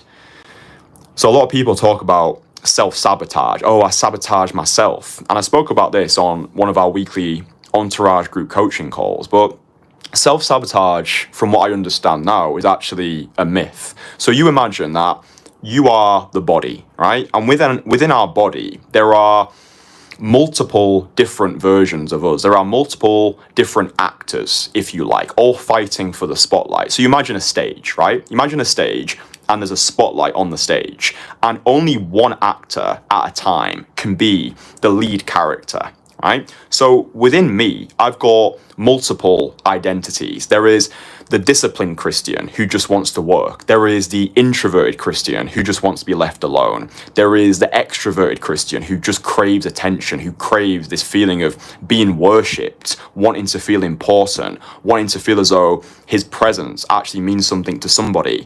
Then you've got the addict Kristian who just wants a good time, who just wants to party and just go crazy into oblivion, yeah? And then there is the empathetic Kristian who, when I work with guys one-on-one, I see my 13-year-old self inside of them. Yeah, sometimes on these streams I can come across as very narcissistic, like some crazed megalomaniac. And that's also a part of me as well. I don't know where that comes from. I guess I'll have to do some more deep therapy on myself. But point being, we've all got these different versions of ourselves who are craving the spotlight. So when we succumb to temptation, I'll use the alcohol example. That is not self-sabotage. That is simply a version of me that wants attention. So when I was drinking, I wasn't sabotaging myself. I was simply giving attention to a part of myself, right? So the way that I am now channeling all of these identities is I'm forcing's the wrong word. I am incentivizing, so much better. I'm incentivizing all of the identities inside of me to all push together into one core goal, which is this, which is me speaking to you, which is building the entourage into the greatest community on the planet, which is becoming the best in the world to have ever done this skill, to free a generation of men, just free everybody from bullshit, yeah? So all of these, like the part of me that used to be addicted to playing like Pokemon and video games, the business, the movement, the dream, the vision, that's where all of these identities are now being channeled. I don't know if that makes any sense, but for the right person, that's just made like a massive light bulb go off, because it explains human behavior. It explains why we do the things that we do. And Carl Jung said it best. He said, until you make the unconscious conscious, it will rule your life and you will call it fate. Yeah, people who I went to school with, or members of my family, they live in a small town. It's called Barrow-in-Furness in the Lake District. You only go there if you're lost. It's not that they're bad people. They're just no longer my people, right? We've got plenty of alcoholics in my family, and they just think they're alcoholics because, oh, it's genetic, oh, it's because of my upbringing, oh, it's because my dad was an alcoholic. So they blame everything on fate, when really it's decisions that they're making because there are versions of themselves which they're not conscious of. And until we bring the shadow to light, it rules our life and we call it fate. And this is why I say to you, you don't have dating problems. You have got personal problems which manifest themselves into dating problems. And until you make the unconscious conscious, it will rule your life and you will call it fate.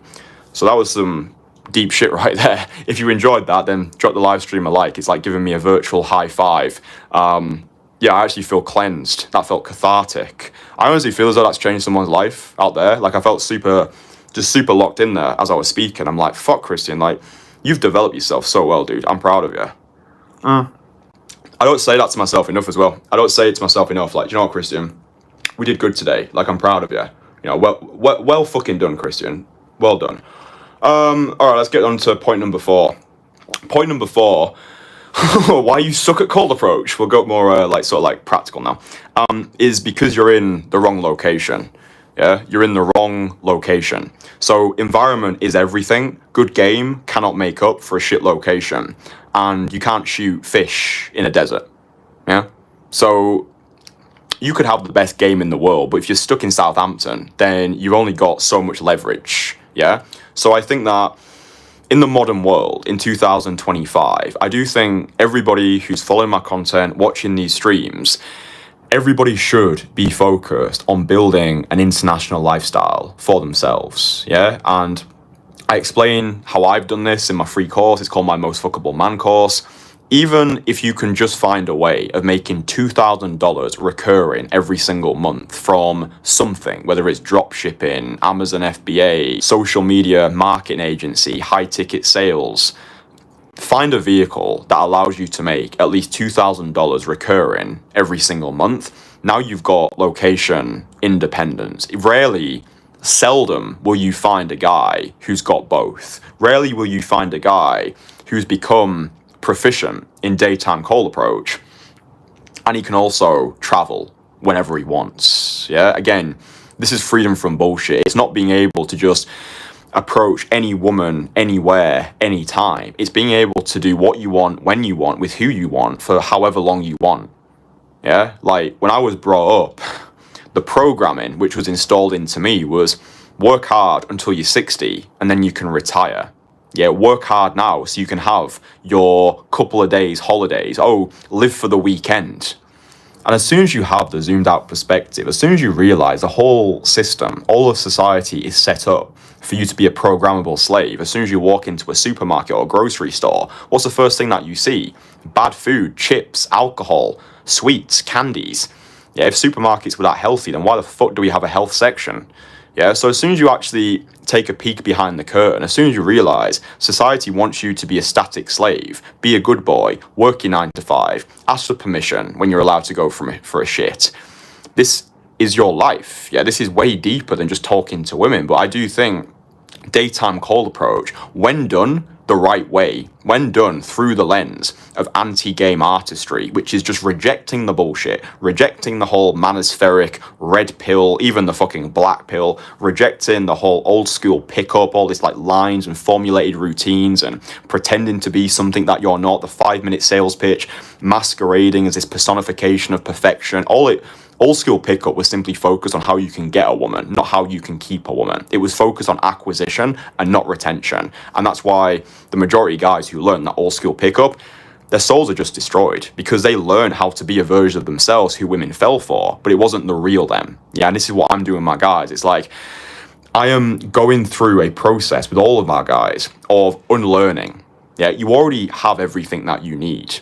Everything that you need is already inside of you. This is a process of unlearning. It's stripping back those layers of social conditioning so you can connect with your most authentic self. The way we do that is by taking radical action through the most aggressive form of self-development, which is daytime call approach, when done properly, with accountability, with feedback, with support over a sustained period.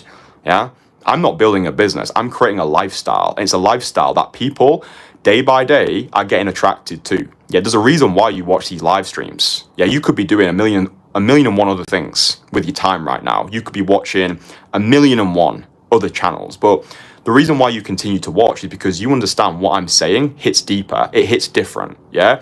And I think because my whole process has been documented on this channel, it makes it way more relatable. Yeah, if I just started making content right now, the person I am today, I guarantee nobody would listen.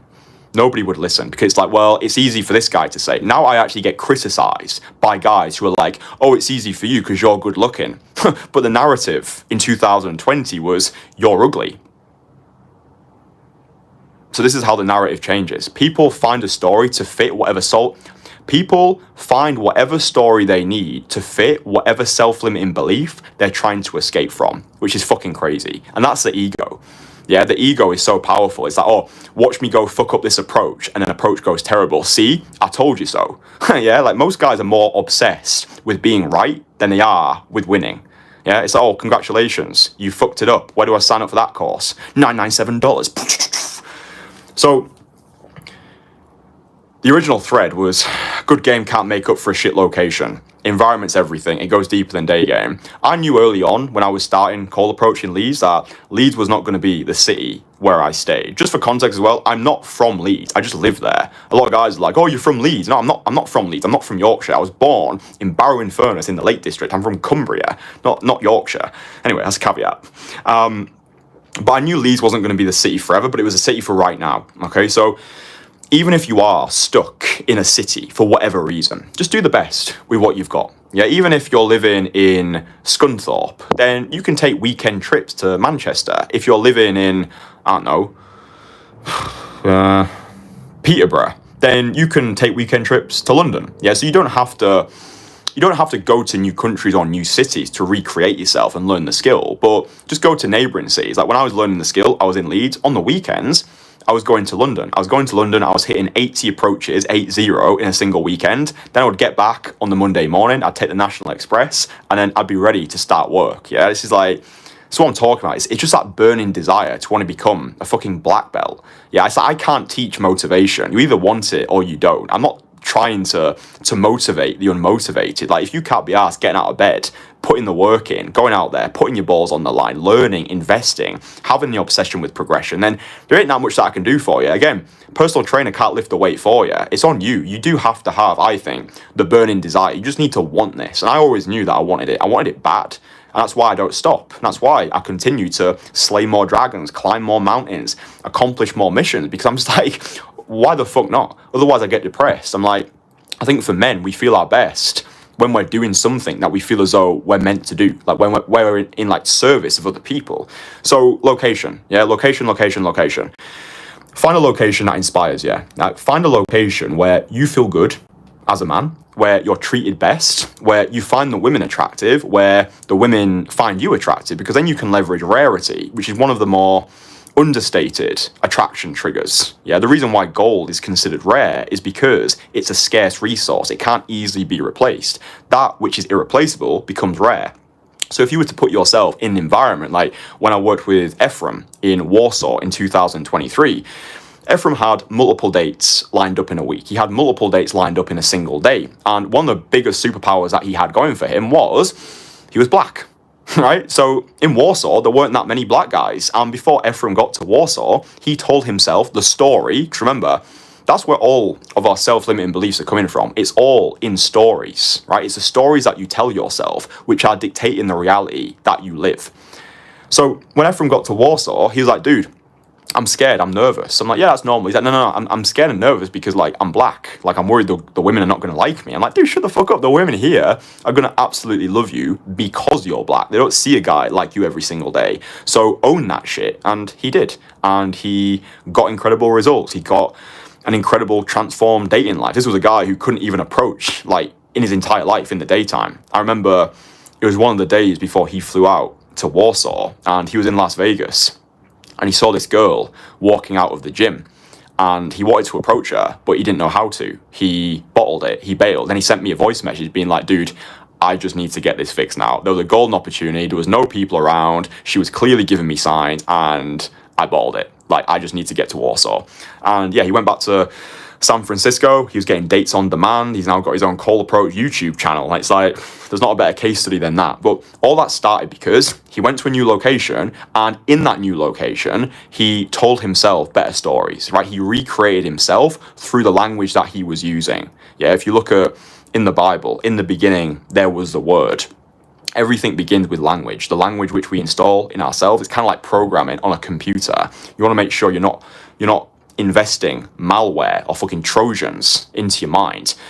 An environment plays a big part in that. Even if you're in a toxic environment right now, maybe you're stuck in a city where people are negative, where you're maybe you're in like shared accommodation and you're trying to build a business, but you're living in some party house where people are coming home drunk every night and you can't focus. Or maybe you're still living with your parents and your parents don't allow you to express yourself properly. Maybe you go into the pub every Saturday with the same 5 people you went to school with, and they're shaming you for wanting to improve yourself. Like, oh, dude, Cold Approach, that's weird, that's sleazy. You mean like picking up girls? Oh, no, dude. Like, here's another pint, watch the football, let's go talk about Cole Palmer. It's like, yeah, environment. Yeah, you know, where are you positioning yourself? Because proximity is power. We become what we surround ourselves with. You've probably heard it before. You're the average of the 5 people you spend the most time with.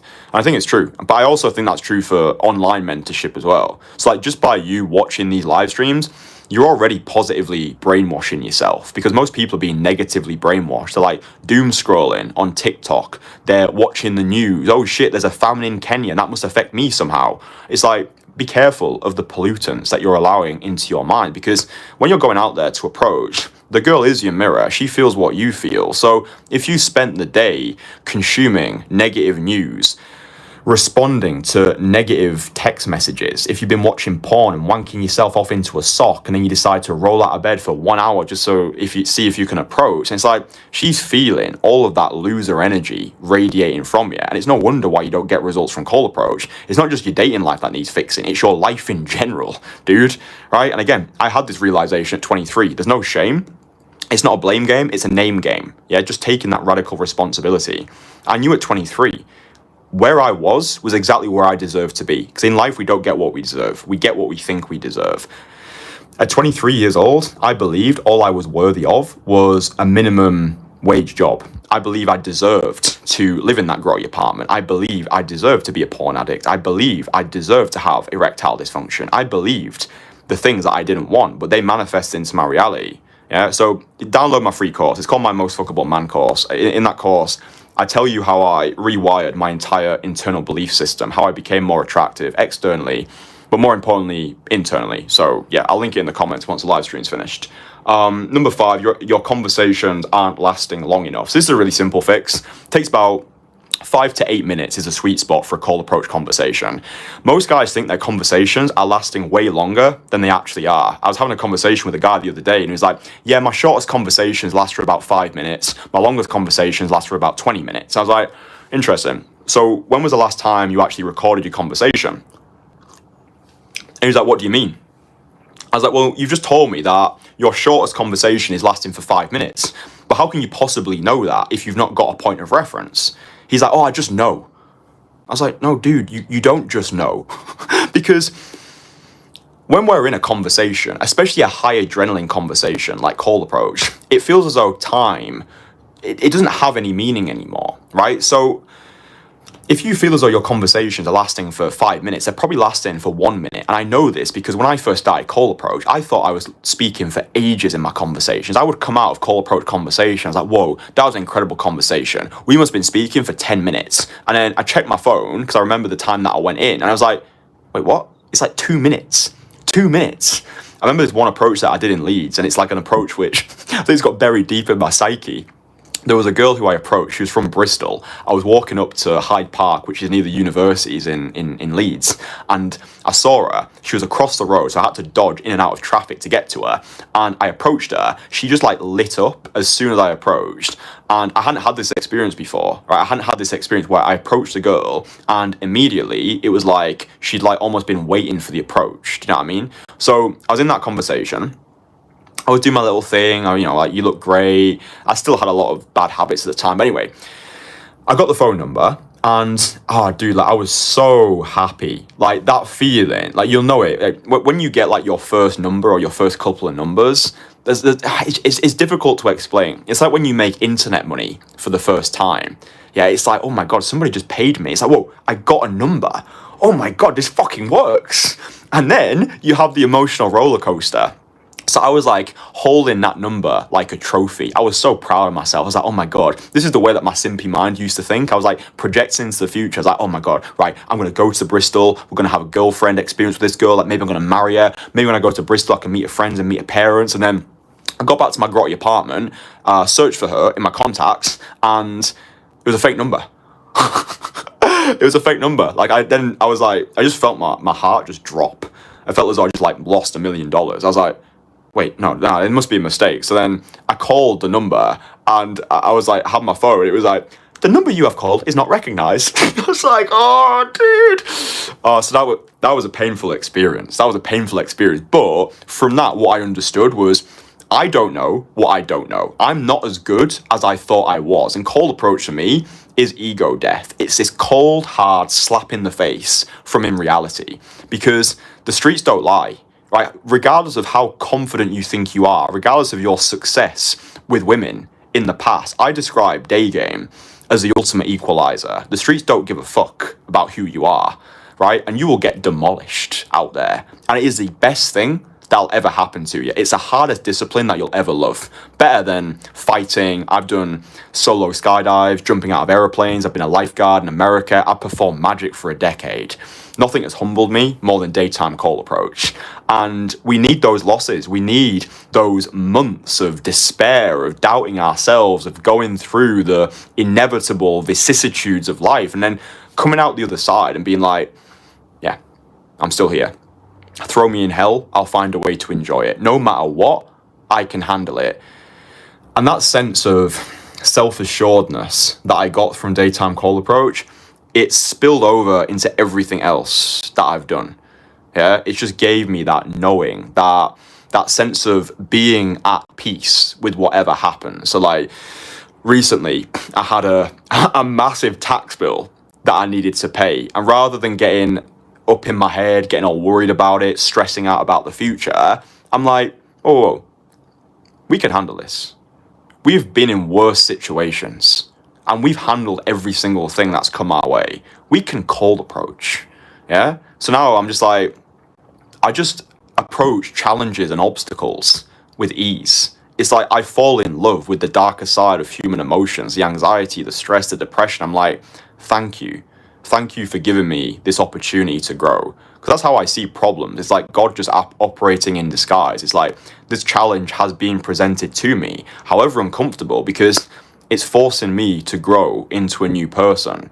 Yeah, the moment when things feel comfortable is the moment where you start stagnating. I don't believe in maintenance. You're either in a surplus or you're in a deficit. You're either growing or you're stagnating. There is no in between.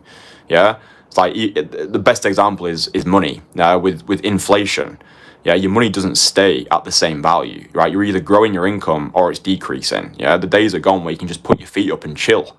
But like, these are not games that we ever want to escape from. This is the way that I see it. It's like dating, fitness, social abilities. It's like, these are not games that we're trying to complete. They're games that we never want to stop playing. Yeah, and I think you only really start to learn game, like intersexual dynamics, once you get into a relationship. Because that's what I've found. I'm in a relationship right now. It's the best relationship that I've ever been in, with a wife-worthy woman, a woman who I adore, a woman that I go super deep with. Like, we've got like healthy boundaries. Like, we just get each other. Yeah, it's been a long time in the making. I feel as though all my other relationships allowed me to become the version of myself who was ready to receive this woman. But like, even now, it feels as though I've got a mirror held up to myself 24/7. It's like, I need to continue being the guy who she fell for in the first place. More than that, I need to evolve and be even better, because I think most people fall in love with strangers. Most people fall in love with the idea of a person rather than the actual person. And a big motivation for me going super deep on these live streams is I want to get to a point, like, even if me and my girlfriend, my current girlfriend, are not together in 2 years, in 5 years, I really want to get to a point, because I've got these empire visions where I just know in myself, I'm going to get on the world's greatest podcast. I'm going to be invited onto like the big podcasts, like just like share this message across the world on different platforms. And like, one of my visions for myself is, imagine being on a date with a woman who's watched all of my live streams, who's listened to all of my podcasts, who's consumed all of my content. Imagine being on a date with a woman who already knows everything about me, warts and all. She knew that I was a porn addict. She knew I had erectile dysfunction. She knew that I've gone through periods of hating myself and not feeling enough, always feeling like the ugly duckling, feeling invisible, feeling irrelevant. Like, imagine turning up to a date where there was no pretense anymore.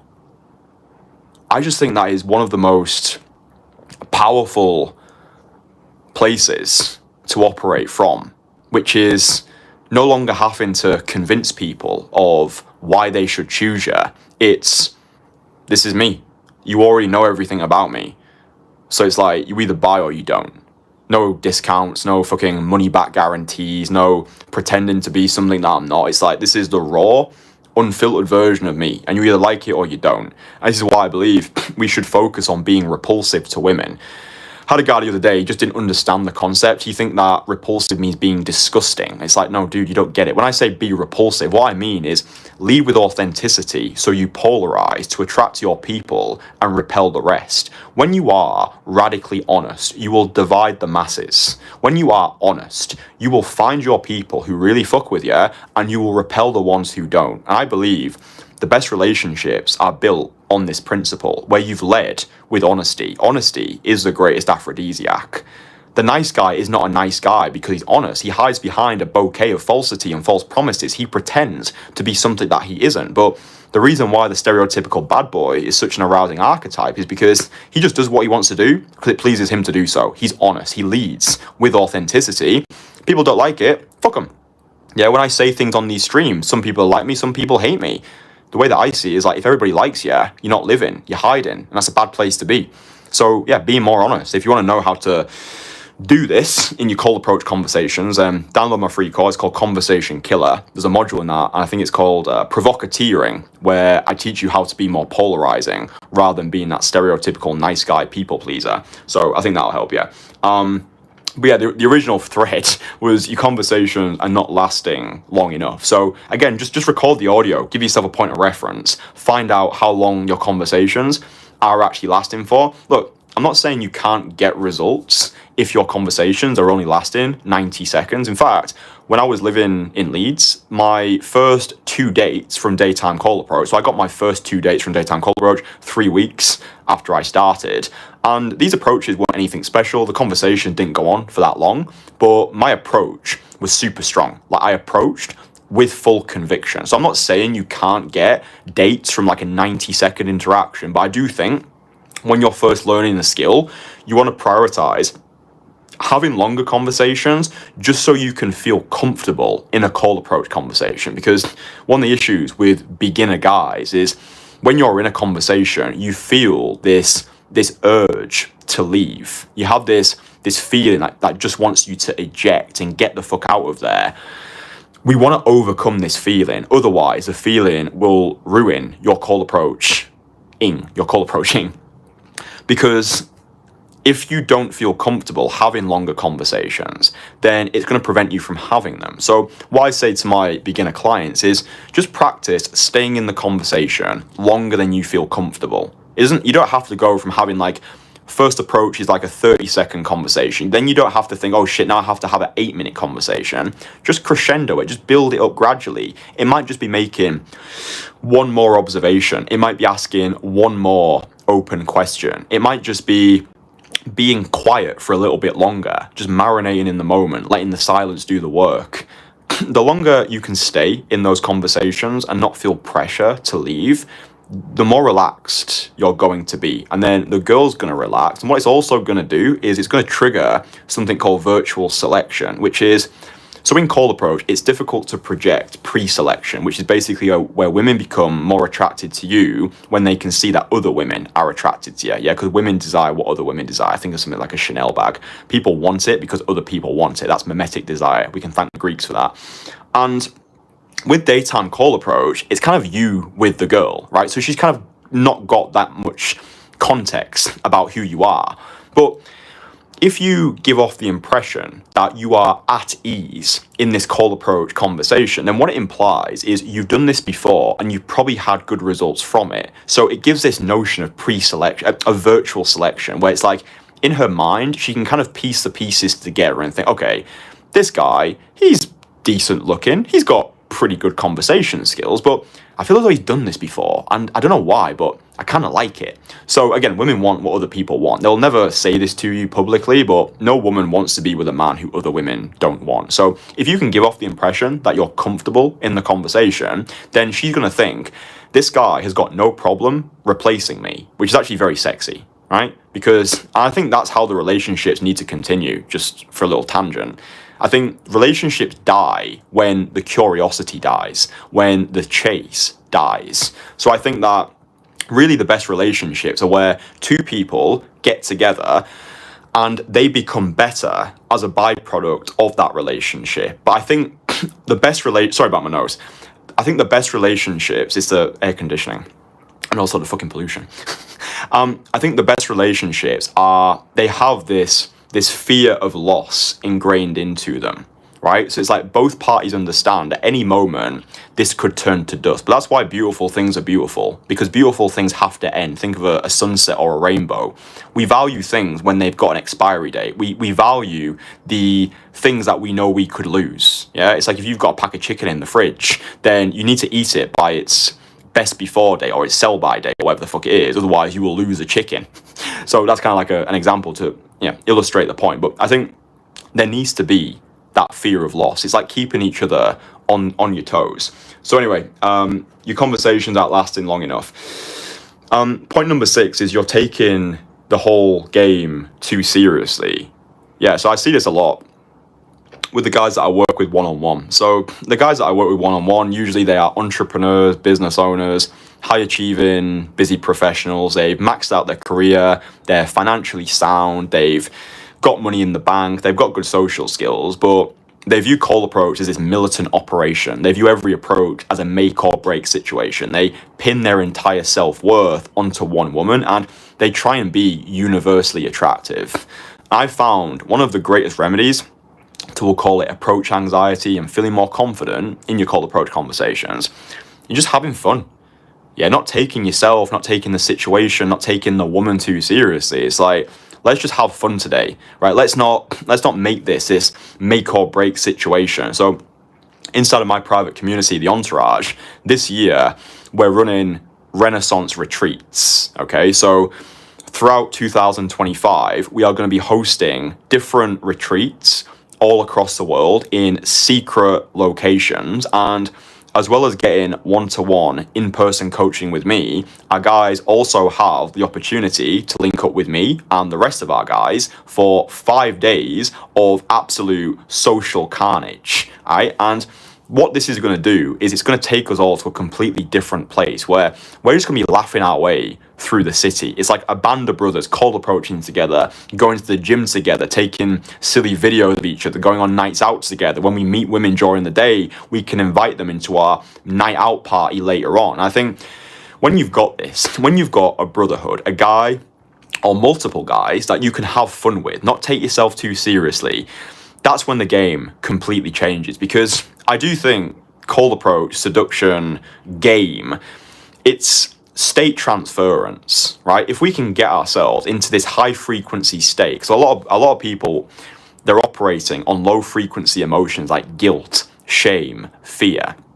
And I believe that before we even go out there to cold approach, it's not always possible, but for me, I want my energy, I want my frequency to be high as possible. It's like, imagine you've got a cup filled with water. I want my cup to be so full that all I want to do is give, yeah? And when we can operate from that place of wholeness rather than from a place of lack, that's when the approaches feel as effortless as drinking water. Yeah. So getting your frequency as high as possible before you even go out there to approach. So it might be having a gym session. It might be doing some hill sprints. It might be recording a video of yourself outside in public.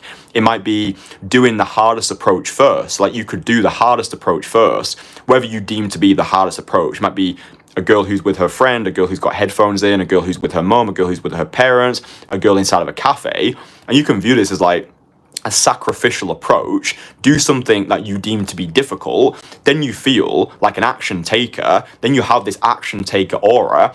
All other approaches feel easier in comparison, and you just feel lighter. Like your energy just feels lighter when you're not going out there for the woman, you're going out there for a feeling. Yeah, so just reminding yourself to have fun with it. Just having fun with daytime cold approach, much easier when you've got a good group of guys around you. Inside the entourage as well, our guys will do virtual wingmen sessions. So we have a private WhatsApp accountability group. So it's like having wingmen in your pocket. You've got support around the clock. So sometimes when our guys go out there to approach, they will have virtual nights out together. So they can be in completely different cities, but they just get each other on a FaceTime or a Zoom call or a WhatsApp video call.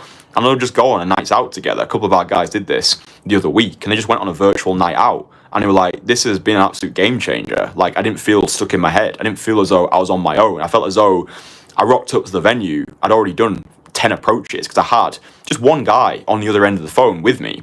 And it made the night out way more fun. And also, it's kind of like a fun thing for the girls as well. Like, you imagine you approach a group of girls and you've got your friend on the other side of the phone.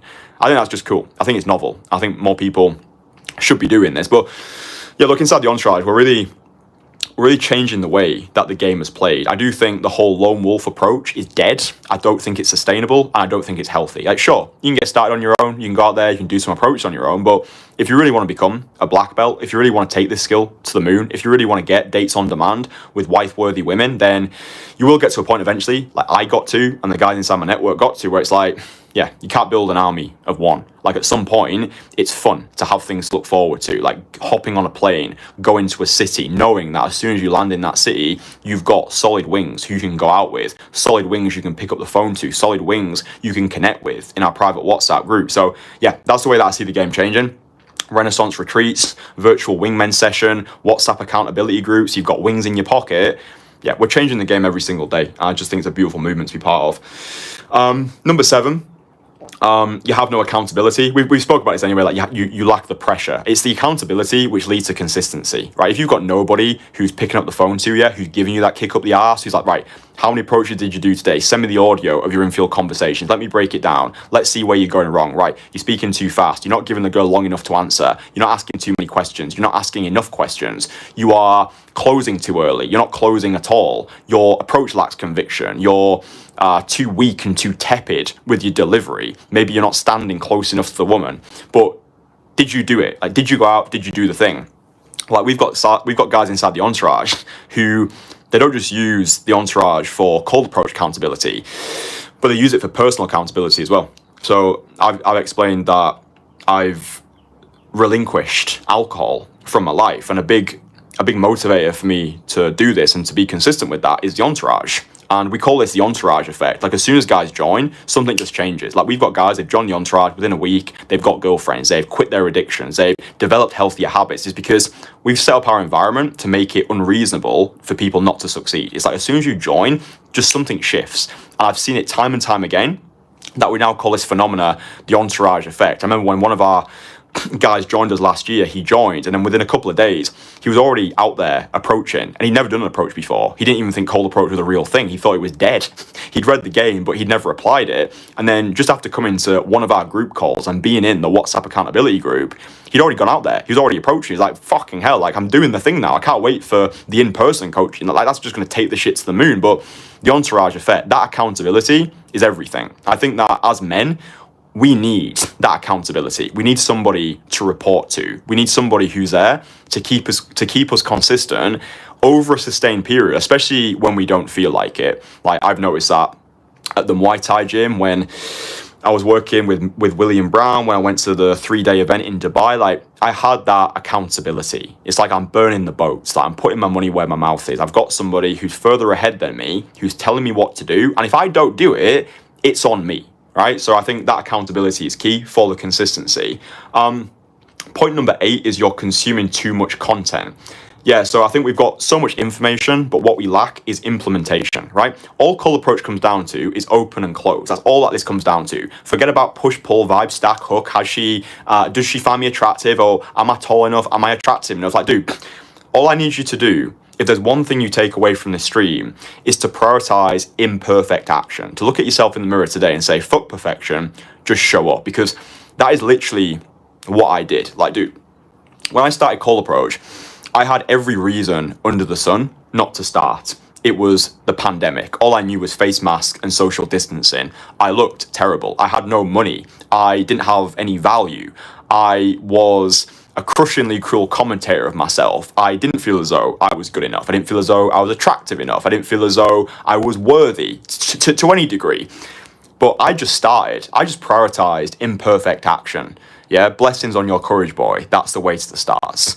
So that's all I want you to do. Stop consuming all of this content. Even stop consuming my content. Like, dude, if you're watching my video, if you're watching my videos purely for entertainment, just to pass the time, then stop watching them. The videos are not designed to be entertaining, although I do think I am relatively entertaining. They're designed to show you what's possible, to give you a kick up the arse, to say to you, hey, by the way, I used to be fucking shit, and now I'm a little bit better. You can do it too. But information has to be transmuted into implementation. That's what I get paid a lot of money for. It's for implementation, because I understand information on its own is just not valuable.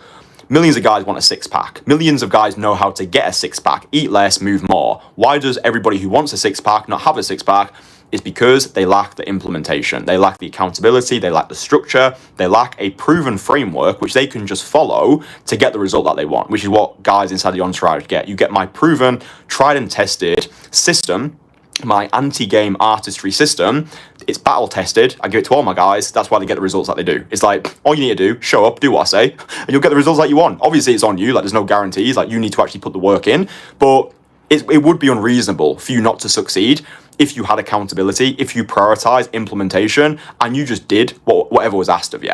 So stop consuming so much content. That's what I would say. Just like a little side thing from that, if you're watching porn, then do your best to stop it. I know it is difficult. If your life sucks right now and you're using porn as escape, like, I've been there, I've done that, but I almost just wanted to replace porn with real life communication. So I would just have these like 7 days where I said to myself, right, I'm not going to watch porn for 7 days. And at the end of these 7 days, as long as I've done my weekly cold approach target, then we can reward ourselves with porn. And do you know what happened by the time I got to the end of those 7 days? I didn't even want to touch it. I was like, why the fuck would I accept bronze when I can have gold? So yeah, usually there's just a lack in your life and you're using the porn or the alcohol or the weed or whatever else you're doing. You're using that to cover something that you're trying to escape from. So yeah, maybe I could do a separate video on that. It's probably too deep for this discussion. Number 9, you haven't built a compelling Instagram. So yeah, in the modern game in 2025, I do think it's criminal not to have a compelling Instagram profile or be in the process of building a compelling Instagram profile. So the reason why I say it is like, does a business need to have a website in the modern world? Not really. Does it help? Yes, it fucking does. Like, dude, whenever you decide to go to a restaurant, a cafe, or whenever you decide to buy something, what do you usually do before making a purchase? You usually read the reviews, yeah? So for me, cold approaching without having a compelling Instagram is like building a business that doesn't have any reviews, doesn't have any testimonial, doesn't have a website. The biggest problem that I see with daytime cold approach, the biggest reason that I believe women will flake while they'll give their phone number out and you never hear from them again, is a lack of social proof, i.e., she just doesn't feel safe going on a date with you because she doesn't have any context. So the easiest way to overcome this challenge is building an Instagram that does the work for you. So if you've got an Instagram which has pictures and videos of you with attractive women, maybe you've got a few comfort building photos on there of you with a dog, or you with your parents, you looking happy, maybe you're on a jet ski, oh, you're living an interesting life. Like, dude, it might seem shallow, it might seem vain, but it fucking works, right? It's a tool. That's all it is. Like, forget about right or wrong. Forget about, oh, this is shallow, this is whatever. It works. Social media is not going anywhere, right? So use it. It's designed to be used as a tool to create a better dating life for yourself. Because if you're call approaching and you've also got a compelling Instagram, dude, you are going to be deadly. Like, imagine this.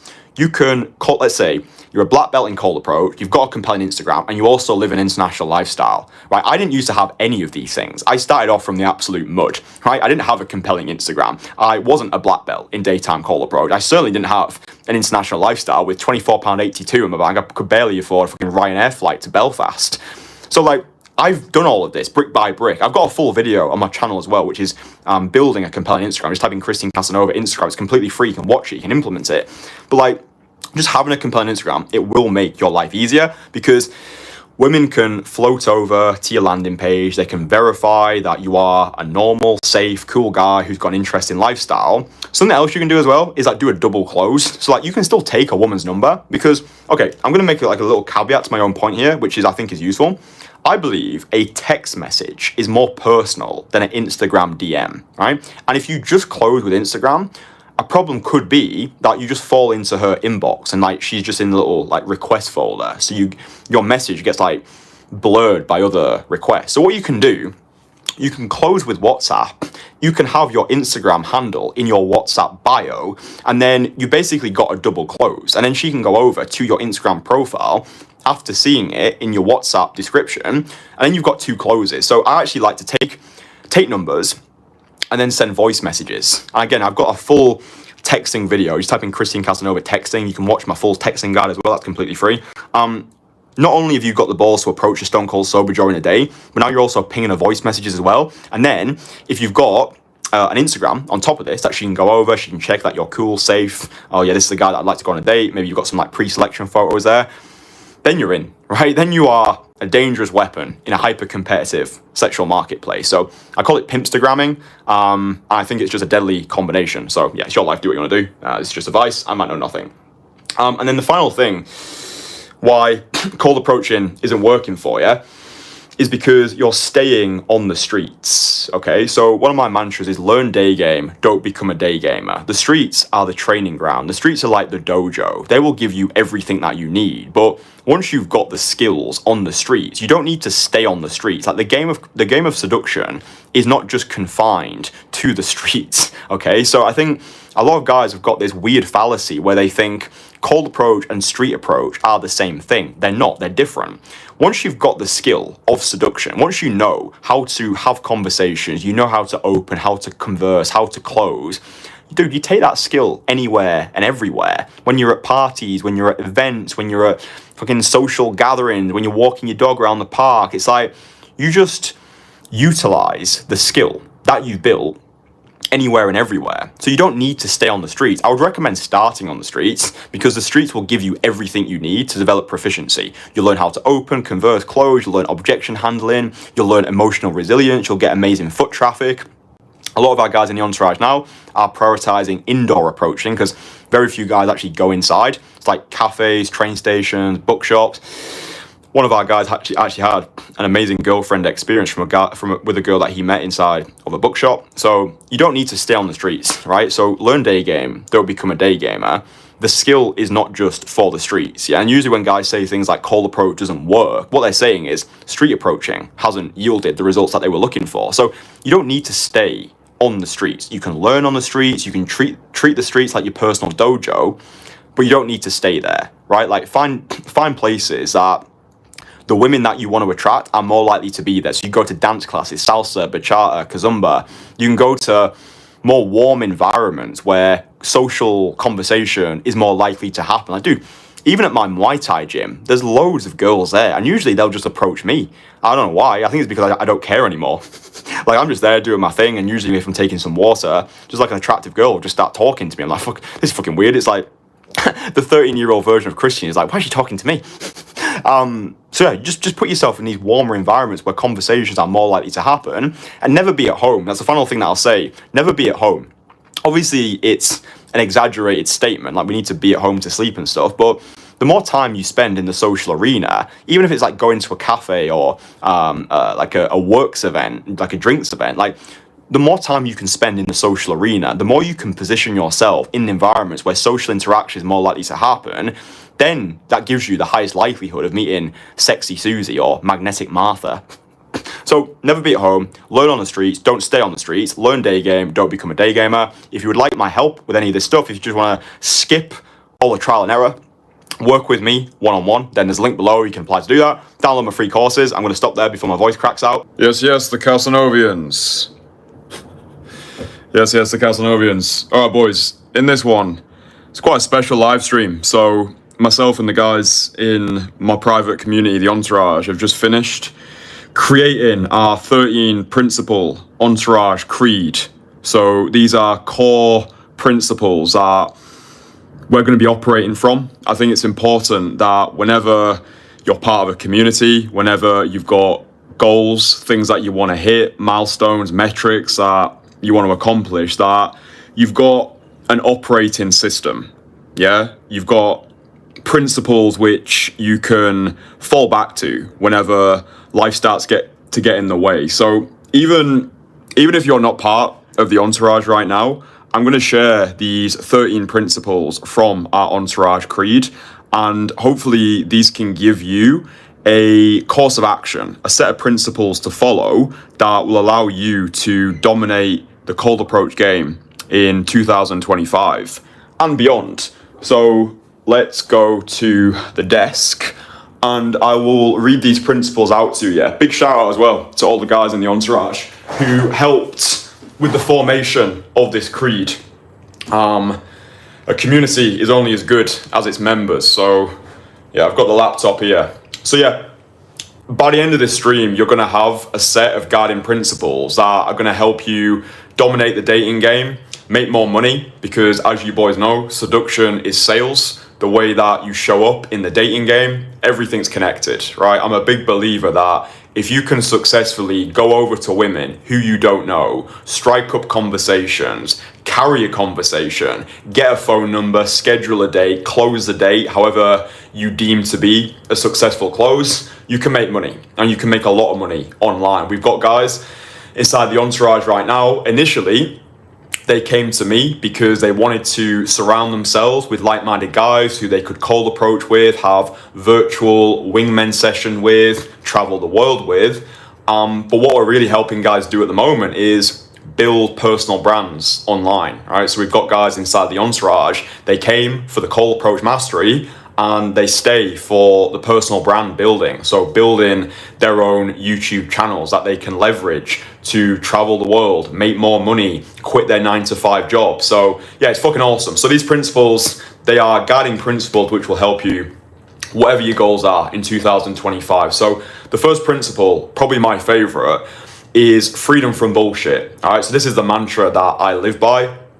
Understand when I'm talking to you, I'm not talking as a dating coach. I'm not talking to you as a day gamer or a pickup artist.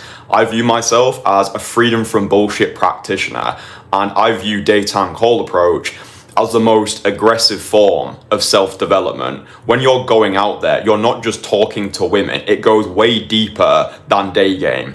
Call approach is a 2 middle finger salute to the bullshit which has historically held you back. The self-limiting thoughts, the perceived lack of self-worth, the shit relationships that you've had in the past, maybe the relationships with your parents, your siblings, toxic people you're still hanging around with.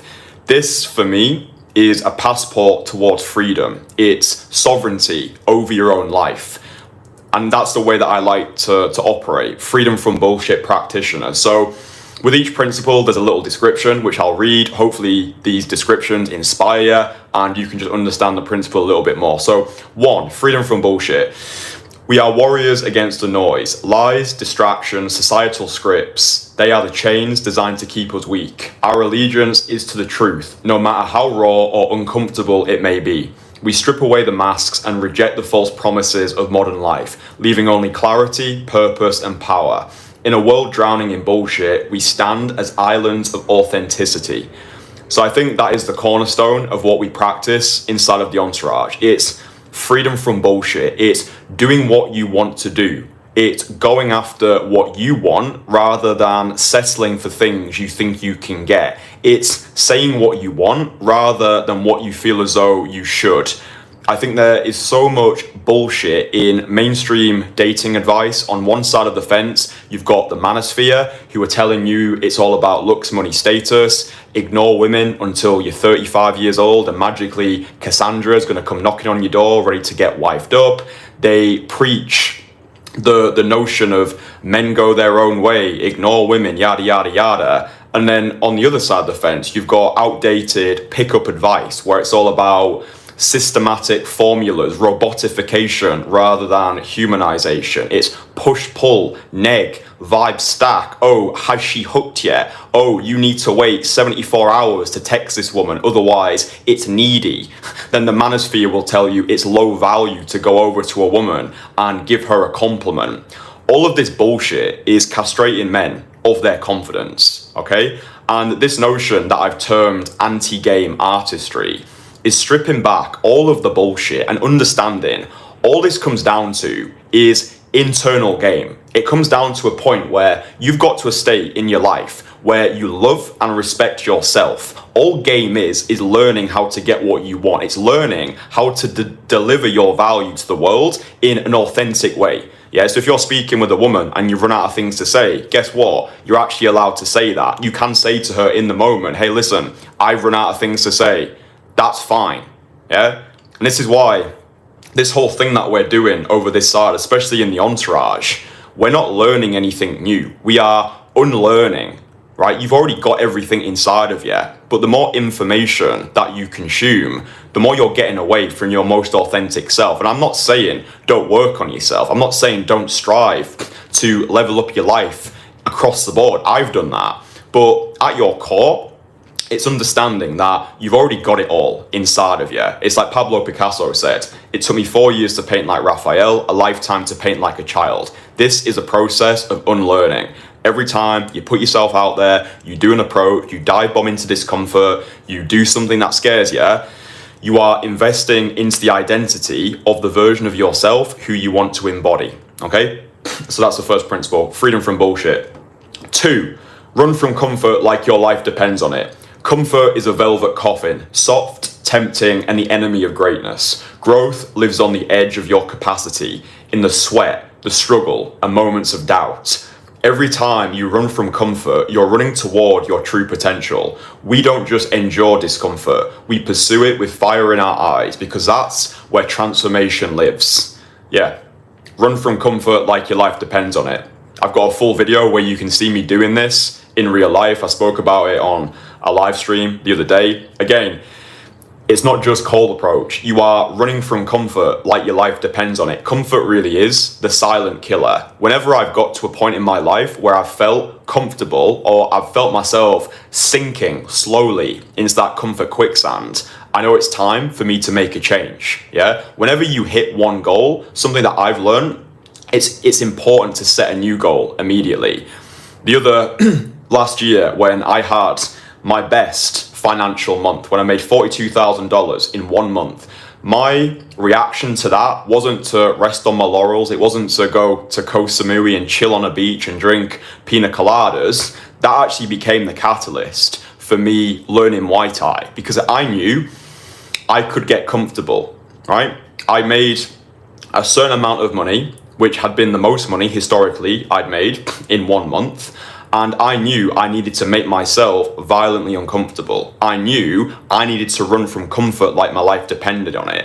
And that was the catalyst for me learning Muay Thai. I've been training Muay Thai since however long it's been, since September. That was my reason for doing it, okay? So as soon as you hit one goal, as soon as, let's say your goal right now is to get a girlfriend, the worst thing that can happen is you get the girl and you stop working on yourself. I've done this, right? You get the girl, and you lose yourself in the relationship, right? You start to put on weight, you stop working on your hashtag mission, and she loses all respect for you because you're no longer the version of you who she fell for in the first place, right? So as soon as you achieve one goal, set a new goal. Set a goal that makes you feel uncomfortable, because that's going to keep that obsession with progression and stop you from sinking into the comfort quicksand. I hope that makes sense. 3, belief follows action. Stop waiting to feel ready. The universe rewards movement, not hesitation. Confidence is not something you're born with. It's something you earn by stepping into the unknown. Every bold action rewires your brain to believe in your power. We leap first, knowing that belief will catch up. Yeah, belief follows action. I think that's one of the most profound mantras that has come out of these live streams. Belief follows action. We wrote here, confidence is not something you're born with, and I'm living proof of that. Like, I didn't come out the womb being hashtag confident. I struggled a lot socially growing up. I struggled making social connections. When I was at school, I always used to look at other children in the playground and think, how do they have it so easy? I didn't know that they have some like magic spells that they were using. Social skills never came naturally to me. So that's why at 13 years old, I became a magician. I learned magic, spent a decade doing that. People meet me today, or they'll see some short clips of my content online. They'll think, oh, it's so easy for this guy. Easy for you to say, bro. You're confident. It's like, wake up, yeah? This does not happen by luck. It's happened by design. I just started earlier than most people. That's probably the biggest advantage I've got over most people, is I just started early. And this is why when guys work with me one-to-one, they join our private community, the Entourage, they get results fast. It's because they are soaking up 15 years of battle-tested social expertise in a single weekend. And then they're held accountable. They become part of the community. They get invitations to secret worldwide meetups. This is why what I do works. It works because I have. And cold approach will work as long as you do, right? So belief follows action. Even if that is you going out today and doing one direct cold approach. So you going over to a woman, telling her that she looks amazing. I think too many people prioritize belief before they prioritize behavior. You don't prioritize the belief until you prioritize the behavior, meaning that I can't think my way into a confident state if at 13 years old, I've just sat in my room, lotus flower position, trying to manifest confidence into my life. Nothing would have changed, right? The thought is simply the first seed of the action. You have the thought, and then you transmute information into implementation. Actions must align with ambitions. You probably heard the book by Napoleon Hill, Think and Grow Rich. I think that title misses a core principle, which is think first, then take a shitload of action over a long enough time horizon, outwork your self-doubt, and then become rich. But I get pithy quotes sell better on titles. So yeah, belief follows action, right? You might not think that you're good enough right now. You might not think you're attractive enough. You might not think that cold approach can work for you. You might not think that you can make the sort of money you want to make. You might not think that you can live an international lifestyle. You might not think that you're capable of doing the things that you want. And that might be true because you need to become a new version of yourself. This version of you, the life you're living, the money you're making, the women you're dating, that's what you're worth right now. And that might be a difficult pill for some people to swallow, but I knew for me, At 23 years old, when I first started making these videos, going out into leads, back when I was a porn addict, back when I had erectile dysfunction, back when I was making shit money and working a dead-end 9-to-5 job, I looked at myself in the mirror one day and I said to myself, where I am is exactly where I deserve to be. I think that ability to take radical responsibility for our lives is something more of us need to do, right? If you can look at your life right now and think, I'm not happy, I feel dissatisfied, then the message I have for you is nobody's coming to save you. Where you are right now is exactly where you deserve to be. I had a guy who commented on one of my videos the other day. I made a video which was run from comfort like your life depends on it. And he left a comment saying, oh, it's easy for you. I'm married and I have children. It's not easy for me. And that victim mentality, it gets you nowhere. Well, dude, it was your decision to have a child. It was your decision to get married, right? So do the best with what you've got. I just think the amount of victim mentality in people, oh, it's so easy for you. Oh, life's so difficult for me. I have a child. I have a marriage. It's like, well, let that be the reason why you do it. Yeah, run from comfort like your life depends on it to be a better role model for your children, to be a better masculine leader. Like, have that responsibility rage like a fire within your soul. I just don't understand people's mentality. It's like, oh, it's so difficult for me because X, Y, Z. Yeah, the universe doesn't care. The universe cares about the actions that you take. And again, it might be difficult for people to listen to that, but where you are right now is exactly where you deserve to be, right? So if you want to change your life, you change your actions. That's the only thing standing in between you and your desired reality. It's the actions that you take. Thinking is not enough. Actions must align with ambitions, okay?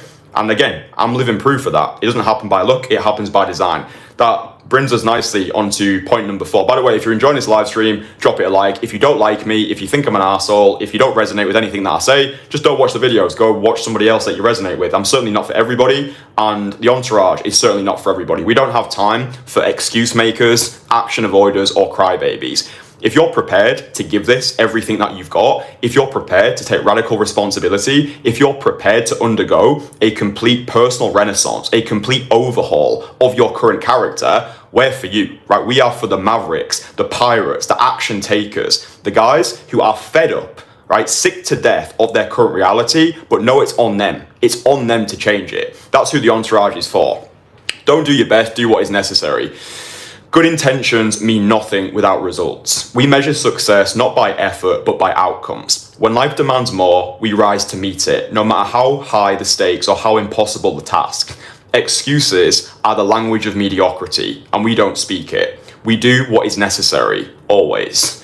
Yeah, I love this. Don't do your best, do what is necessary. Your best right now is probably not good enough, and that's okay. My best wasn't good enough 4 years ago. Every day when I wake up, I'm not some superhuman. I feel emotion. Yeah, I feel emotion strongly. I woke up this morning and honestly, I couldn't be arsed with the day. I just wasn't feeling it for whatever reason. I have days like that sometimes where I'm just bombarded by my own bullshit. I've got the avalanche of anxiety. Honestly, before I made this live stream today, I wasn't in the mood to do it, right? But that would be my best. My best would be, forget it. Let's slack off today. Let's just make a half-assed live stream. Let's go chill in the bed. You know, we've got enough money in the bank. We've got enough like good things going. It's like just bullshit, right? Freedom from bullshit. That's why freedom from bullshit is the first principle. Don't do your best, do what is necessary. What is necessary for me today is to do what I'm doing now, to read out these 13 creed principles of the entourage and deliver you as much value as possible. Again, excuses are the language of mediocrity. Before I did this stream, I went upstairs, I went to the gym, right? I went on the treadmill and then I did some shoulder exercise. Again, I don't want to do that, but I did what is necessary and now I feel better because belief follows action. So yeah, I think that's a guiding principle. Don't do your best, do what is necessary. I think it's important for you to recognize your best has got you up to this point in your life right now, okay? That is what your best is. So this current version of you, we need to metaphorically crucify this current version of you and elevate into the version of us who can achieve these things, right? And yeah, you might have the doubt, you might be scared, you might have chronic overthinking, you might have the hesitation. Again, belief follows action.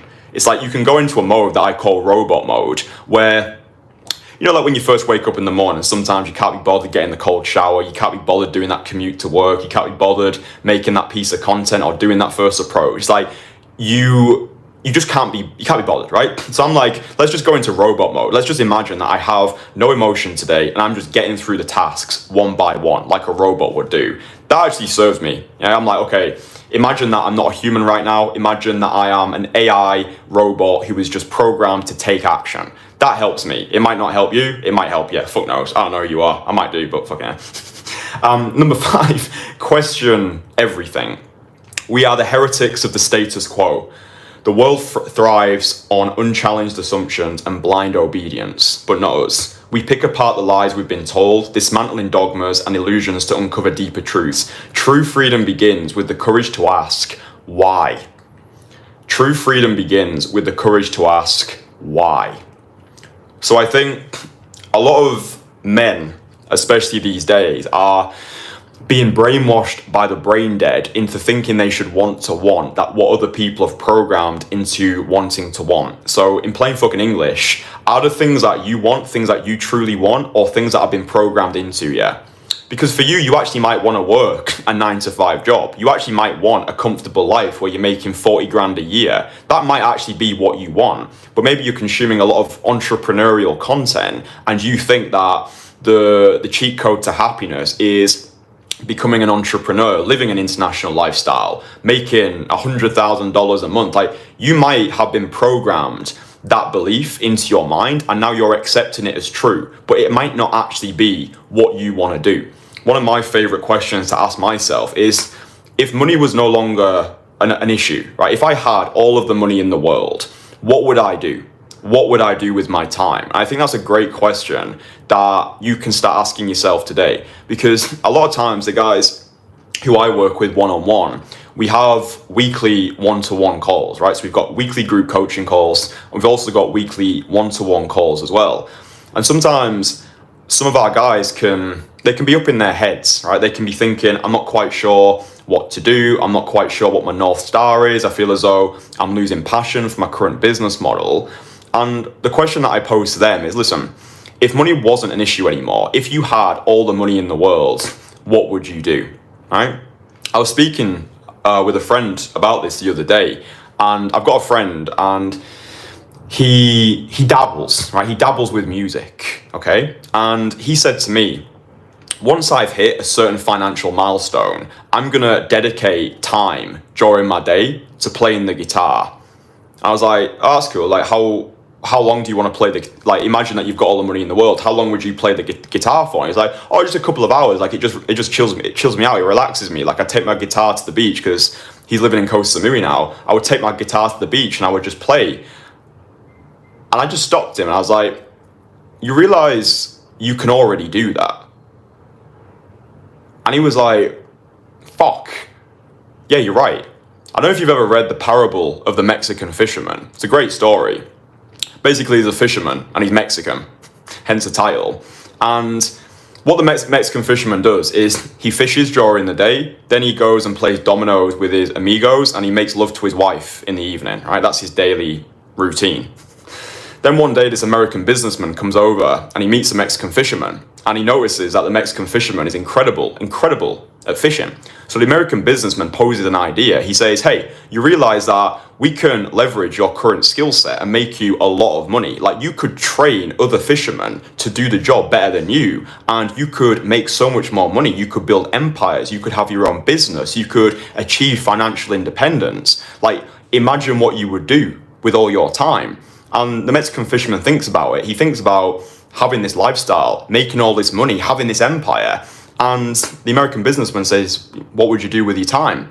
And the Mexican fisherman says, well, I would go, I would fish, I would play dominoes with my amigos, and I would make love to my wife in the evenings.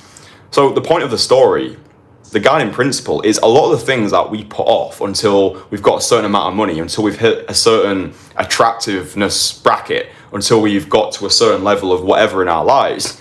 A lot of these things, we can already do them, but we're just not giving ourselves the permission to do them right now. Yeah, I like to view myself as an artist, right? And I find the best artists, they don't wait for permission to sing, to dance, to act. They are just bold and unapologetic, because they understand they never get the same moment twice. So a lot of the things that you are putting off, oh, I'll start cold approach when the weather gets better. Oh, I'll start cold approach once my biceps have got slightly bigger. Oh, I'll start cold approach once I've upgraded my wardrobe. It's a pot of gold at the end of the rainbow. It's conditional action. I will do this if. I will do this when. There's never a good time to start. And I think by prioritizing imperfect action, doing the best with what you've got right now, that's how, for me anyway, the best lives are lived. It's not waiting, it's starting. So yeah, I thought I'd share that story. I think it's quite cool. Number 6, don't chase goals, chase an identity. Goals are fleeting, but identity is eternal. We don't just set targets, we rewrite the story of who we are. Every action we take reinforces the man we are becoming. The one described in our personal Renaissance document. By the way, if you've not downloaded my free course, it's called my Most Fuckable Man course. There's a module in that course titled Mindset Mastery. In that module, you will create a personal Renaissance document. So if you don't know what a personal Renaissance document is, download my free course. I'll link it at the bottom of the description. You can go download my course. All my courses are free.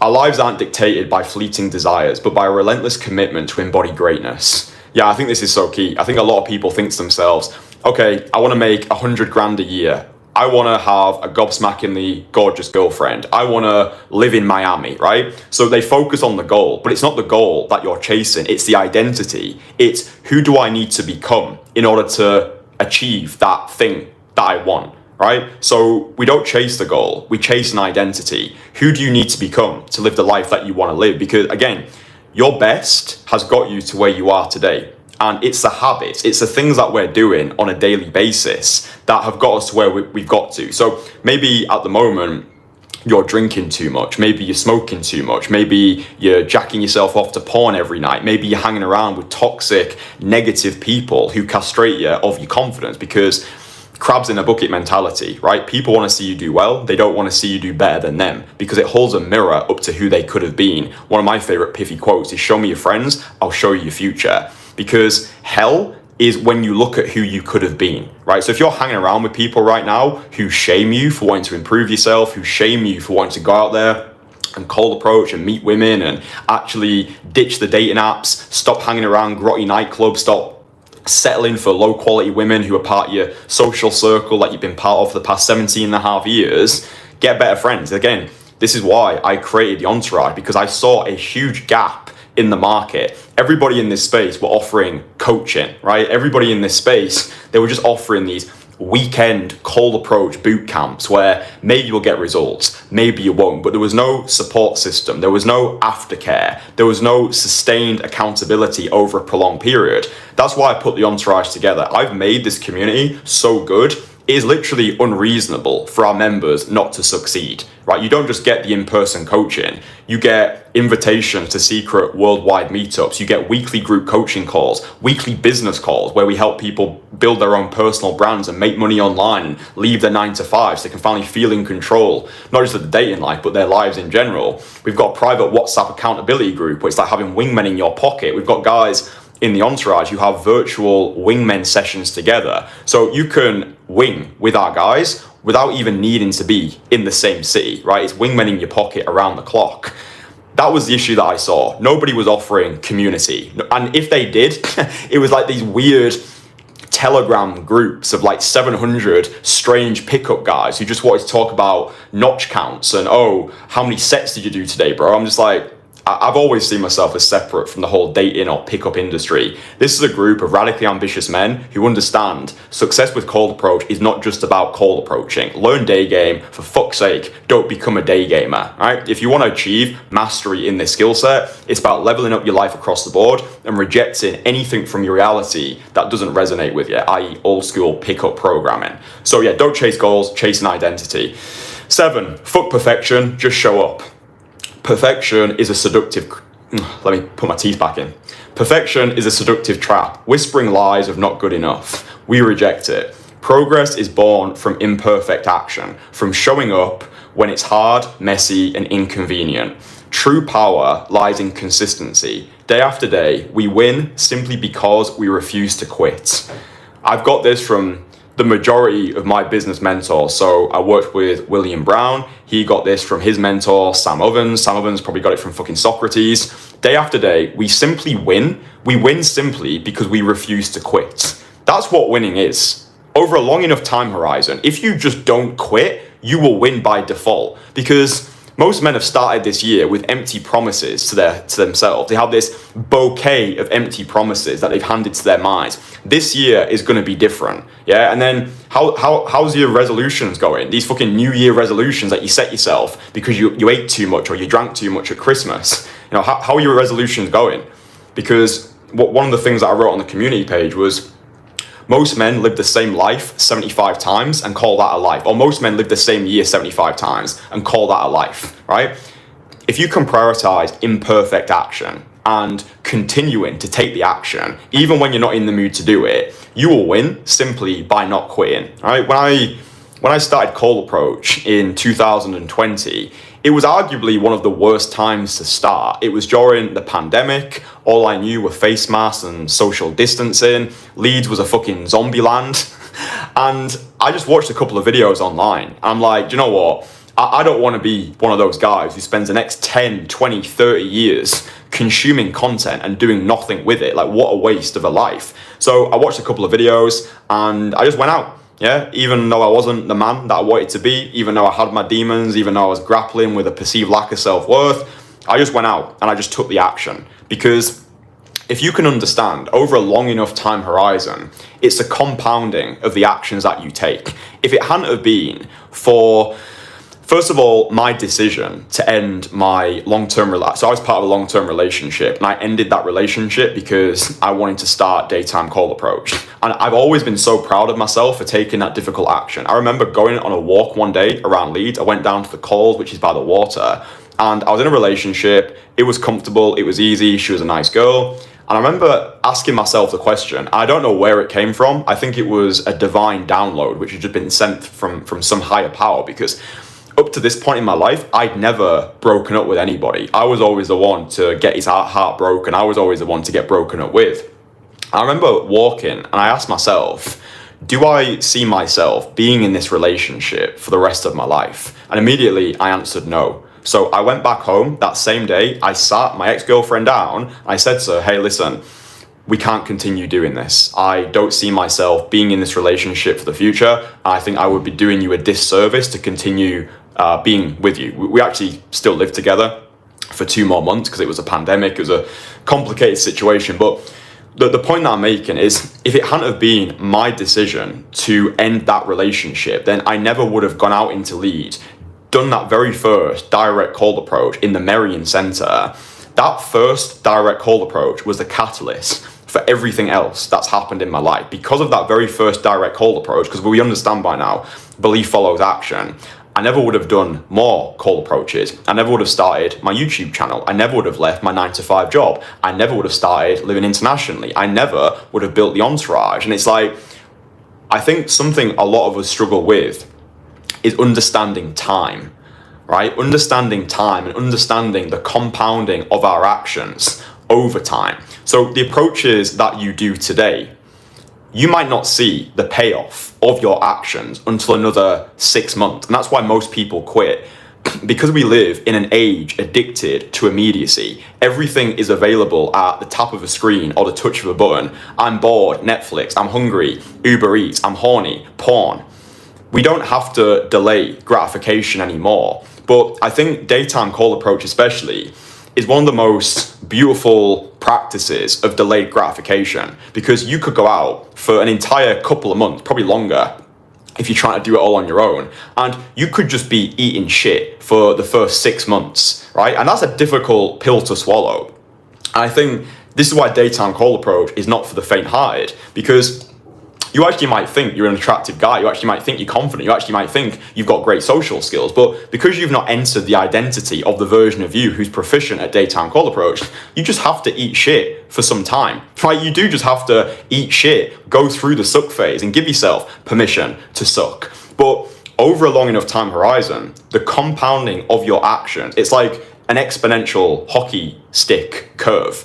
And because I made the decision at 13 years old to become a magician, that decade of social practice that I put in meant that I actually got results fast from daytime cold approach. Like starting in Leeds, I was getting dates within the first 3 weeks of me starting. I remember my first 2 dates from cold approach came back to back. I think one was on a Tuesday, one was on a Wednesday. And the only reason why I was able to have more of a fast growth in the discipline of day game was because of the 10 years that I'd already put in from learning magic. And again, this is why when guys work with me, they get the results that they do, because they're having all of this experience condensed into a single weekend, and I keep them accountable. You already know the story by now, yada, yada, yada. So fuck perfection, just show up. It's a great mantra to live by. Fuck perfection, just show up, because as we know, belief follows action. And boys, if you're enjoying the live stream, drop it a like. It tells me that you're enjoying the free esoteric value. That makes me feel happy. So yeah, it takes like a single tap of the thumb, and it tells YouTube that you're enjoying these streams and you want to see more of them. So yeah, drop it a like. Thanks, appreciate you. Sayonara. 8, believe you are the best. Greatness begins with belief. Doubt is a silent killer of ambition, and we refuse to let it take root. We see ourselves not as we are, but as the best version of who we can become. We move with unshakable confidence, backed by relentless action that makes that belief a reality. So you actually lose nothing by believing yourself to be the best. Yeah, if you can start elevating yourself, move with this delusional optimism and irrational confidence, you will win, right? Like, believe you are the best. Elevating yourself doesn't mean belittling other people. It means putting yourself on a pedestal, operating like you are the king of your own reality. I think we live, especially amongst men, we live in a self-worth epidemic. Even the guys who I work with one-on-one, like I work with guys who've got it all on paper. They look good, they've got money in the bank, they've prioritized their health, but it's like their internal hasn't caught up with their external. They don't see themselves as the world sees them. And the analogy that I always use is, it's like working your bollocks off to buy a Lamborghini and then being too scared to drive it. I do believe dating is 93% in a game, right? It's not what you say, it's not how you say it. It's who you believe yourself to be when you say it, okay? 93% in a game. And I think that I certainly had it for myself when,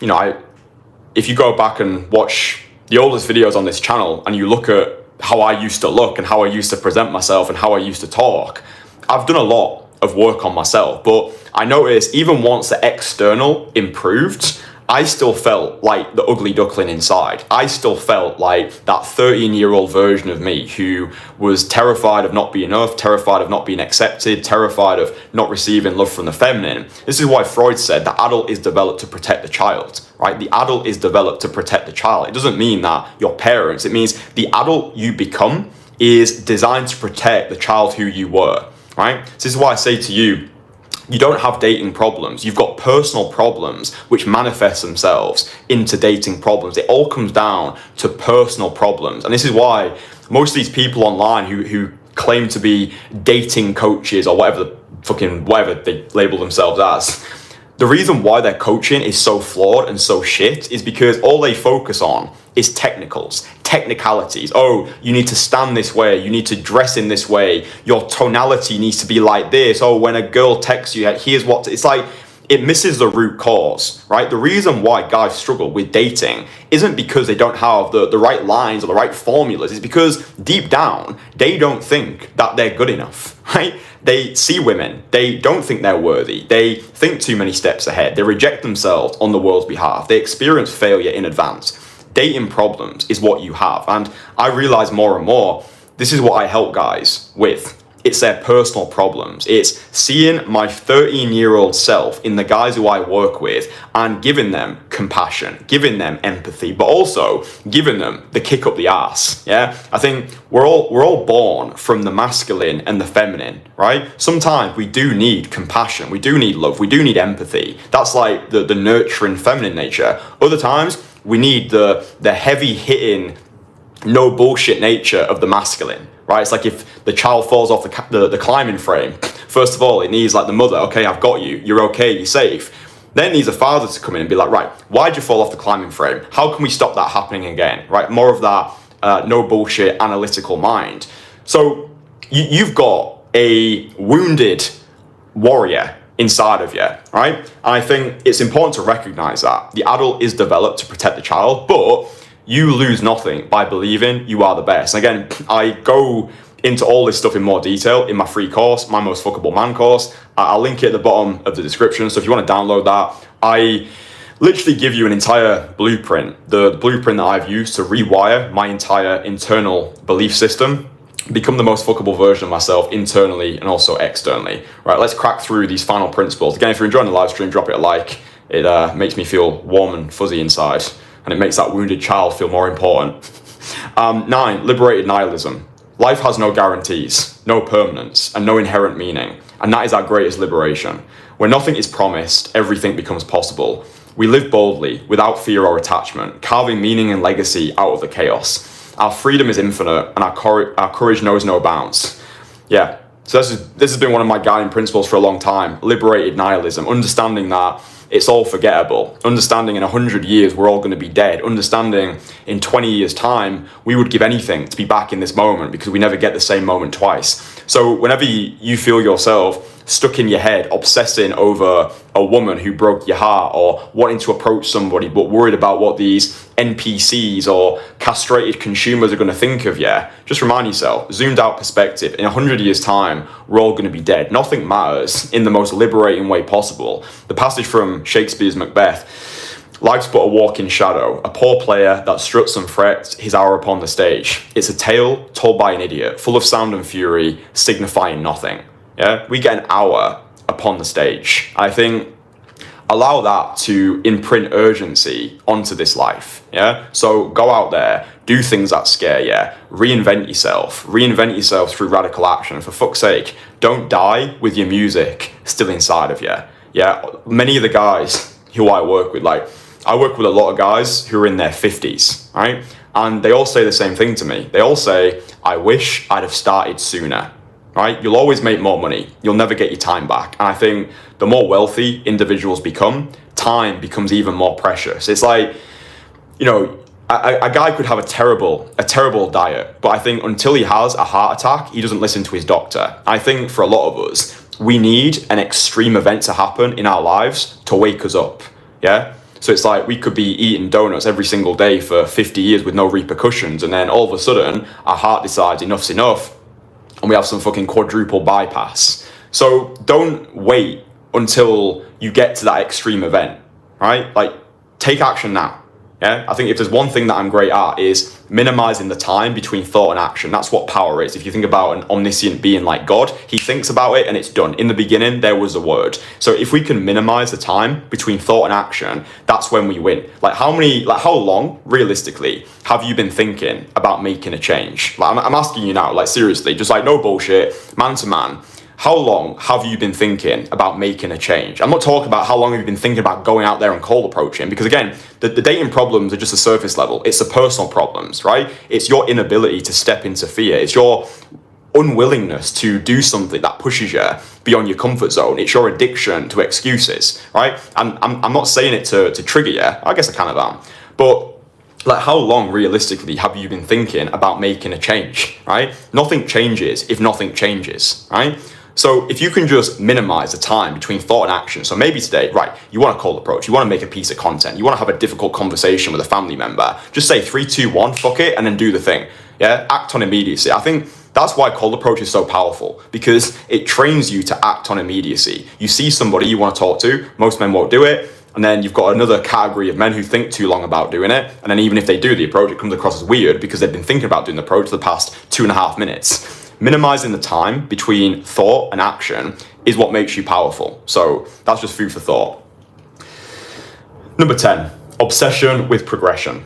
We are never finished, never complete, and complete is in pithy quotation marks. Complacency is the slow death of the soul. We worship at the altar of growth, constantly seeking the edges of our potential. Every day is a new chance to evolve, to become more, and to rewrite what we thought was possible. Yeah, obsession with progression.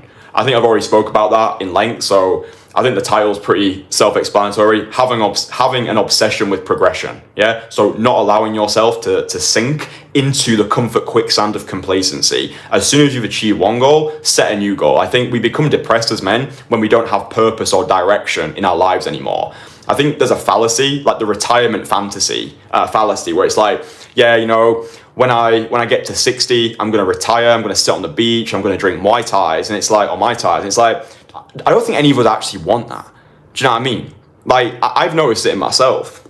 If I take like breaks or like a little vacation here and there, after 20 minutes, I just feel bored. I feel restless. I feel as though I've got more dragons I want to slay. I've got more mountains to climb. I've got more lives to change. And I don't see that as a negative thing. I think there's a lot of low-life losers out there who just want to preach comfort and, oh, bro, like, take your foot off the gas, like, take it easy. I'm like, if I take it easy, I feel depressed, right? I feel at my most magnetic when I'm in purpose of a higher power, when I'm in service of something greater than me. So making these live streams, coaching my guys, traveling the world because I want to capture new content and new experiences that can relate back to you. Having that obsession with progression is what keeps my life exciting, yeah? And maybe you're different, maybe we're wired differently, but I think certainly the guys in the entourage, we've all got that obsession with progression. So yeah, I just think that's important. 11, anti-game artistry. This is a good one. We refuse to play games. The world of outdated tactics and surface level tricks is dead to us. True magnetism comes from within, from unlearning the societal conditioning that has dulled our authenticity. Success with the feminine, or in any relationship, comes not from artifice, but from embodying our raw, unapologetic truth. This is where real connection begins. So yeah, as I've already explained, anti-game artistry is rejecting all of this programming, all of this notion of game, of all of like the pickup jargon, the pickup lingo, the manosphere, looks, money, status, push, pull, vibe, stack, neg. Dude, all cold approach comes down to, when we boil it down to its essence, is open and close. That is all you need to focus on, especially when you're first starting, right? If you've not done those first 100 direct cold approaches yet, you don't need anything else to focus on apart from opening and closing, right? So for the first 100 approaches that you do, all it needs to be a case of is going over to women who you find attractive. Hey, excuse me, I just wanted to say, you look amazing. What are you doing today? Oh, I'm going shopping. Oh, that's nice. Listen, I need to go. I think you're great.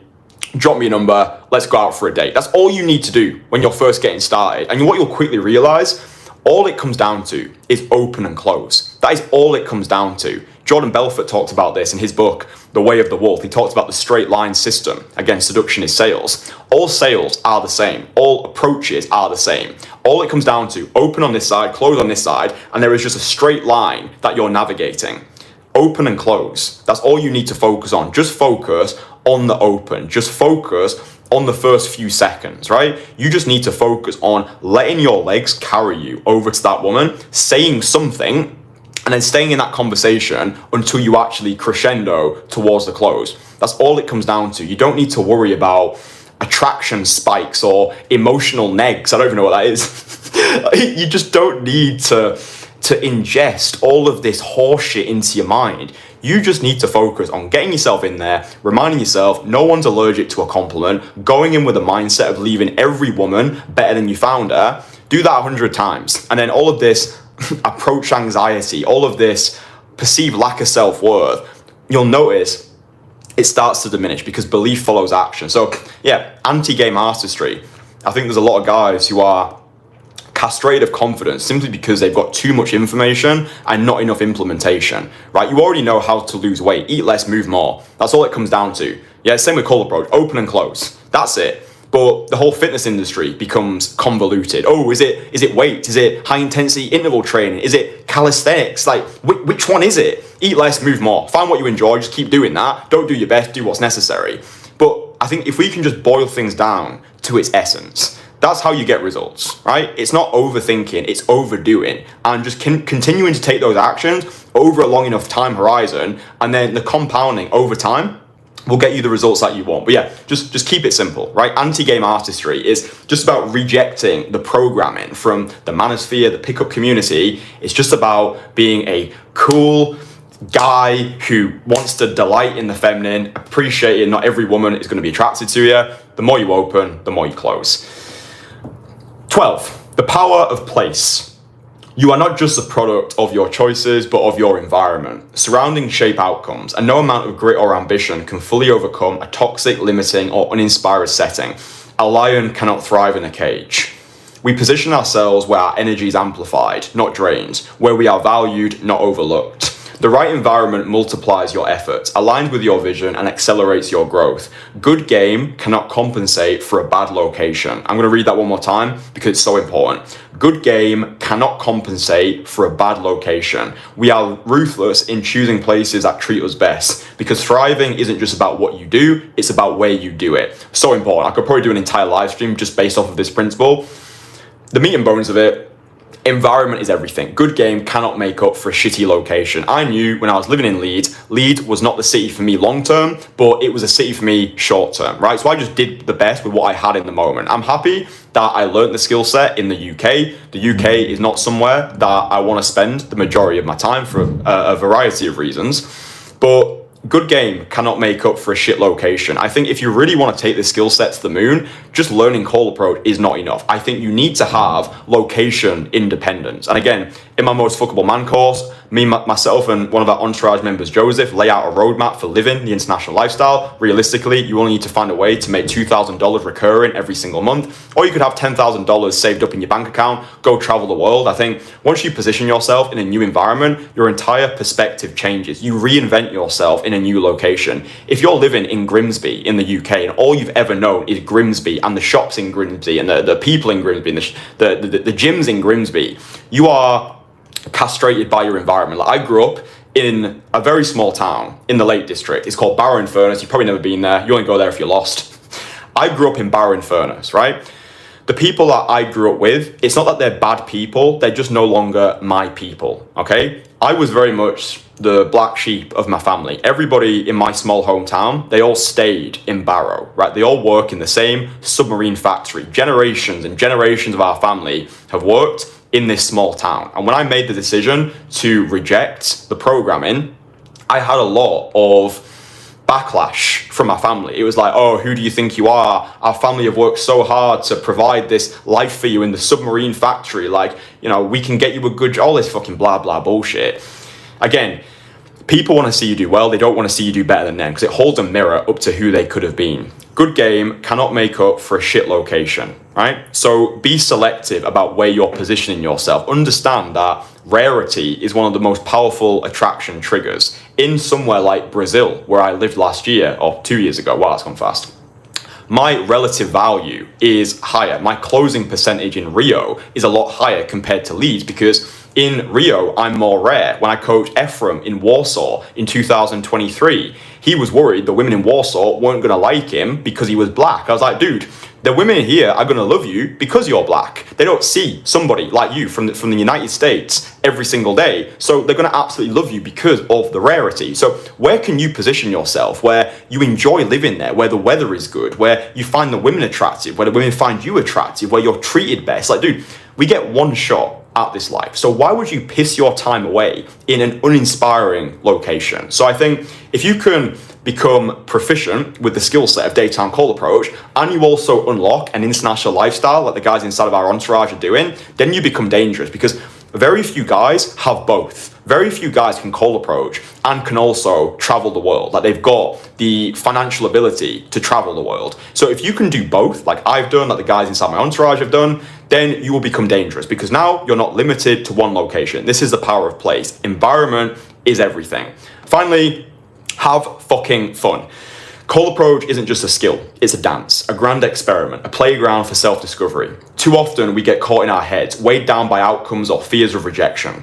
But the truth is, this journey is meant to be enjoyed. Fun is a magnet for confidence, and when you approach with joy, others feel it. Laugh at the absurdity, embrace the unpredictability, and allow the process to make you lighter, freer, and more alive. We become powerful once we stop caring. So you boys might have missed it, but yesterday on the homepage of my channel, I dropped a video which is essentially this principle. So how to make call approach so fun, it's hard to be inconsistent. I think this is such a missing ingredient from the whole call approach process. It becomes very militant, it becomes very strategic, it becomes very logical and analytical. Must go out, must grind through sets solo, this must be a slog, this must be difficult.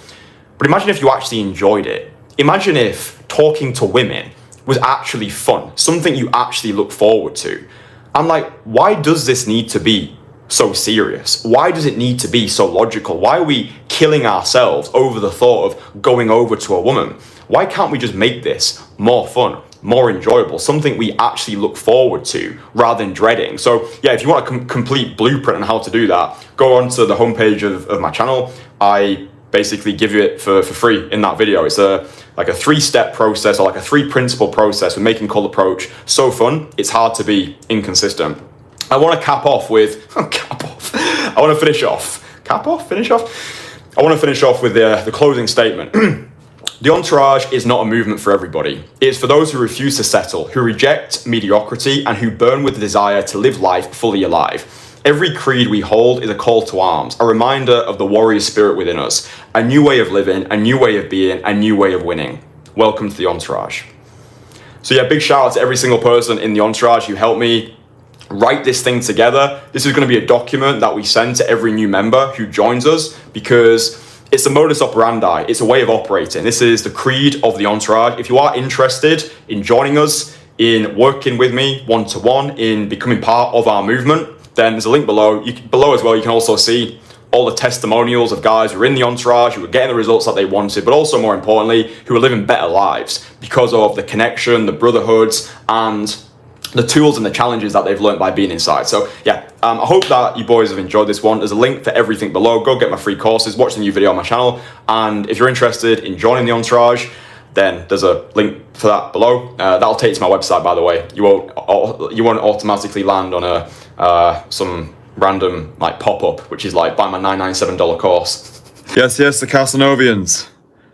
Yes, the Kasanovians. All right, boys. In this live stream, what I'm going to do is I'm going to explain to you how I used hormesis to conquer daytime call approach and get myself a girlfriend without being a high-value man. All right, without spending 10 years slaving away, focused on looks, money, status, and how I didn't go my own way and ignore women for years. I'm going to teach you a really simple concept, which is going to save you a lot of time, a lot of hassle, a lot of wasted energy. I think if you resonate with anything that I say, hopefully you're getting awakened to the bullshit. I do think society has fed us a steady diet of bullshit for years. Yeah, bullshit of you need to be a high value man. It's all about looks, money, status. You need to be able to bench press 600 kg. You need to have an 8-pack. You need to be making 1 mil a year in order to feel worthy in the eyes of a woman. Or then you'll get the other morons who are like, nah, dude, it's all about lines and routines. You have to learn how to neg, push, pull, vibe, stack. Oh, has she hooked yet?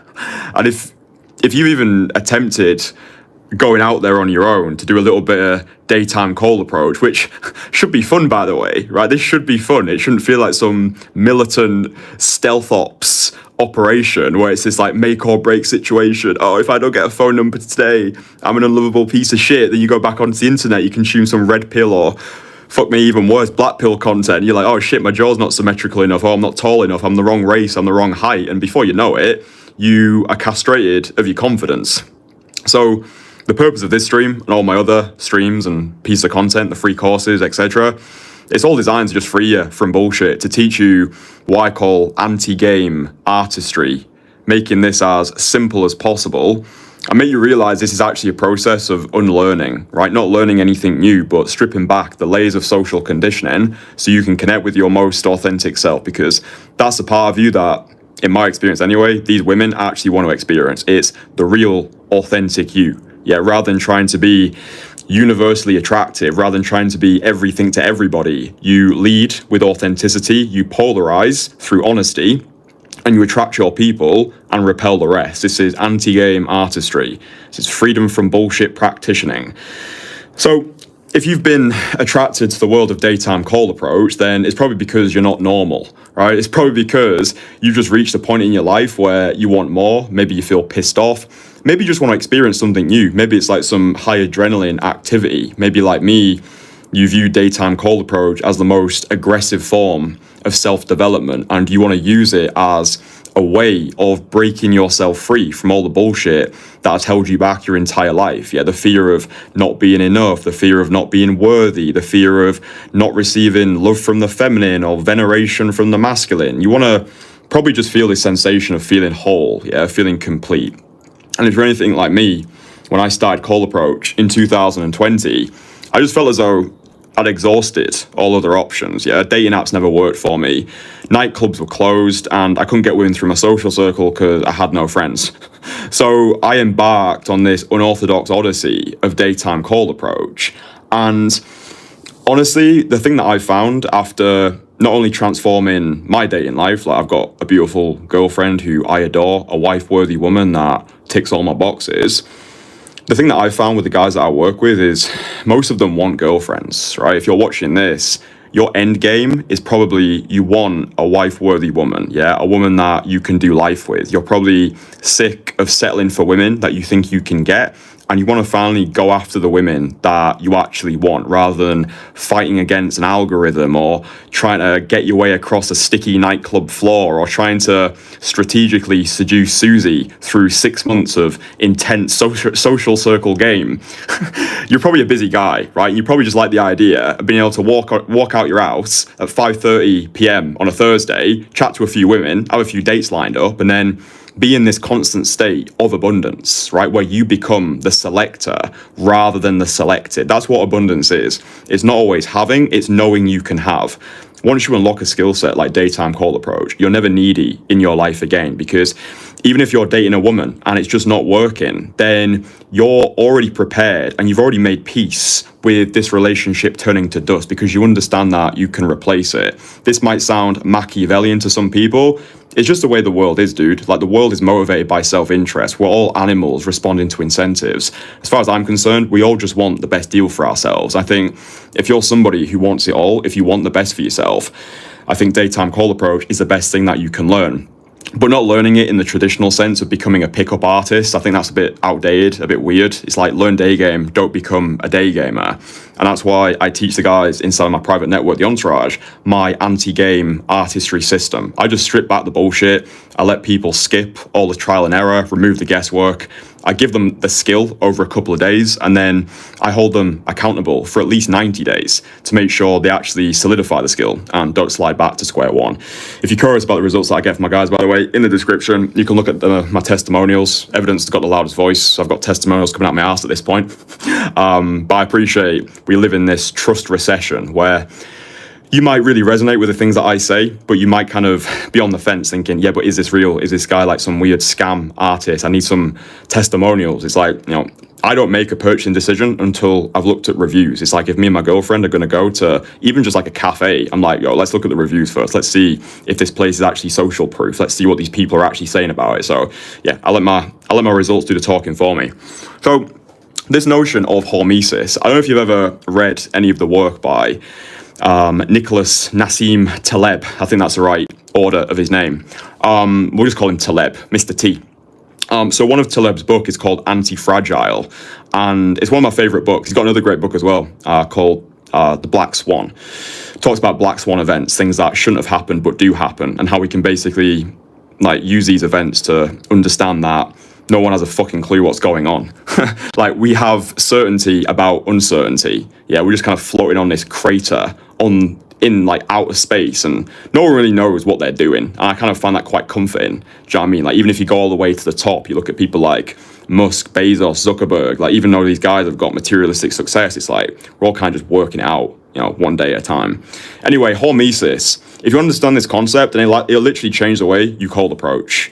It'll actually help you to overcome that approach anxiety, that resistance that you've got. It'll help you feel more confident, and yeah, it'll just improve your life in a multitude of ways. So hormesis is essentially this notion that when an organism is exposed to a certain level of stress, it becomes stronger. So you've probably heard about post-traumatic stress, post-traumatic stress disorder. When fucking guys go into the military, they go in these like war zones and fucking stepping on landmines, and they go home and it's like their heads are just fucked. That's post-traumatic stress, right? That's not what we're talking about in this stream.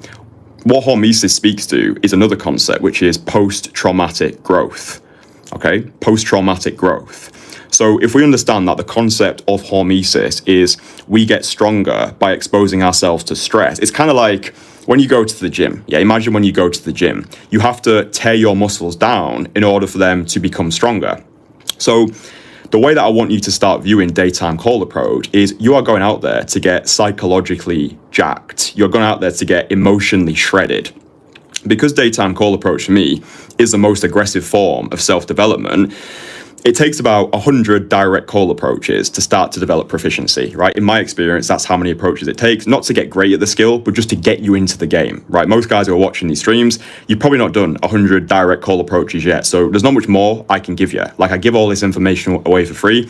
I charge money for implementation. So you can go out there, you can try and do it all on your own. You can spend the next 10 years banging your head against a brick wall, or you can just find somebody who's actually got skin in the game to help you. It doesn't need to be me, but I would say just find somebody that can help you. So 100 direct call approaches. But what's really important is when we're going out there, yeah, we're not going out there to get the woman. We're going out there to develop a skill, right? And that's a nuanced difference, because if you're going out there today and you're trying to go out there because you're craving validation, you want to feel liked, you want to feel wanted, you want to feel important, I understand these are core emotional needs and it's okay to want these things. But what I found more useful is to reframe the act itself. So if we can just view the reps as a reward, understand that with every approach that you're doing, you are getting yourself more psychologically jacked. Every approach that you do, you are literally becoming a new person, because you are making the decision with every approach that you do to dive bomb into discomfort. Okay, because the average NPC, the average civilian, first of all, is not watching these live streams. So if you're watching these streams, you're not normal, you're a Renaissance warrior, you're an anti-game artist, and I fucking like you. So the average person, because they sink into the comfort quicksand of complacency, they are not doing enough on a daily basis that makes them feel this sensation of fear. So what the average person thinks when they have those butterflies in their belly, when they have those heart palpitations, when they start overthinking and freezing up on the spot, the average person thinks, this is a sign that I should not do this, okay? So they associate stress and fear and depression, anxiety as bad emotions, okay? But what we want to do is whenever we put ourselves into these situations and we have these sensations of stress and fear and anxiety and hesitation and doubting ourselves and thinking back to our childhood when we didn't get the love that we wanted, that's probably just me, I'm projecting there. We see this as our compass, right? We use resistance as our compass, and fear is the fuel that allows us to progress, okay? So when you're going out there today, don't have the mindset of I need to get a number, I need to get a date, I need to get a happy ending. Have the focus be, I'm going out there to inflict a certain amount of stress that's going to allow me to grow into the person that I need to become to attract the women that I need to attract. I speak about all the time on this channel. We're not chasing a goal, okay? We're chasing an identity, yeah? Because the person you are now and the person you want to be, there's a gap, and usually that gap is alleviated through action. It's the avoidance which amplifies your anxiety. Action alleviates it. So when I was 23 years old and I did my first ever direct call approach in the Merrion Centre in Leeds City Centre on the 4th of July 2020, I couldn't yet comprehend the cascade effect that would have on my life. I was in a place in my life where I wasn't happy with myself. I hated myself. I hated the man that I'd become. I hated the life that I was living, the money that I was making, the job that I was working.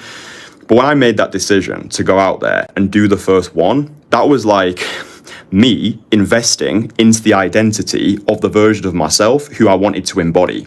And if it hadn't have been for that first approach, I never would have done the second one. I never would have done the third one. And it's the compounding of our actions over time that create the realities that we want to live, right? It's not an overnight fix. It's not this magic bullet solution, regardless of the BS marketing that most people in this industry have to use because they don't get client results. They're like, yeah, bro, come along to my weekend boot camp, 2 days in field. You don't even work with the actual coach. they just outsource their coaching to like 5 other bozos that they've just pulled off the street, right? So you'll go for your little weekend boot camp, but then because you've got no accountability, you've got no support, you've got no network after the event, what happens with most people is like, it's just like the MDMA experience. You get this massive high and you get this massive low, because like, well, what the fuck was all that for? That's why with what I do, the in-person coaching is just the start of everything, right? You get the in-person coaching, but that's just the start. Then you get connected with the rest of my guys. Then you get invitations to join us in different cities all across the world. So in 2025, we're hosting multiple Renaissance retreats. So these are 5-day in-person retreats that you, as an Entourage member, get access to. So not only do you get the one-to-one in-person coaching with me, but you also get to link up with me again and the rest of our guys for absolute 5 days of carnage. So cold approach together, got the gym together, got nights out together, got for dinners together. It's just like, yeah, we're taking the game to extraordinary new heights. But it starts off with this knowledge of hormesis, okay? Exposing yourself to stress, seeing stress as a good thing. Yeah, if you are stressed, if you are on the precipice of fear and you take that leap, you dive bomb into discomfort, you step into that uncertainty, approach by approach, you are getting stronger. You are incrementally exposing yourself to something which is going to allow you to grow as an individual. And then just give yourself a year, 2 years, like, dude, I feel as though I become a new person every couple of weeks by now. But I feel as though every 100 approaches that you do, you will become a new person. And I think that's quite a nice metric. Like every 100 approaches that you do, you will become a new person. You'll become more fearless. You'll become more of an action taker. You'll have a stronger appetite for risk. And then that spills over into everything else that you do. Yeah, your ability to handle stress in your business, in your relationships, in your social life. You just develop this action taker aura. You develop this bulletproof bravado where it's like, throw me in hell, I'll find a way to enjoy it. No matter what, I can handle it. So if you're entrepreneurial in the slightest, maybe you want to start a business, maybe you want to become a better communicator, a better leader, a better masculine role model, maybe you want to explode your income and make more money, maybe you want to start making YouTube videos or create a brand on social media. By the way, a lot of our guys in the Entourage are doing that now. Like I'm literally helping them build their own personal brands on YouTube through the skills that I've learned. So the Entourage goes way deeper than day game. Guys come for the cold approach, but they stay for the extra value. So it spills over. Yeah, it's the most aggressive form of self-development. And then once you've done, I would say, at least 1 year of dedicated cold approach, you've got the right systems in place, you've made the right connections, you are being held accountable for your actions. So you've actually got pressure to succeed. You will become a new person. And the world will not know how to respond to you. It's like the short amount of time that I spend in the UK. Like when I go home, when I go back to my small town of Barrow-in-Furness, you want to go there if you're lost. It's about 60,000 people that live there. Usually the initial response is, fuck me, Kristian, you've changed. And I'm like, yeah, and you haven't. And that's the issue, right? So it's like, show me your friends, I'll show you your future. We do become what we surround ourselves with. We become what we practice as well, okay? So every time you set that intention to go out there, to approach, to do something that scares you, to dive bomb into that discomfort on a daily basis, you are gradually becoming a new person. And I know this to be true because it's happened to me. And again, evidence has got the loudest voice. If you just go back and watch the oldest videos on my channel, my entire cold approach trajectory has been catalogued on this channel. So you can just go back and watch the oldest videos. Look at the person that I used to be. Look at how insecure I used to come across to camera in conversations. I used to hide behind humor. I used to have all this weird like body language going on because I was just scared. Yeah, I was just scared of not receiving love from the feminine. I was scared of what other people thought of me. I was scared that no matter what I did, I was never going to be enough. But probably the biggest epiphanova that I share across these streams is belief follows action. Yeah, belief follows action. If you can just start viewing the reps as a reward, start viewing stress as a good thing, which is benefiting your future self, then you will become unstoppable. And this is how you master daytime cold approach, by the way. It's by focusing on the skill and not the women, because the women will come once you elevate into the version of you who this can work for, right? I am not teaching you how cold approach works. I'm teaching you how you can become the version of yourself who cold approach can work for. Yes, the Kasanovians. Yes, the Kasanovians. Alright, boys. I just wanted to do this live stream. I know I've already done a live stream today, but today's my birthday, turned 28. And the way that my mind works is rather than going out and getting drunk and being just like a standard, normal human being, I thought I'd be an absolute psychopath and just do a long live stream. I feel as though we've not done one of these in a little while, where I just kind of sit down. I've put 28 points down here, which I hope you'll find useful. And yeah, I just wanted to give you boys 28 things that I've learned about cold approaching women by age 28.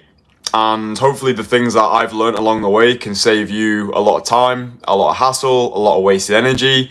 So we'll go through the list. I'll do a brief little description about each one, more value, and yeah, we'll just see where it takes us. If it ends up into some incoherent stream of consciousness, I'm sure at least one thing that I say will be somewhat valuable. If the audio is a little bit crackly in parts, apologies. I don't know why that happens. Maybe my microphone's shit. I don't know. But yeah, we'll just crack into it and we'll see where this live stream takes us. So the first thing that I wanted to share with you boys, which I hope is useful, whether you are completely new to cold approach, maybe you've done your first 100 approaches, maybe you consider yourself a seasoned player, a hardened veteran, a sensei of seduction. Everybody starts off shit, right? Everyone starts off shit. You might watch some of my infield conversations today and think, oh, I'll never be on this guy's level. This guy just hopped out the womb being #confident. But like, something that I learned was never compare your first chapter to somebody else's 30th. Yeah, we're all operating on our own timeline. And I think it's easy to allow admiration to become imitation. And you feel as though you need to be going out there, day one, approach one, replicating the results that you see me getting on the infield clips. I think something that I've always strived for is, I don't like to use the word authenticity because I think it's a little bit too wishy-washy and flowery. But the reason why I've always tried to keep it 100% real by putting out the rejection reels online, so you can see me going out there into the field, having car crash conversations, documenting my entire journey on this channel. The reason why I've left those old videos, like the videos that I was making 4 years ago, was just to humanize this process more and remind you that we all start off as beginners. Yeah, we all start off as shit.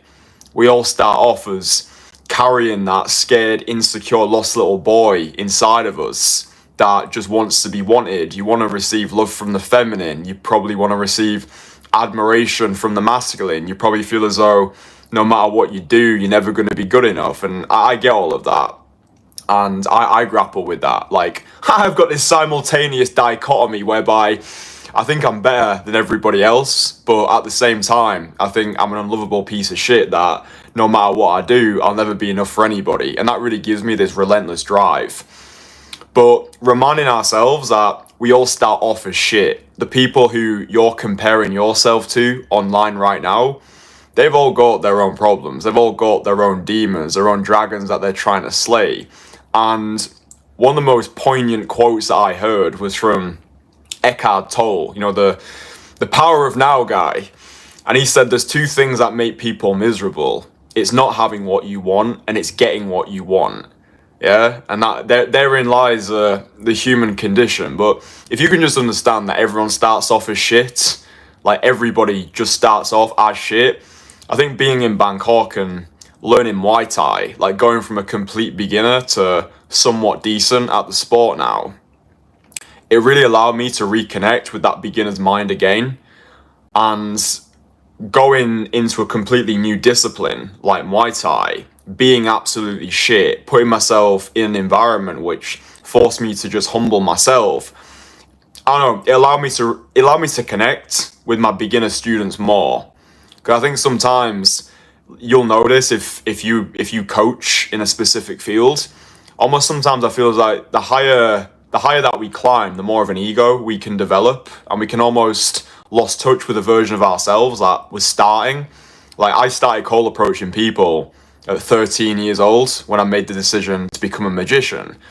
My motivation for doing that was because I had atrocious social skills. I was terrified of putting my hand up in class. If I got put on the spot to answer questions, I would break out into these sweating fits. I couldn't even talk to my own family members. I was just always scared of saying the wrong thing. So I became a magician. I saw that as a somewhat guaranteed way of taking a sledgehammer to my social anxieties. And yeah, I think just being able to remind ourselves, we all start off as shit. We all start off as beginners. We're all kind of just working out one day at a time. We're floating around in this crater in the middle of fucking nowhere. You know, from that zoomed out perspective, it's just like, it's just crazy sometimes that we're actually here.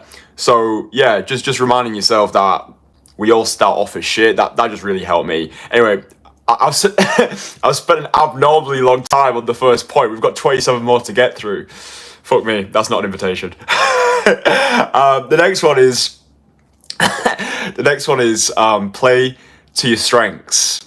Right, play to your strengths. This is a great one. So when I was first learning cold approach, for some reason there was always this emphasis on you need to be playful. You need to have playful conversations. Why are you not being more playful? I kind of just like got like this overused buzzword that everybody needed to be playful. I remember when I first started coaching guys, a lot of the guys that I was coaching were very serious, logical, analytical overthinkers. And I was trying to almost inject my own personality into them. Yeah, and I thought, right, the way to get results from cold approach was we must be playful. And after a while, what I realized was rather than trying to elevate people's weaknesses, why not just get these guys to play to their strengths? So if you're watching this, you might not naturally be that playful. You might be more of a serious, logical guy. So what I actually found was you've got a secret superpower.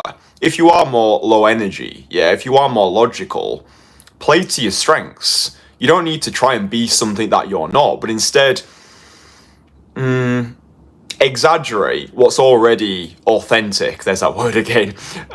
Or maybe not authentic. What's a better word of saying it? Exaggerate what's already natural. That's probably better. Yeah, nice one. Yeah, exaggerate what's already natural to you. So if you are more of a logical, serious, low energy guy, lean into that in your conversations. So when you are speaking with women, just let the silence do the work. Yeah, make eye contact, pregnate your conversations with those longer pauses.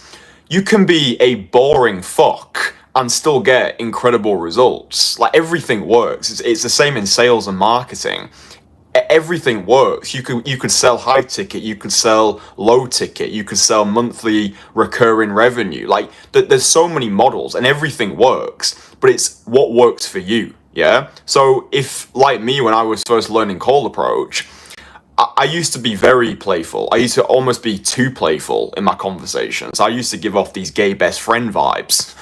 And I had to learn. I actually learned this from the guys that I was working with as well, whereby I would listen to their conversations and I'd be like, this guy might not be as playful as me, but he's got more of this gravitas. He's more grounded. So I was able to drop my ego and be like, I can actually learn from my students as well. So it's like the yin-yang approach, you know? So you can learn some things from me, like being playful, having more of that light-hearted, jovial spirit. But I think if you are naturally more of a low energy guy, then just play to your strengths. You can be more seductive. You can create more of that sexual tension. There is no rules to any of this stuff. And I think we need to be wary when we're following people online that we're not getting brainwashed by their own plug and play system. Yeah, that's why I try and make it clear to you that these are just things that have worked for me. These are things that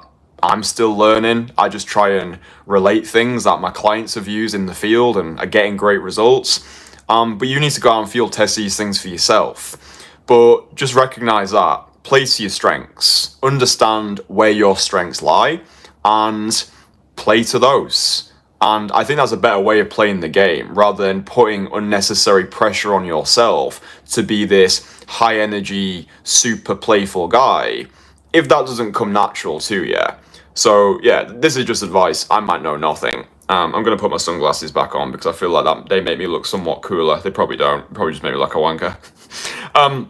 The third point is everything is forgettable. This is a really cool one. Everything is forgettable. So I know how scary it is when you're first trying to learn daytime cold approach, especially if you're trying to do it on your own and you've got a lot of voices in your head, and you know the voices that I'm talking about. The voices that are telling you you're not enough. The voices are telling you this is weird. The voices that are telling you why are you wasting time. Like maybe you're telling yourself the story. Oh, cold approach doesn't work. Pickup is dead. This is such a waste of time. Why would a woman like her ever go for a guy like me? It's all about looks, money, status. If I didn't win the genetic lottery, then what's the point?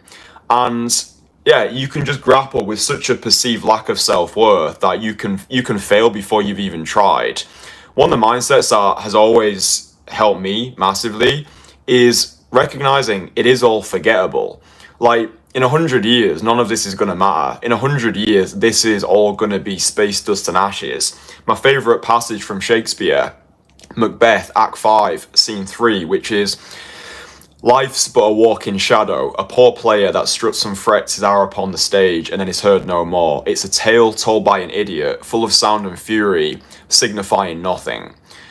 Now, when people listen to a passage like this, they think, fuck me, Shakespeare must have been one depressed guy. But I think he tapped into something so poignant and so beautiful about the human condition, whereby we have an hour upon the stage. Yeah, your great-great-great-great-grandfather, you've got no fucking idea who he is. And in 2 generations' time, even the most famous people on this earth right now are going to be forgotten.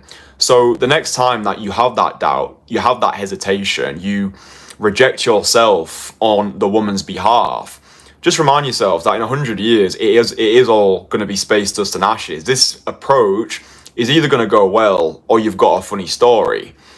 And I remind myself of this all the time, like it is all forgettable. And being able to embrace my own mortality, it impresses an urgency onto my life. And I don't know, I don't really believe in creating a legacy, because again, like it's all going to be forgettable anyway, but my goal is I don't want to die with my music still inside of me. Yeah, so I don't even view it as like, oh, cold approach, oh, lifting a heavy weight or going to Muay Thai. Like it's all the same to me. It's my decision to bypass my own bullshit and forge a new identity through the fires of adversity. That's why my tagline on this channel is freedom from bullshit. I'm not a dating coach. Like, I'm not a dating coach. Like, one of my taglines used to be, not a fucking dating coach.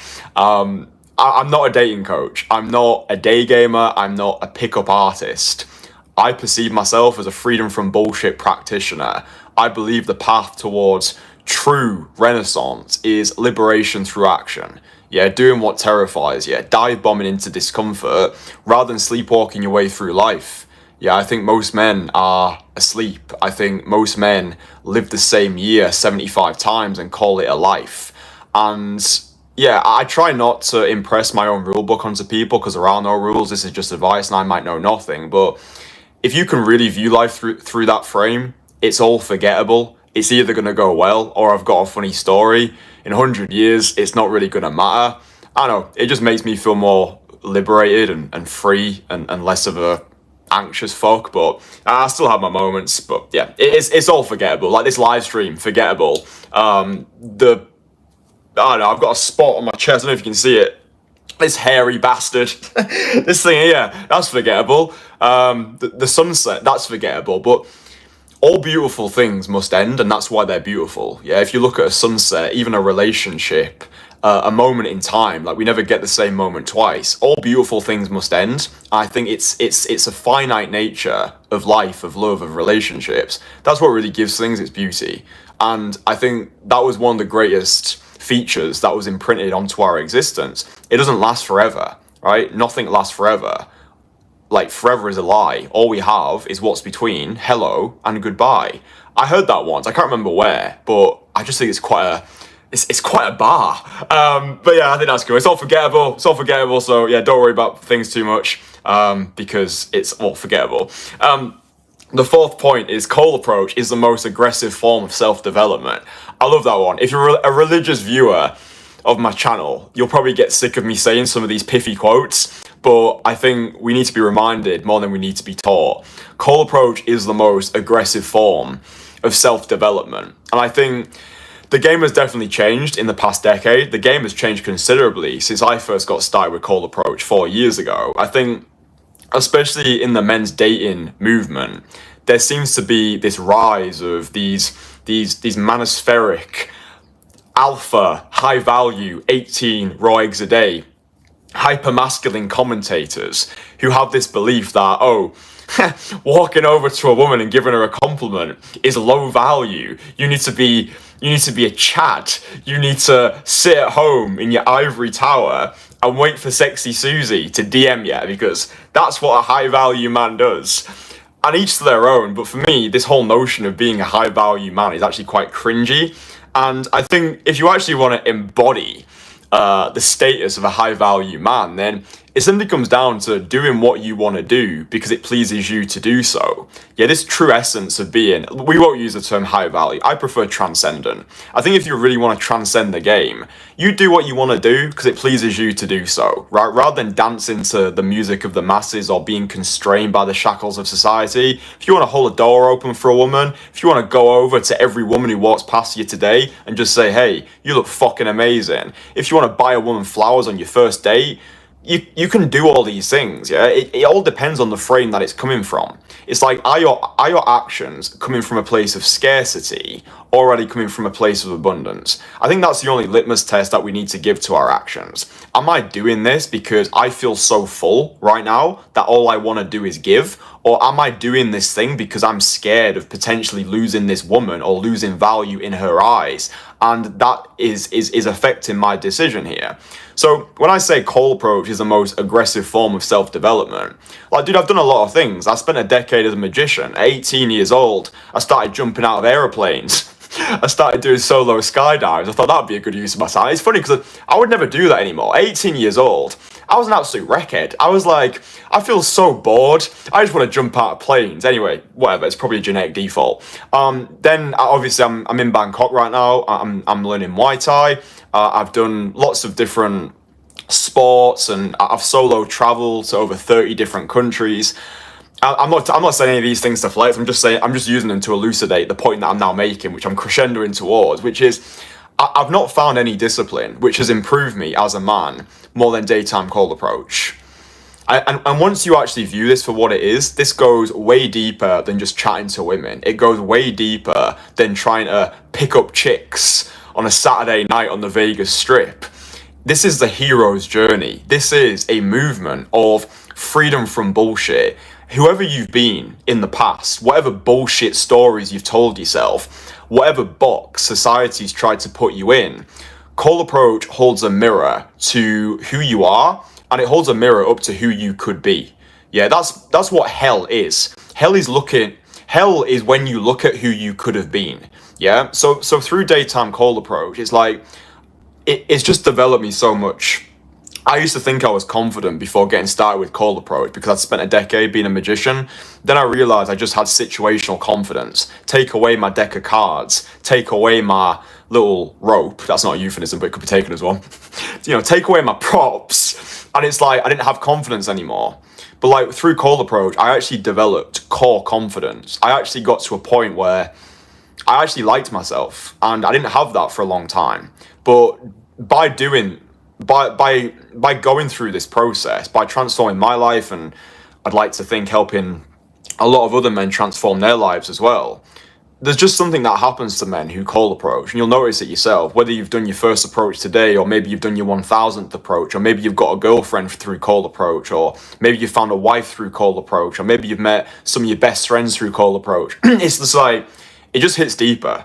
Like the person that you become, the obstacles that you're able to destroy, the belief that you're able to develop. I don't know, for me, it is the most aggressive form of self-development. And I think if you can view this through that lens, that you're not just going out there to attract the women. Like the beautiful women are a beautiful byproduct of a beautiful life. Yeah, it's who you become through this process and the compounding of your actions over time.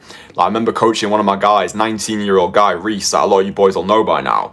Reese, when he first came to me, yeah, he was like most 19-year-old kids. He had a lot of potential, not quite sure how to channel it. But Reese's thinking was long term. He was like, listen, I'm 19 years old right now. By getting this skill set down early, a decade from now, I'm going to be smoking my competition. And I started like actual daytime cold approach for romantic reasons at 23 years old. And I often like to think in decades rather than days. I'm thinking, whoa, you know, I turned 28 today. And sometimes I kind of forget how much I've developed as an individual, because even if you'd have met me 4 years ago, it's certainly if you'd have met me at school, like if we'd have gone to school together, like most people in my school, they wouldn't even remember me. It's not that I was unpopular, I was just invisible. Like no one even noticed me. I was just that kid that would walk around the playground on his own or hide in the toilets during the break times because I was petrified of being seen as that kid who was on his own. Like even the teachers didn't want to talk to me. So it's like the character development has been unreal. But in the past 4 years, I feel as though it's just been like this exponential hockey curve transformation. And without cold approach, like I wouldn't be doing what I'm doing today. I never would have come to Bangkok. I never would have left my 9 to 5. I never would have built this international lifestyle. Obviously, I would never have made this channel. I never would have found my voice through content. I never would have done any of the things that I've done in the past 4 years if it hadn't have been for the discipline of day game. So yeah, I think just understand that. Like when you do that first approach, it's like you're transforming, man. You're transforming who you are. You're transforming the way you see the world. You're transforming the way that you show up. And then that rock star confidence spills over. It bleeds into everything that you do. Give yourself a year of daytime cold approach, doing it consistently. Surround yourself with the right people, getting the right habits in place, removing toxic influences and people from your life. And it's like, fuck me, 1 year from now, just imagine where you could be. Yeah, 1 year. Just imagine that, like 1 year going hard with daytime cold approach.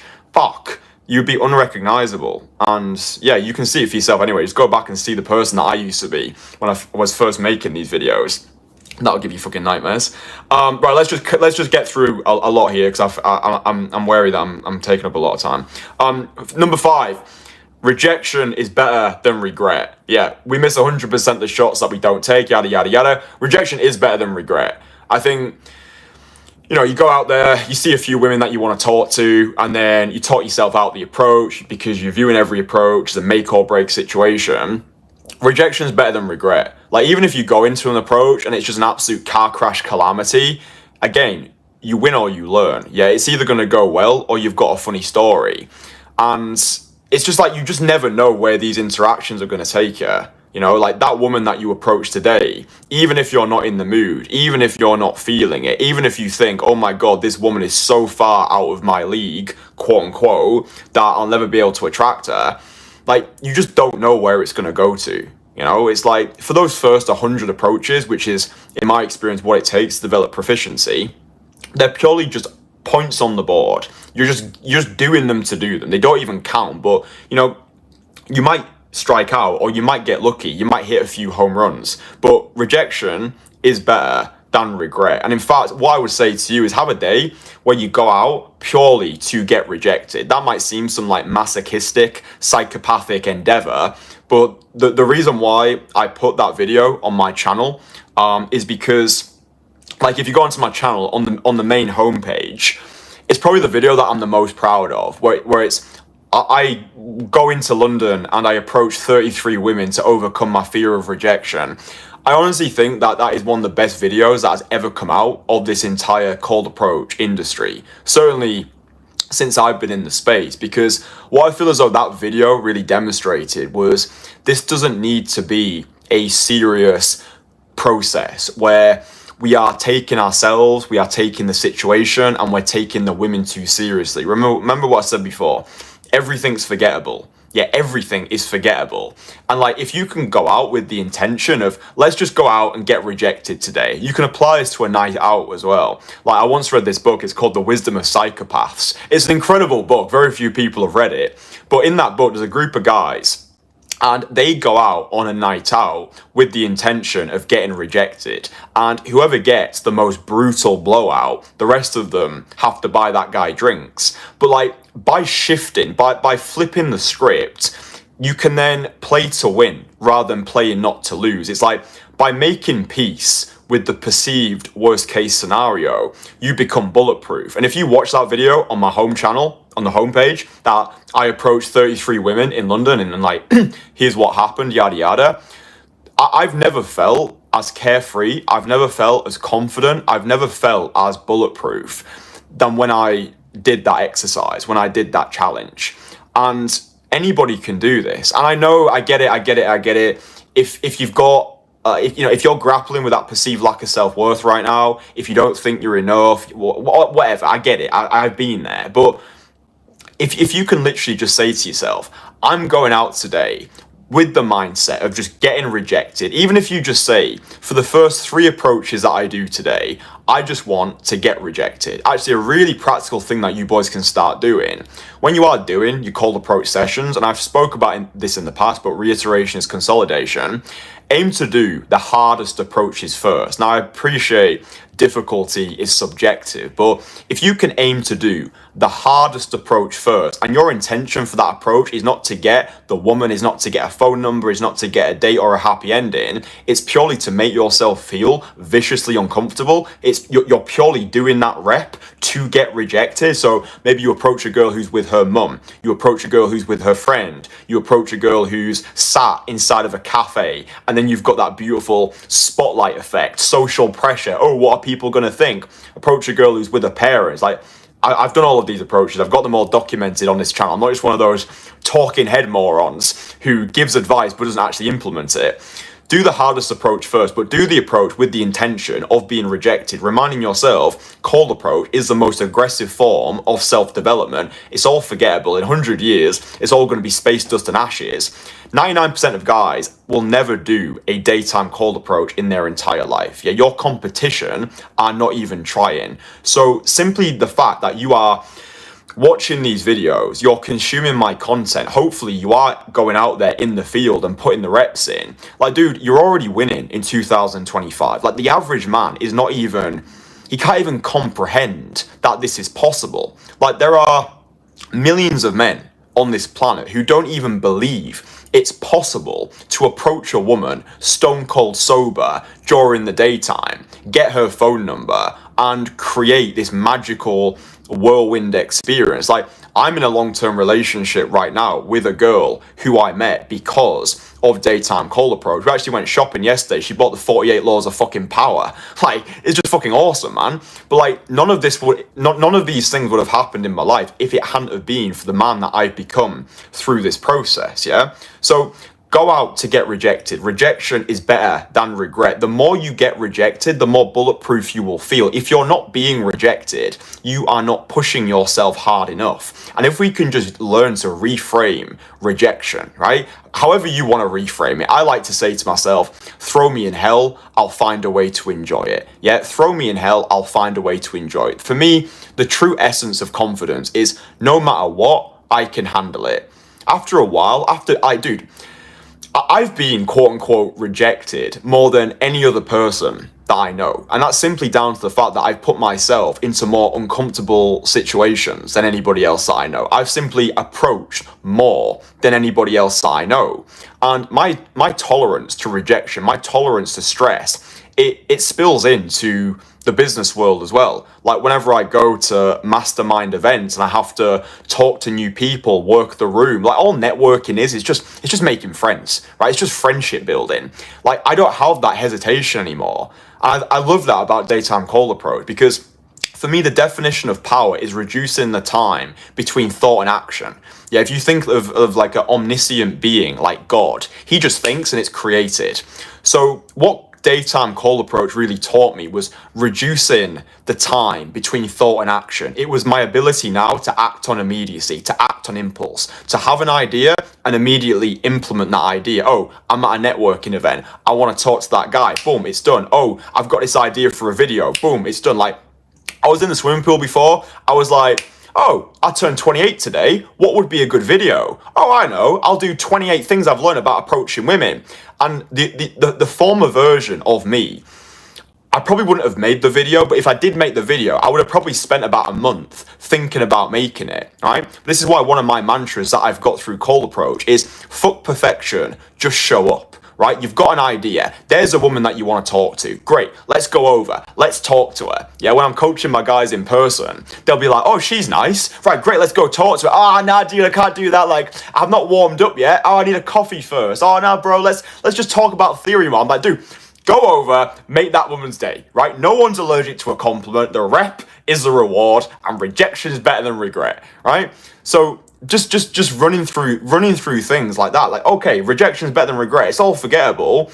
Yeah, and it just spills over into everything else that you're doing, and your future self will thank you. I've got no idea what point we're on, but I'm just going to keep talking. Feel free to drop the live stream a like if you're getting value. I may need to get. Wait, I'm just going to get some water. Well done, Kristian, for putting that there. That was a strategic positioning of the what are they, tulips? The tulip mug. But yeah, boys, if you're enjoying this live stream, if you've got one thing of value from it, just drop it a like. It tells YouTube that you like my shit. Not the literal version, but the linguistic version. What else we got? Okay, this is a good one. You don't have dating problems. Yeah, so dating problems do not exist. Okay, so one of my mantras is you don't have dating problems. You've got personal problems which manifest themselves into dating problems. Okay, personal problems are what you're trying to overcome. That's the reason why you're watching these live streams. That's the reason why you're consuming content. That's the reason why you're signing up to courses or school communities or high ticket mentorship programs. It's not to overcome your dating problems, it's to overcome your personal problems, right? So if you're anything like me, you think that you are an unlovable piece of shit. If you're anything like me, you grapple with a perceived lack of self-worth. If you're anything like me, you have desperately wanted, since you can remember, to want to feel wanted, to want to feel worthy, to want to feel good enough. Maybe, like me, you grew up in a turbulent household. Like, my parents got divorced when I was 5 years old. I never had a masculine role model in my life. Like, my dad never sat me down and said, right, Kristian, here's how to be a man. Here's how to approach women. Like, I truly believe our generation, we just got fucked over. Yeah, and oftentimes, even though I can come across as quite much of a megalomaniac, narcissistic wanker on many of these streams, we did get fucked over, and a lot of the times it's not your fault that you're struggling, right? And yeah, we need to take radical responsibility. Even if it's not our fault, I like to just say to myself, right, all my problems right now, it's all my fault. I love to take radical responsibility, right? But when we actually boil it down, a lot of these things, they were beyond our control. Like, you didn't decide your parents, you didn't decide the programming that you got from the school system. You didn't decide what information you took into the child. Like, during those first seven formative years, a lot of these things just were not your fault. And something that I learned was, average people are not average because they're lazy. They're just scared of doing the wrong thing. Yeah, average people are not average because they're lazy. They're just scared of fucking up. They're just scared of doing the wrong thing. They're just scared. Yeah, they're literally just scared. And that's why society deems average people as average. And it's not because you're average. It's just because you're scared. Yeah, you're just scared of fucking up or saying the wrong thing or looking like an idiot. And I remember when I was in school, and I always just felt average. Like, I was never like captain of any sports team. I was never academically gifted. I was in like the bottom set for most things. Like, I don't even know where my intelligence eventually spawned from. I think it just came from like a prolific, relentless like pursuit of like a thirst for knowledge. But I wasn't genetically gifted. I always struggled like with sport, academia. I was just like the last kid to get picked. I didn't have friends. Social skills never came naturally to me. But then I realized I wasn't average or below average because I was lazy. I had this desire. I wanted to be better. I was just scared of doing the wrong thing. I was scared of looking stupid. I was scared of annoying people. Like, I had a difficult relationship with my mum growing up. Like, no shade on my mum. My mum was working multiple jobs just so she could support us. And yeah, it was just a difficult time. You know, it was a difficult time. And like I said to you, we don't have dating problems. We've got personal problems. It's the personal problems which manifest themselves into dating problems. So like me, you might have this deep fear of abandonment. And I didn't realize this recently until it was like, when was it? Like August of this year. I ended up having this crazy epiphanova. It came to me.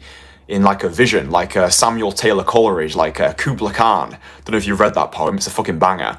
But I had this epiphanova, it just came to me. I was like, oh shit, I realize now I've got these deep-seated abandonment issues, and I carried those into my early relationships. I would often lose myself in relationships because I was terrified of losing the relationship.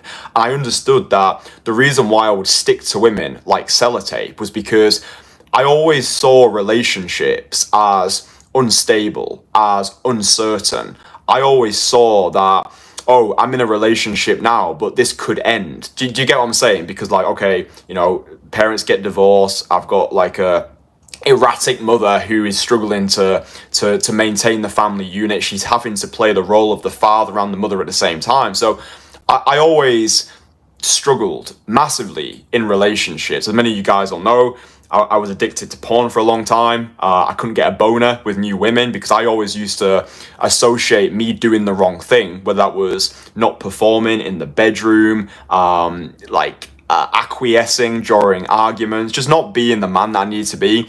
I was always terrified of losing. I was always terrified of losing the woman, of losing value in the eyes of the feminine, and ended up on my own. And just that wounded young man inside of me. So as soon as I understood that, I could actually start to be a parent to myself, right? It was Freud that said the adult is developed to protect the child. It doesn't mean our parents are developed to protect us, because I honestly don't think there's any such thing as an adult. I think the idea of an adult is a myth. I think we're all these wounded children who just get older, and because a lot of us haven't got the right guidance or mentorship or information, because we're all just doing the best with the information that we've got, I think there's no such thing as an adult. Yeah, and a lot of us develop into, we'll just call it adulthood, but we're not actually adults. We're still those wounded children. And what's the quote? Hurt people, yeah? We end up having these weird toxic relationships because we attract what we are and not necessarily what we want. So the adult is developed to protect the child. And what I've learned, probably the biggest thing that I can take away, and hopefully I can share with you to save you a lot of time, is being a parent to myself and actually telling myself that I'm doing well. Yeah, like celebrating my victories in the same way that I hope when I do have children, I hope that they take all of my positive characteristics. I know they're going to take a lot of the negative ones as well. I can just imagine like 3 little Kristian Kasanovas running around. Jesus Christ, what a time to be alive. But like, by me being a parent to myself and being like, right, if I had a child right now, like how would I interact with it? Because I'm such a crushingly cruel commentator of myself. Like even the smallest thing, if I fuck up, like I will berate myself about it. I'm like, what are you doing, Kristian? Like, we are so much better than this. Like, that piece of content, that was shit. That piece of copy, you wrote that terrible. That sentence, you couldn't even string it together, right? But it's like, if I spoke to my child or my best friend in the way that I spoke to myself, these people would fucking hate me. So the adult is developed to protect the child. So like, whether you're going out there today and you're doing some approaches, or you're in a relationship right now and maybe you're taking actions that make you feel guilty or ashamed or unworthy, be good to yourself. Yeah, obviously if you are fucking up, then, you know, have some of that masculine energy. But like, you know, analogy that I like to use is when a child falls off a climbing frame, it needs both the masculine and the feminine energy. First of all, it needs a nourishing energy from the mother. Like, it's okay, I've got you, right? Like, that's the beautiful feminine energy, which, for the record, I believe we all have the capacity to exhibit both of these energies. I think a lot of guys are like, oh, I'm so alpha, I'm so masculine. It's like, yeah, dude, if you're so like hyper masculine, then why are you scared about your hashtag fucking feelings, right? So we're all born from the masculine and the feminine. I think being able to step into both of these energies and ask ourselves what the moment wants, like, what do I need right now? Maybe you need compassion, or maybe you do just need a kick up the arse. Maybe you need somebody to just tell you what you need to know rather than what you want to hear. But certainly, the current role that I play, that of a coach, I think what I've got very good at is understanding what my clients need, because now I understand what I need. I don't always need that hyper masculine, let's go, let's get at it, don't be a pussy. That can work for some people, and on some occasions it's what people need. But other times we actually just do need some of that nourishing self-love. Yeah, like, hey, Kristian, by the way, you've actually done great today. You trained at Muay Thai 3 times. You've done a live stream every day. You've shown up and brought your best self onto every piece of content. You've done your weekly group coaching calls. You've made X amount of money, which means you've had this amount of value, because money is the language of love, right? Money is the language of love. It's compliments that you are doing the right thing. So like, I like to create weekly schedules, and if I've got to the end of my week and I've done all the things that I said I was going to do, I'm like, you know what, Kristian, we've had a good week, right? Well done. And sometimes we can struggle with that. Sometimes we can struggle actually celebrating ourselves. Yeah, like, I don't know where that comes from. Maybe it's from the school system, maybe it's from the parent system, like, oh, know your lane, don't get too much of an ego. I think it's different, like, in the UK compared to the USA. Certainly when I work with my guys who are American based, there seems to be more of this optimism. There seems to be more of this blue sky thinking where, from what I see anyway, Americans are not scared to celebrate themselves. But what I see with British people is, I don't know, there's more of this negativity. There's more of this pessimism. You'll get it, you know what I mean? Like if you're from the UK, it's almost like that crabs in a bucket mentality, right? People want to see you do well. They don't want to see you do better than them, because it holds a mirror up to who they could have been. So I think like UK people, we can learn a lot from the guys in the USA. I honestly love American people because, I don't know, I just get such an afterglow after speaking with them. So, but yeah, celebrate your wins. I can't remember what that point was, but it was probably useful. What else have we got? Don't have dating problems, said that one. One of the points was belief follows action. I mean, that's self-explanatory, but I think just remind yourself of that, like whenever you are in the field, belief does follow action. If you can prioritize the behavior more than the belief, that's when you'll win. Like, I can't think my way into confidence. I didn't decide that I'm going to learn Muay Thai. I didn't just think my way into, oh, now I'm good at Muay Thai. No, I had to prioritize the behavior. Like, if I want to become a proficient Muay Thai fighter, what would I do? Well, first of all, I would sign up to a class. I would go to the gym. I would just put myself in that environment, and then I would be consistent with the discipline. So I think that's just crucial. Like, belief follows action. But even if you don't believe right now that you're good enough, even if you don't believe you are worthy, even if you don't believe that you are a fuckable man who can attract a wife-worthy woman, it actually doesn't matter, because this version of yourself might not be good enough. But for me, what it comes down to is having delusional optimism and irrational confidence that if you were to take the right actions, then you could become that version of yourself. Like, imagine that you wanted to bake a souffle, right? If you wanted to bake a souffle, it simply comes down to following the recipe, right? If there is a recipe there, also, if there are people who are similar to you, who have done the thing that you want to do, then it demonstrates to you that it's possible, right? A lot of guys will follow my content from India, and they'll say to me, Kristian, how do I attract women as an Indian guy? I've got no fucking idea. I'm not Indian, right? That's why I actually made those videos with Shay. If you've not seen those videos, go watch them. It's how to day game in London as an Indian guy. I don't know what it's like to be an Indian guy. And I think there are too many coaches in this space who try and be everything to everybody. Like, dude, I've got no idea what it's like to be a 5'2" Indian janitor. I don't know why people always use that example.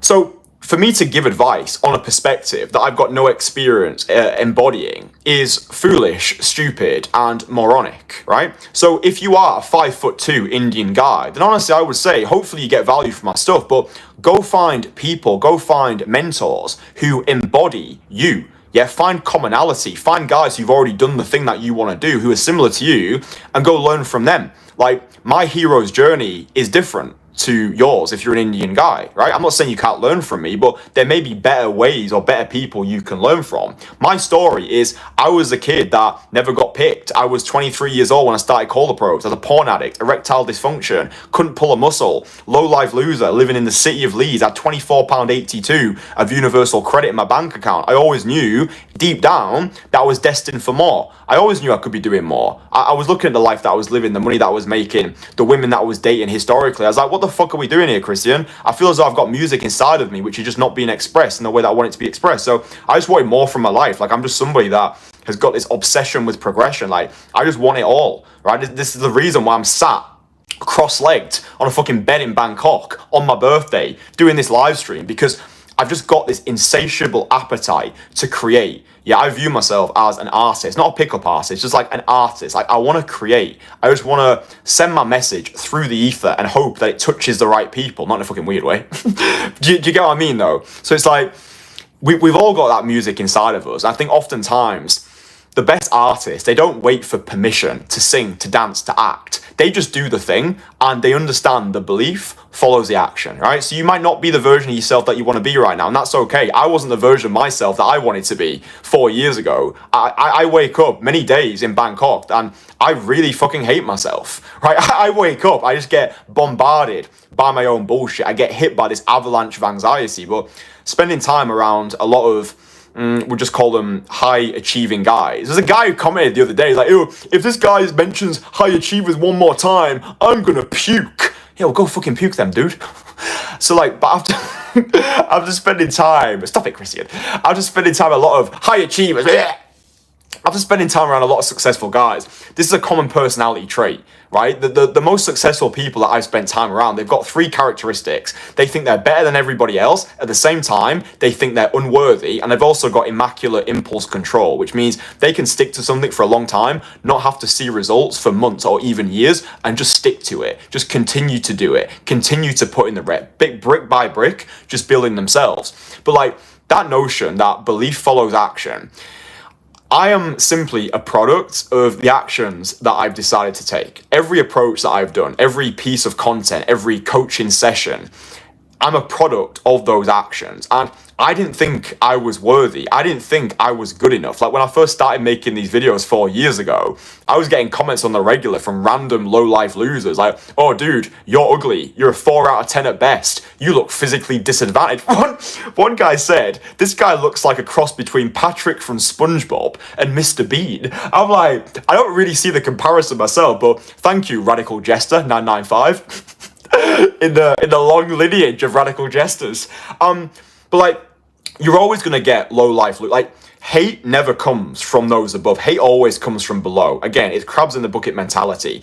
If you're not being hated, if you're not being rejected, if you're not pissing people off on a daily basis, then you are doing something wrong. I remember reading one of Russell Brunson's books. I think it was in Expert Secrets, and one of his mentors said, if you haven't annoyed somebody, or if you haven't pissed somebody off by noon every single day, then you're not marketing your product hard enough. And I think a lot of us, we've got that fear of being judged. We've got that fear of not wanting to put our head above the parapet, not wanting to say the wrong thing or piss people off. But honestly, I think if you want to create something truly outstanding, then you need to stand out. And that means putting your head above the parapet. That means polarizing. That means being misunderstood, leading with whatever is natural to you. It might mean coming across as a bit weird from time to time. Like, dude, that's how confidence is developed. Confidence is developed through giving yourself permission to look like a bit of a tit, like embarrass yourself in public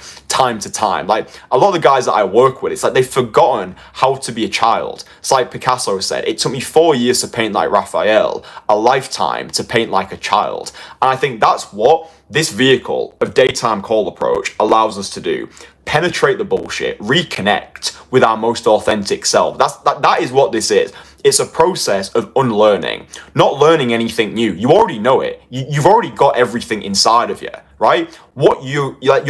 Your most authentic self is buried beneath layers and layers and layers of social conditioning. So through the process of daytime cold approach, it's like a rite of passage, right? We don't have to go into the wilderness for 40 days and 40 nights to return as men anymore. Everything is easy, everything is comfortable. Oh, I'm bored, Netflix. Oh, I'm hungry, Uber Eats. Oh, I need to, I'm lonely. Oh, well, I can go on high-speed porn, right? So all of our needs can be met. Realistically, you never actually need to leave your house anymore, which is fucking scary. So society is set up in a way where it's so easy for you to be a programmable slave that's just addicted to the screen, working your standard 9-to-5 job, looking forward to the weekend, maybe get 4 holidays a year if you're lucky. You have to ask your boss's permission to go for a shit, right? It's set up in a way for you to be a slave, yeah? So one of my mantras is never be at home, yeah? If you want to really take this skill set to the moon, then never be at home. Yeah, like get outside more. Just spend time in environments where you're more likely to meet people. You're not going to meet the love of your life sat on your own, at home, on your sofa, binge watching my infield compilations. I mean, look, you'll get my watch time up, but you ain't going to meet anybody. You're living vicariously through me. This content is designed to actually inspire you to get out there. But this idea that who you're becoming through this process, the guy who refuses to settle for a life of mediocrity, the person that you become through this process is everything, right? But I think the original point was belief follows action. So I probably should have just capped it off there. Belief follows action. There's probably something else I was going to say, can't fucking remember. Let me just take a water break. If you're enjoying the live stream, boys, just do me a favor, drop it a like. I've got no idea if we're actually going to hit the 28 points here. I don't know how many points we've actually hit. Maybe we've hit 28 points already, because I think I've like talked about like 10 different points in one. I did warn people that it might get a little bit, in whatever. What else have we got? Right, let me just hit some off for you. Get ready for an avalanche of fucking value. Right, abundance. Abundance is the antidote to all of your anxieties. I love this. Abundance is the antidote to all of your anxieties. So if you imagine right now, you've got 10 gobsmackingly gorgeous girls in your phone who are desperate to see you. Imagine how carefree, imagine how non-needy, imagine how detached from outcome you would be. Then act as if you already are that version of yourself. It's the same with money, right? If you act as if you've already got everything you could possibly need, like imagine that somebody wired $30 million into your bank account. Imagine how generous you would be with your money, right? It's that state that we want to tap into, right? The way that I live my life is like, I live my life like I'm already a millionaire. I'm just waiting for the rest of the world to catch up. I do these live streams like I've already got 1 million subscribers on YouTube. Like I already feel as though I'm the most fuckable, famous man on the planet, because that's the reality that I decide to live, right? Even if it's not true, we make it true by believing in it, right? Perception's reality. As a man thinketh, so is he. So as soon as you understand, we're living in a simulation. Like Neville Goddard talked about it. Assume the state of the wish fulfilled. So imagine right now you're starting off at complete rock bottom, right? You've got no friends, you've got no women, you're a loser, you're jacking yourself off to porn every night. I've been there, no shame on that, but let's stop doing that, young Padawan. Like, just imagine you're like the lowest of the low right now, like I used to be. There is a version of you who is living an abundant dating life. You've got all the women, you've got all the money, you're living this international lifestyle. Like, you can do these things, right? You can do these things. There is a version of yourself that is already doing these things. I truly believe that everything that we want is already in the ether. I truly believe that the universe wants us to win. The universe wants us to have this abundant life, but our actions must align with our ambitions, right? So if you've got a clear idea about who you want to be, the life that you want to live, the women you want to date, the money that you're making, once you've got that idea, you can act as if you already have it. And this is where that notion of abundance comes in, right? You cannot attract something that you don't believe you're worthy of, right? In life, we don't get what we deserve. We get what we think we deserve. So if you want to live abundantly, then you need to start acting as if you already are abundant. So that means going outside today, not worrying about, oh, how am I going to be perceived? Oh, is it low value to compliment women? Oh, am I allowed to hold this door open for a woman? Like, act as if you already are your most abundant self. This is what the world's greatest actors do. The world's greatest actors, they don't just play a character, they become the character. Shakespeare said the world's a stage. I do believe cold approach and life is theatre. I think this is one of the beautiful things about daytime cold approach specifically, is you can recreate your identity every single day through the approaches. So like these women, they've got no prior context of who you are. If you're trying to strategically attract women through your social circle, your identity almost becomes crystallized in the eyes of the social circle. But because cold approach allows you to be more sovereign, more itinerant, more nomadic, every approach is an opportunity to recreate yourself. And I think pay attention to the language that you're using. Dude, this is going to be an absolute value dump, so get ready for this. All we are is repeated patterns of thoughts and behavior that we've accepted over time as our identity. And we then crystallize this identity through the language that we use. So you might be saying things to yourself right now like, I can't attract women because I'm bald. I can't attract women because I'm an introvert. I can't attract women because I'm 5'5".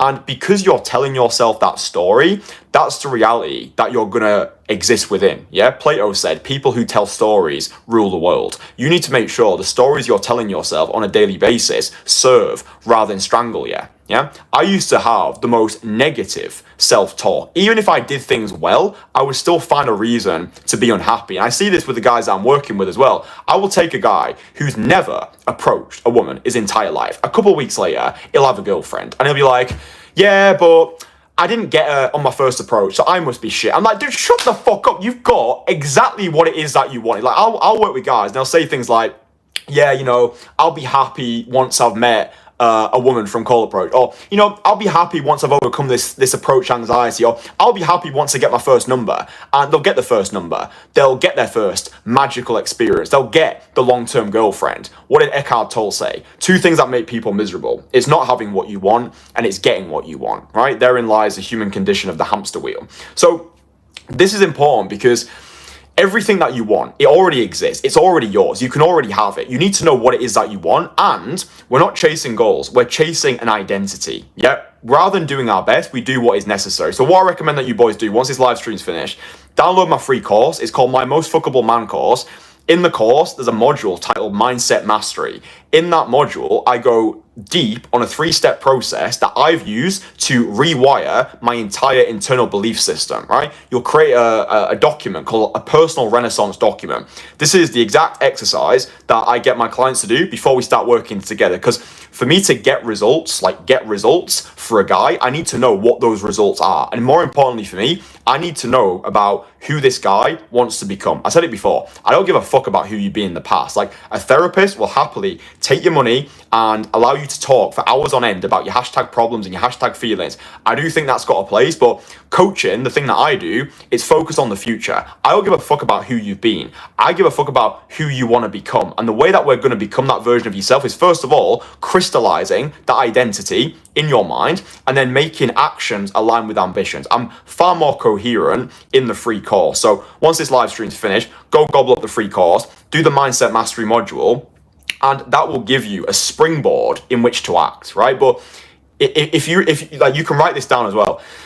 Abundance is the antidote to all of your anxiety, right? Abundance, abundance, abundance. That's what allows you to win this game. It's abundance. Because if you're operating in this place of scarcity, and I've been there, it's not binary. It exists on a spectrum as well. Like, some days I feel super abundant. Some days I feel like God's gift to the planet. Some days I feel like the absolute savior of the species. And other days I just feel like an absolute cretin who's got no value to give or nothing to say.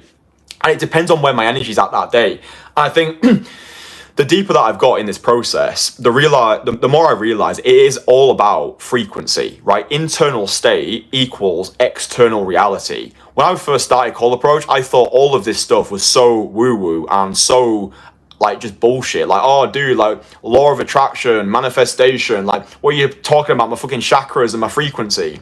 Now I realize it actually is everything, yeah? If you hate yourself internally, the world will reflect that back to you, especially women. Like, the woman is your mirror. She will feel what you feel. You can have all of the bravado in the world. You can get really good at the 5-minute sales pitch, but eventually the mask will start to slip. And this is why I believe most people fall in love with strangers. Most people fall in love with the idea of a person rather than the actual person. I think this is one of the biggest problems with old school pickup.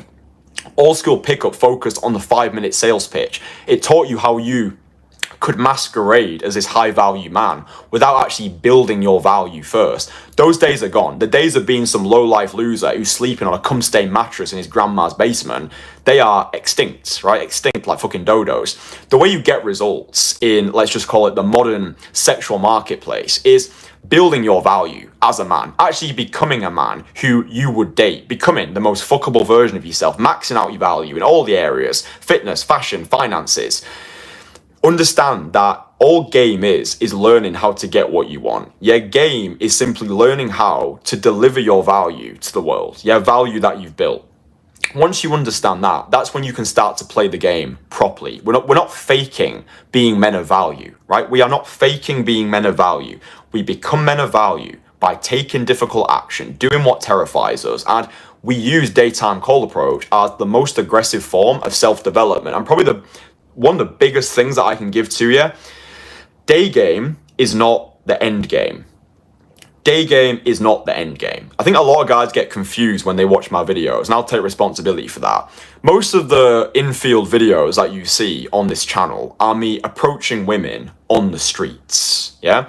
The streets are simply the training ground, yeah? As you boys know by now, it takes 100 direct cold approaches to start to develop proficiency. You want to get these approaches done in as much a condensed time period as possible, because creation without preservation leads to starvation, right? Creation without preservation leads to starvation. So if you're not consistent, if you're not consistently putting in those reps, eventually you'll slide back to square one. So get those 100 approaches done in as condensed a time period as possible. Easiest way to do that, book a week off work, aim to do 15 direct cold approaches every single day for 7 days. By the end of that week, you've done 105 direct cold approaches.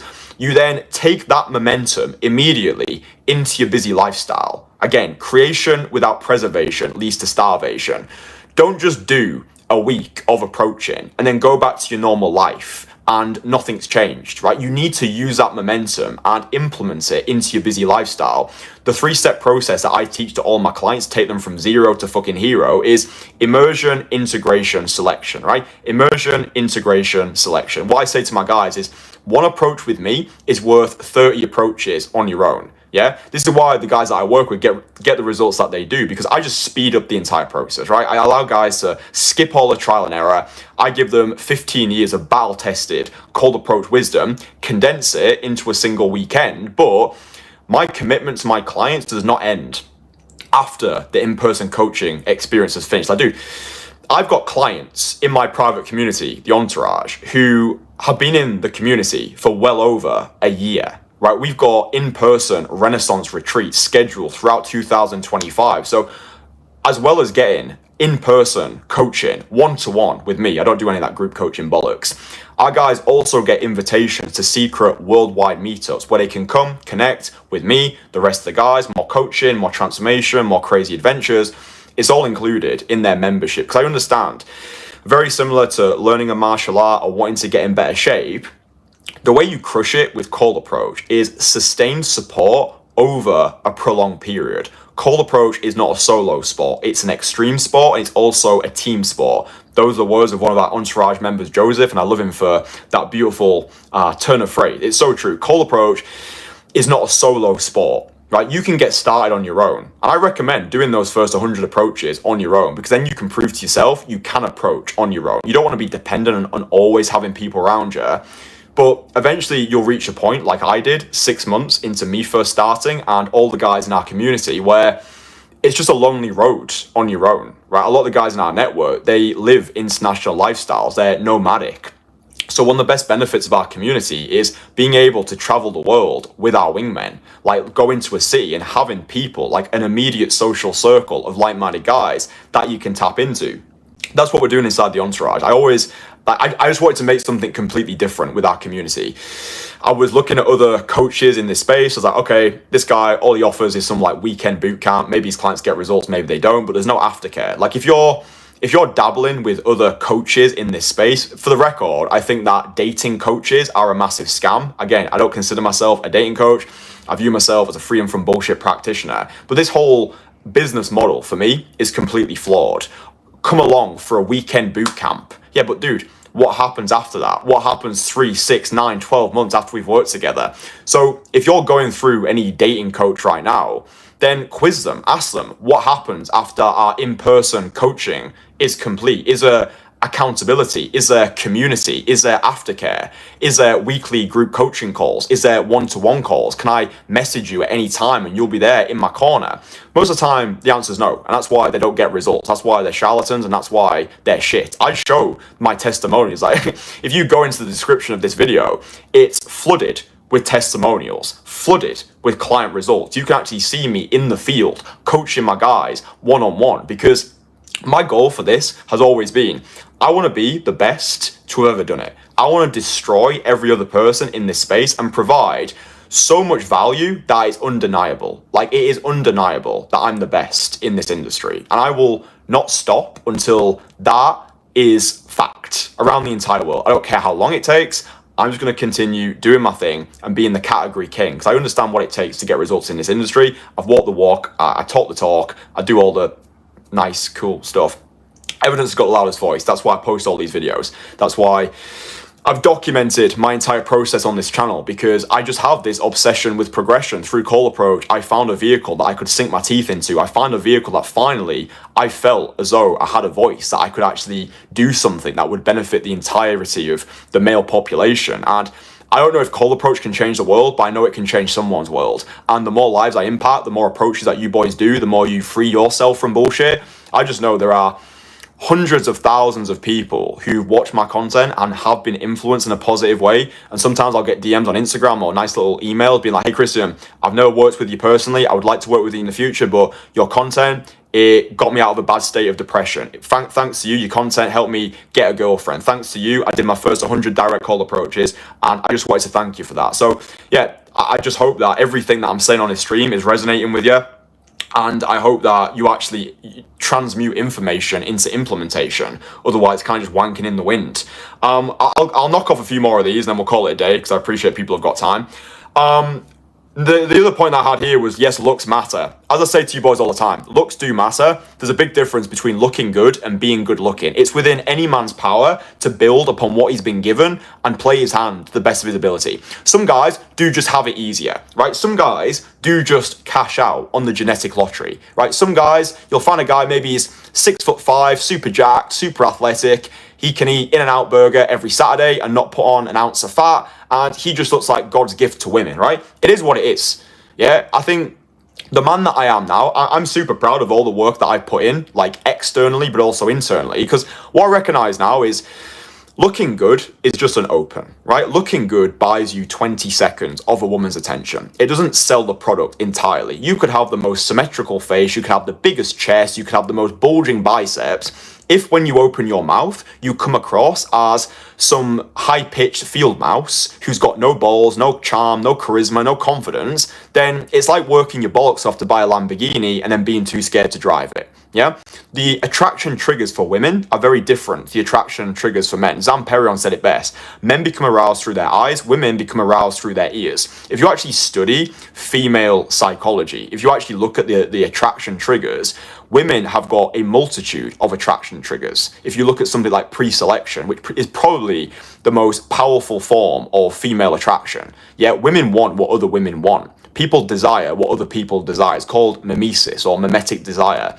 The reason why people want a Chanel bag is not because a Chanel bag has inherent value.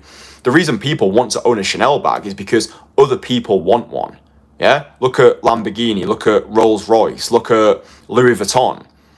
It's the status attached to these items that give them the value, right?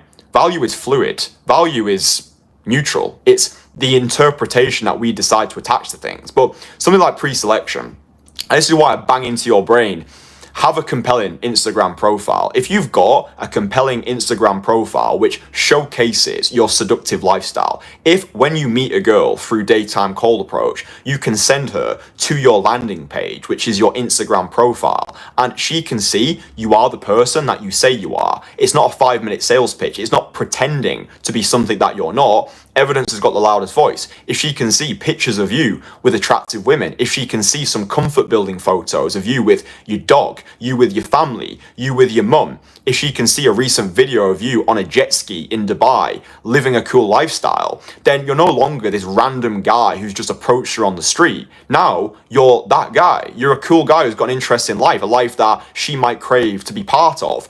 One of the biggest things that blockades guys when it comes to daytime call approach is a lack of social proof. So if you're going out there right now and you're getting a lot of phone numbers that are flaking, if you're getting a lot of women that seem receptive during the convo, but when you message them, it's just crickets, it's William Flakespeare, then it's probably because you've not social proofed yourself enough. Even if you think that conversation's gone amazing, there are obviously things that you're doing wrong. There are bottlenecks in your current game, which might be skill development, it might be beliefs, it might be character traits, it might be the lack of having a presence on social media. These will prevent you from getting results in this, we'll call it hyper-competitive sexual marketplace. So if you can build a compelling Instagram, and I've got a full video on this, if you just type in Kristian Kasanova, Instagram, you'll be able to get my full Instagram guide. I call it Pimpstagramming. And at the core of this is pre-selection. Again, women want what other women want. No woman wants to be with a man who other women don't find attractive. Yeah? So if you can understand that women have different attraction triggers, if you look at pre-selection, if you look at the ability to lead, to project your proclivity as a protector, the ability to walk away.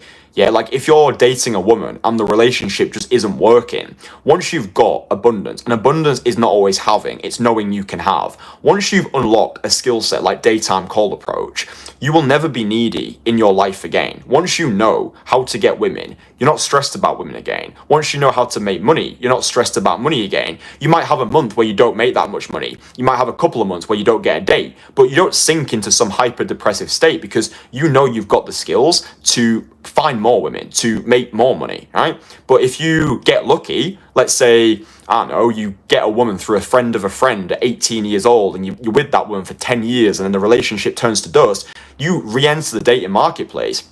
No idea how to meet women because your relationship or your fortune was based off of blind luck rather than skill acquisition. And this is why I want you to understand when you are going out there and you are doing those first 100 approaches, you're approaching to develop the skill, not to get the women. You might get lucky, you might get a woman here and there, but I honestly think the most dangerous thing that can happen to a man when he's learning cold approach, especially if you're learning this skill on your own, is to get lucky. And you might approach the 19th girl ends up being your girlfriend, and then you stay with her for 2 years, and that stagnates your growth because at some point that relationship will most likely end. And this is why I recommend that for the first year of you learning daytime call approach, stay single. Stay single, because once you know you've got the skill, great, then you can enter relationships. You can enter relationships from a place of abundance. I do believe most loyalty is based off of scarcity. If you're in a relationship with a woman right now, do you want her or do you just want someone? Yeah? So I think in the modern world, in 2025, build a compelling Instagram profile, get some Pimpstagram photos. Again, get my free video. I'll walk you through everything. Do those first 100 direct call approaches ASAP, book your week off work, go hard with it, go hard and go home, integrate into your busy lifestyle, and understand this is the most aggressive form of self-development.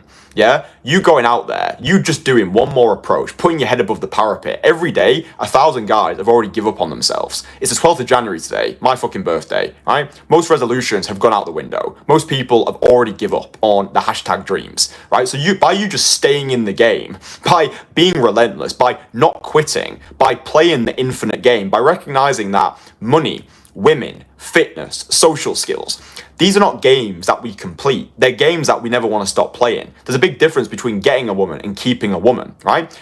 Call approach will teach you acquisition. After that, you want to focus on retention. Oh, great, I've got this woman now. Okay, how can I continue being the version of me that she fell for in the first place, right? How can I actually keep this woman? I honestly think relationships are they're like one of the most ultimate self-improvement exercises. I'm in a long-term relationship at a moment, and like being in a relationship, it's like having a mirror held up to yourself 24/7. Yeah, it's like there's no time to slack off. There's no time to just be a little moron. It's like, you know, there's a 7-year age gap in my relationship, and it's like, I don't know, I just feel way more responsibility. I think in the men's dating space, especially all this toxic men go their own way, all this cope from guys that you just know, all they need is just one woman to think that they're God's gift and they've got an amazing, abundant dating life. All this toxic red pill, black pill, absolute garbage, men go their own way, goes out the window. Most men are frustrated because they currently lack love from the feminine. Most men are frustrated because they currently lack love from the feminine. Once you understand, you only need one. You only need one woman to think that you are God's gift and you've now got an incredible dating life. I talk a lot about abundance. Realistically, abundance is actually just having two. Abundance is just having two. If right now, imagine you had two women who were competing for your attention, you would now feel abundant. Most guys have never had that in their entire lives. Before Cold Approach, I'd never had that. I'd never had multiple women fighting over me. Never had that. Never. Right? So once you go from having no women to now having two women fighting over you, it's like the sensation is like, oh, I've got 100 women fighting over me. But like, if you understand, you only need one. You only need one. Yeah, most guys that I work with one-to-one, they want long-term relationships. They want long-term partners. Many of them want wives, right? Once you understand that attraction is based off of alignment, and you will only attract what you are aligned with, meaning you need to know what it is that you want when you're getting started with Cold Approach, because the universe will deliver what you ask for. So if you want a wife, then you need to become the version of yourself who's ready to receive the wife. I don't believe in the one, I believe in the notion of soulmates. I believe there are women who've been put on this earth specifically for us, and it's our job as part of the masculine journey to become the version of ourselves who's ready to receive these women. I don't believe that me 4 years ago would have attracted my current girlfriend. Why? Because I wasn't the version of myself that was ready to attract this woman. Yeah?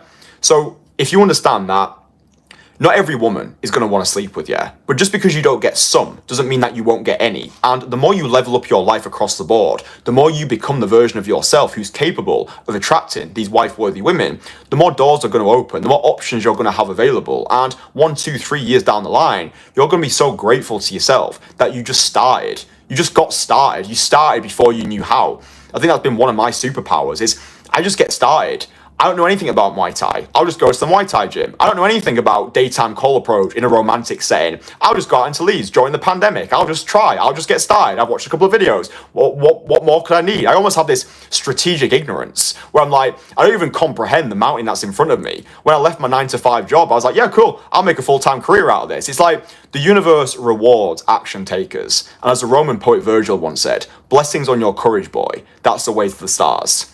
So let's leave it there. I think that's been an incredible live stream, probably one of my best. Boys, if you've enjoyed this live stream, do me a favor, drop it a like. Just drop the live stream a like, tell me that you've enjoyed it. We'll do more of these sit down, talky, esoteric streams of consciousness, because I think they're truly valuable for people that are watching. And I think that when I make these streams, like I feel more elevated. I feel as though I can properly express myself in a coherent, semi-coherent way. And I don't know, I just feel as though they allow us to connect, brother to brother, man to man. So yeah, boys, if you've enjoyed this, drop it a like, consider subscribing to the channel. You can get my testimonials, you can get my free courses. I'll link the free courses in the comments. And yeah, if you're curious about the results that I get, then I'll leave those testimonials. You can see me coaching in the field, actually doing the thing that I teach.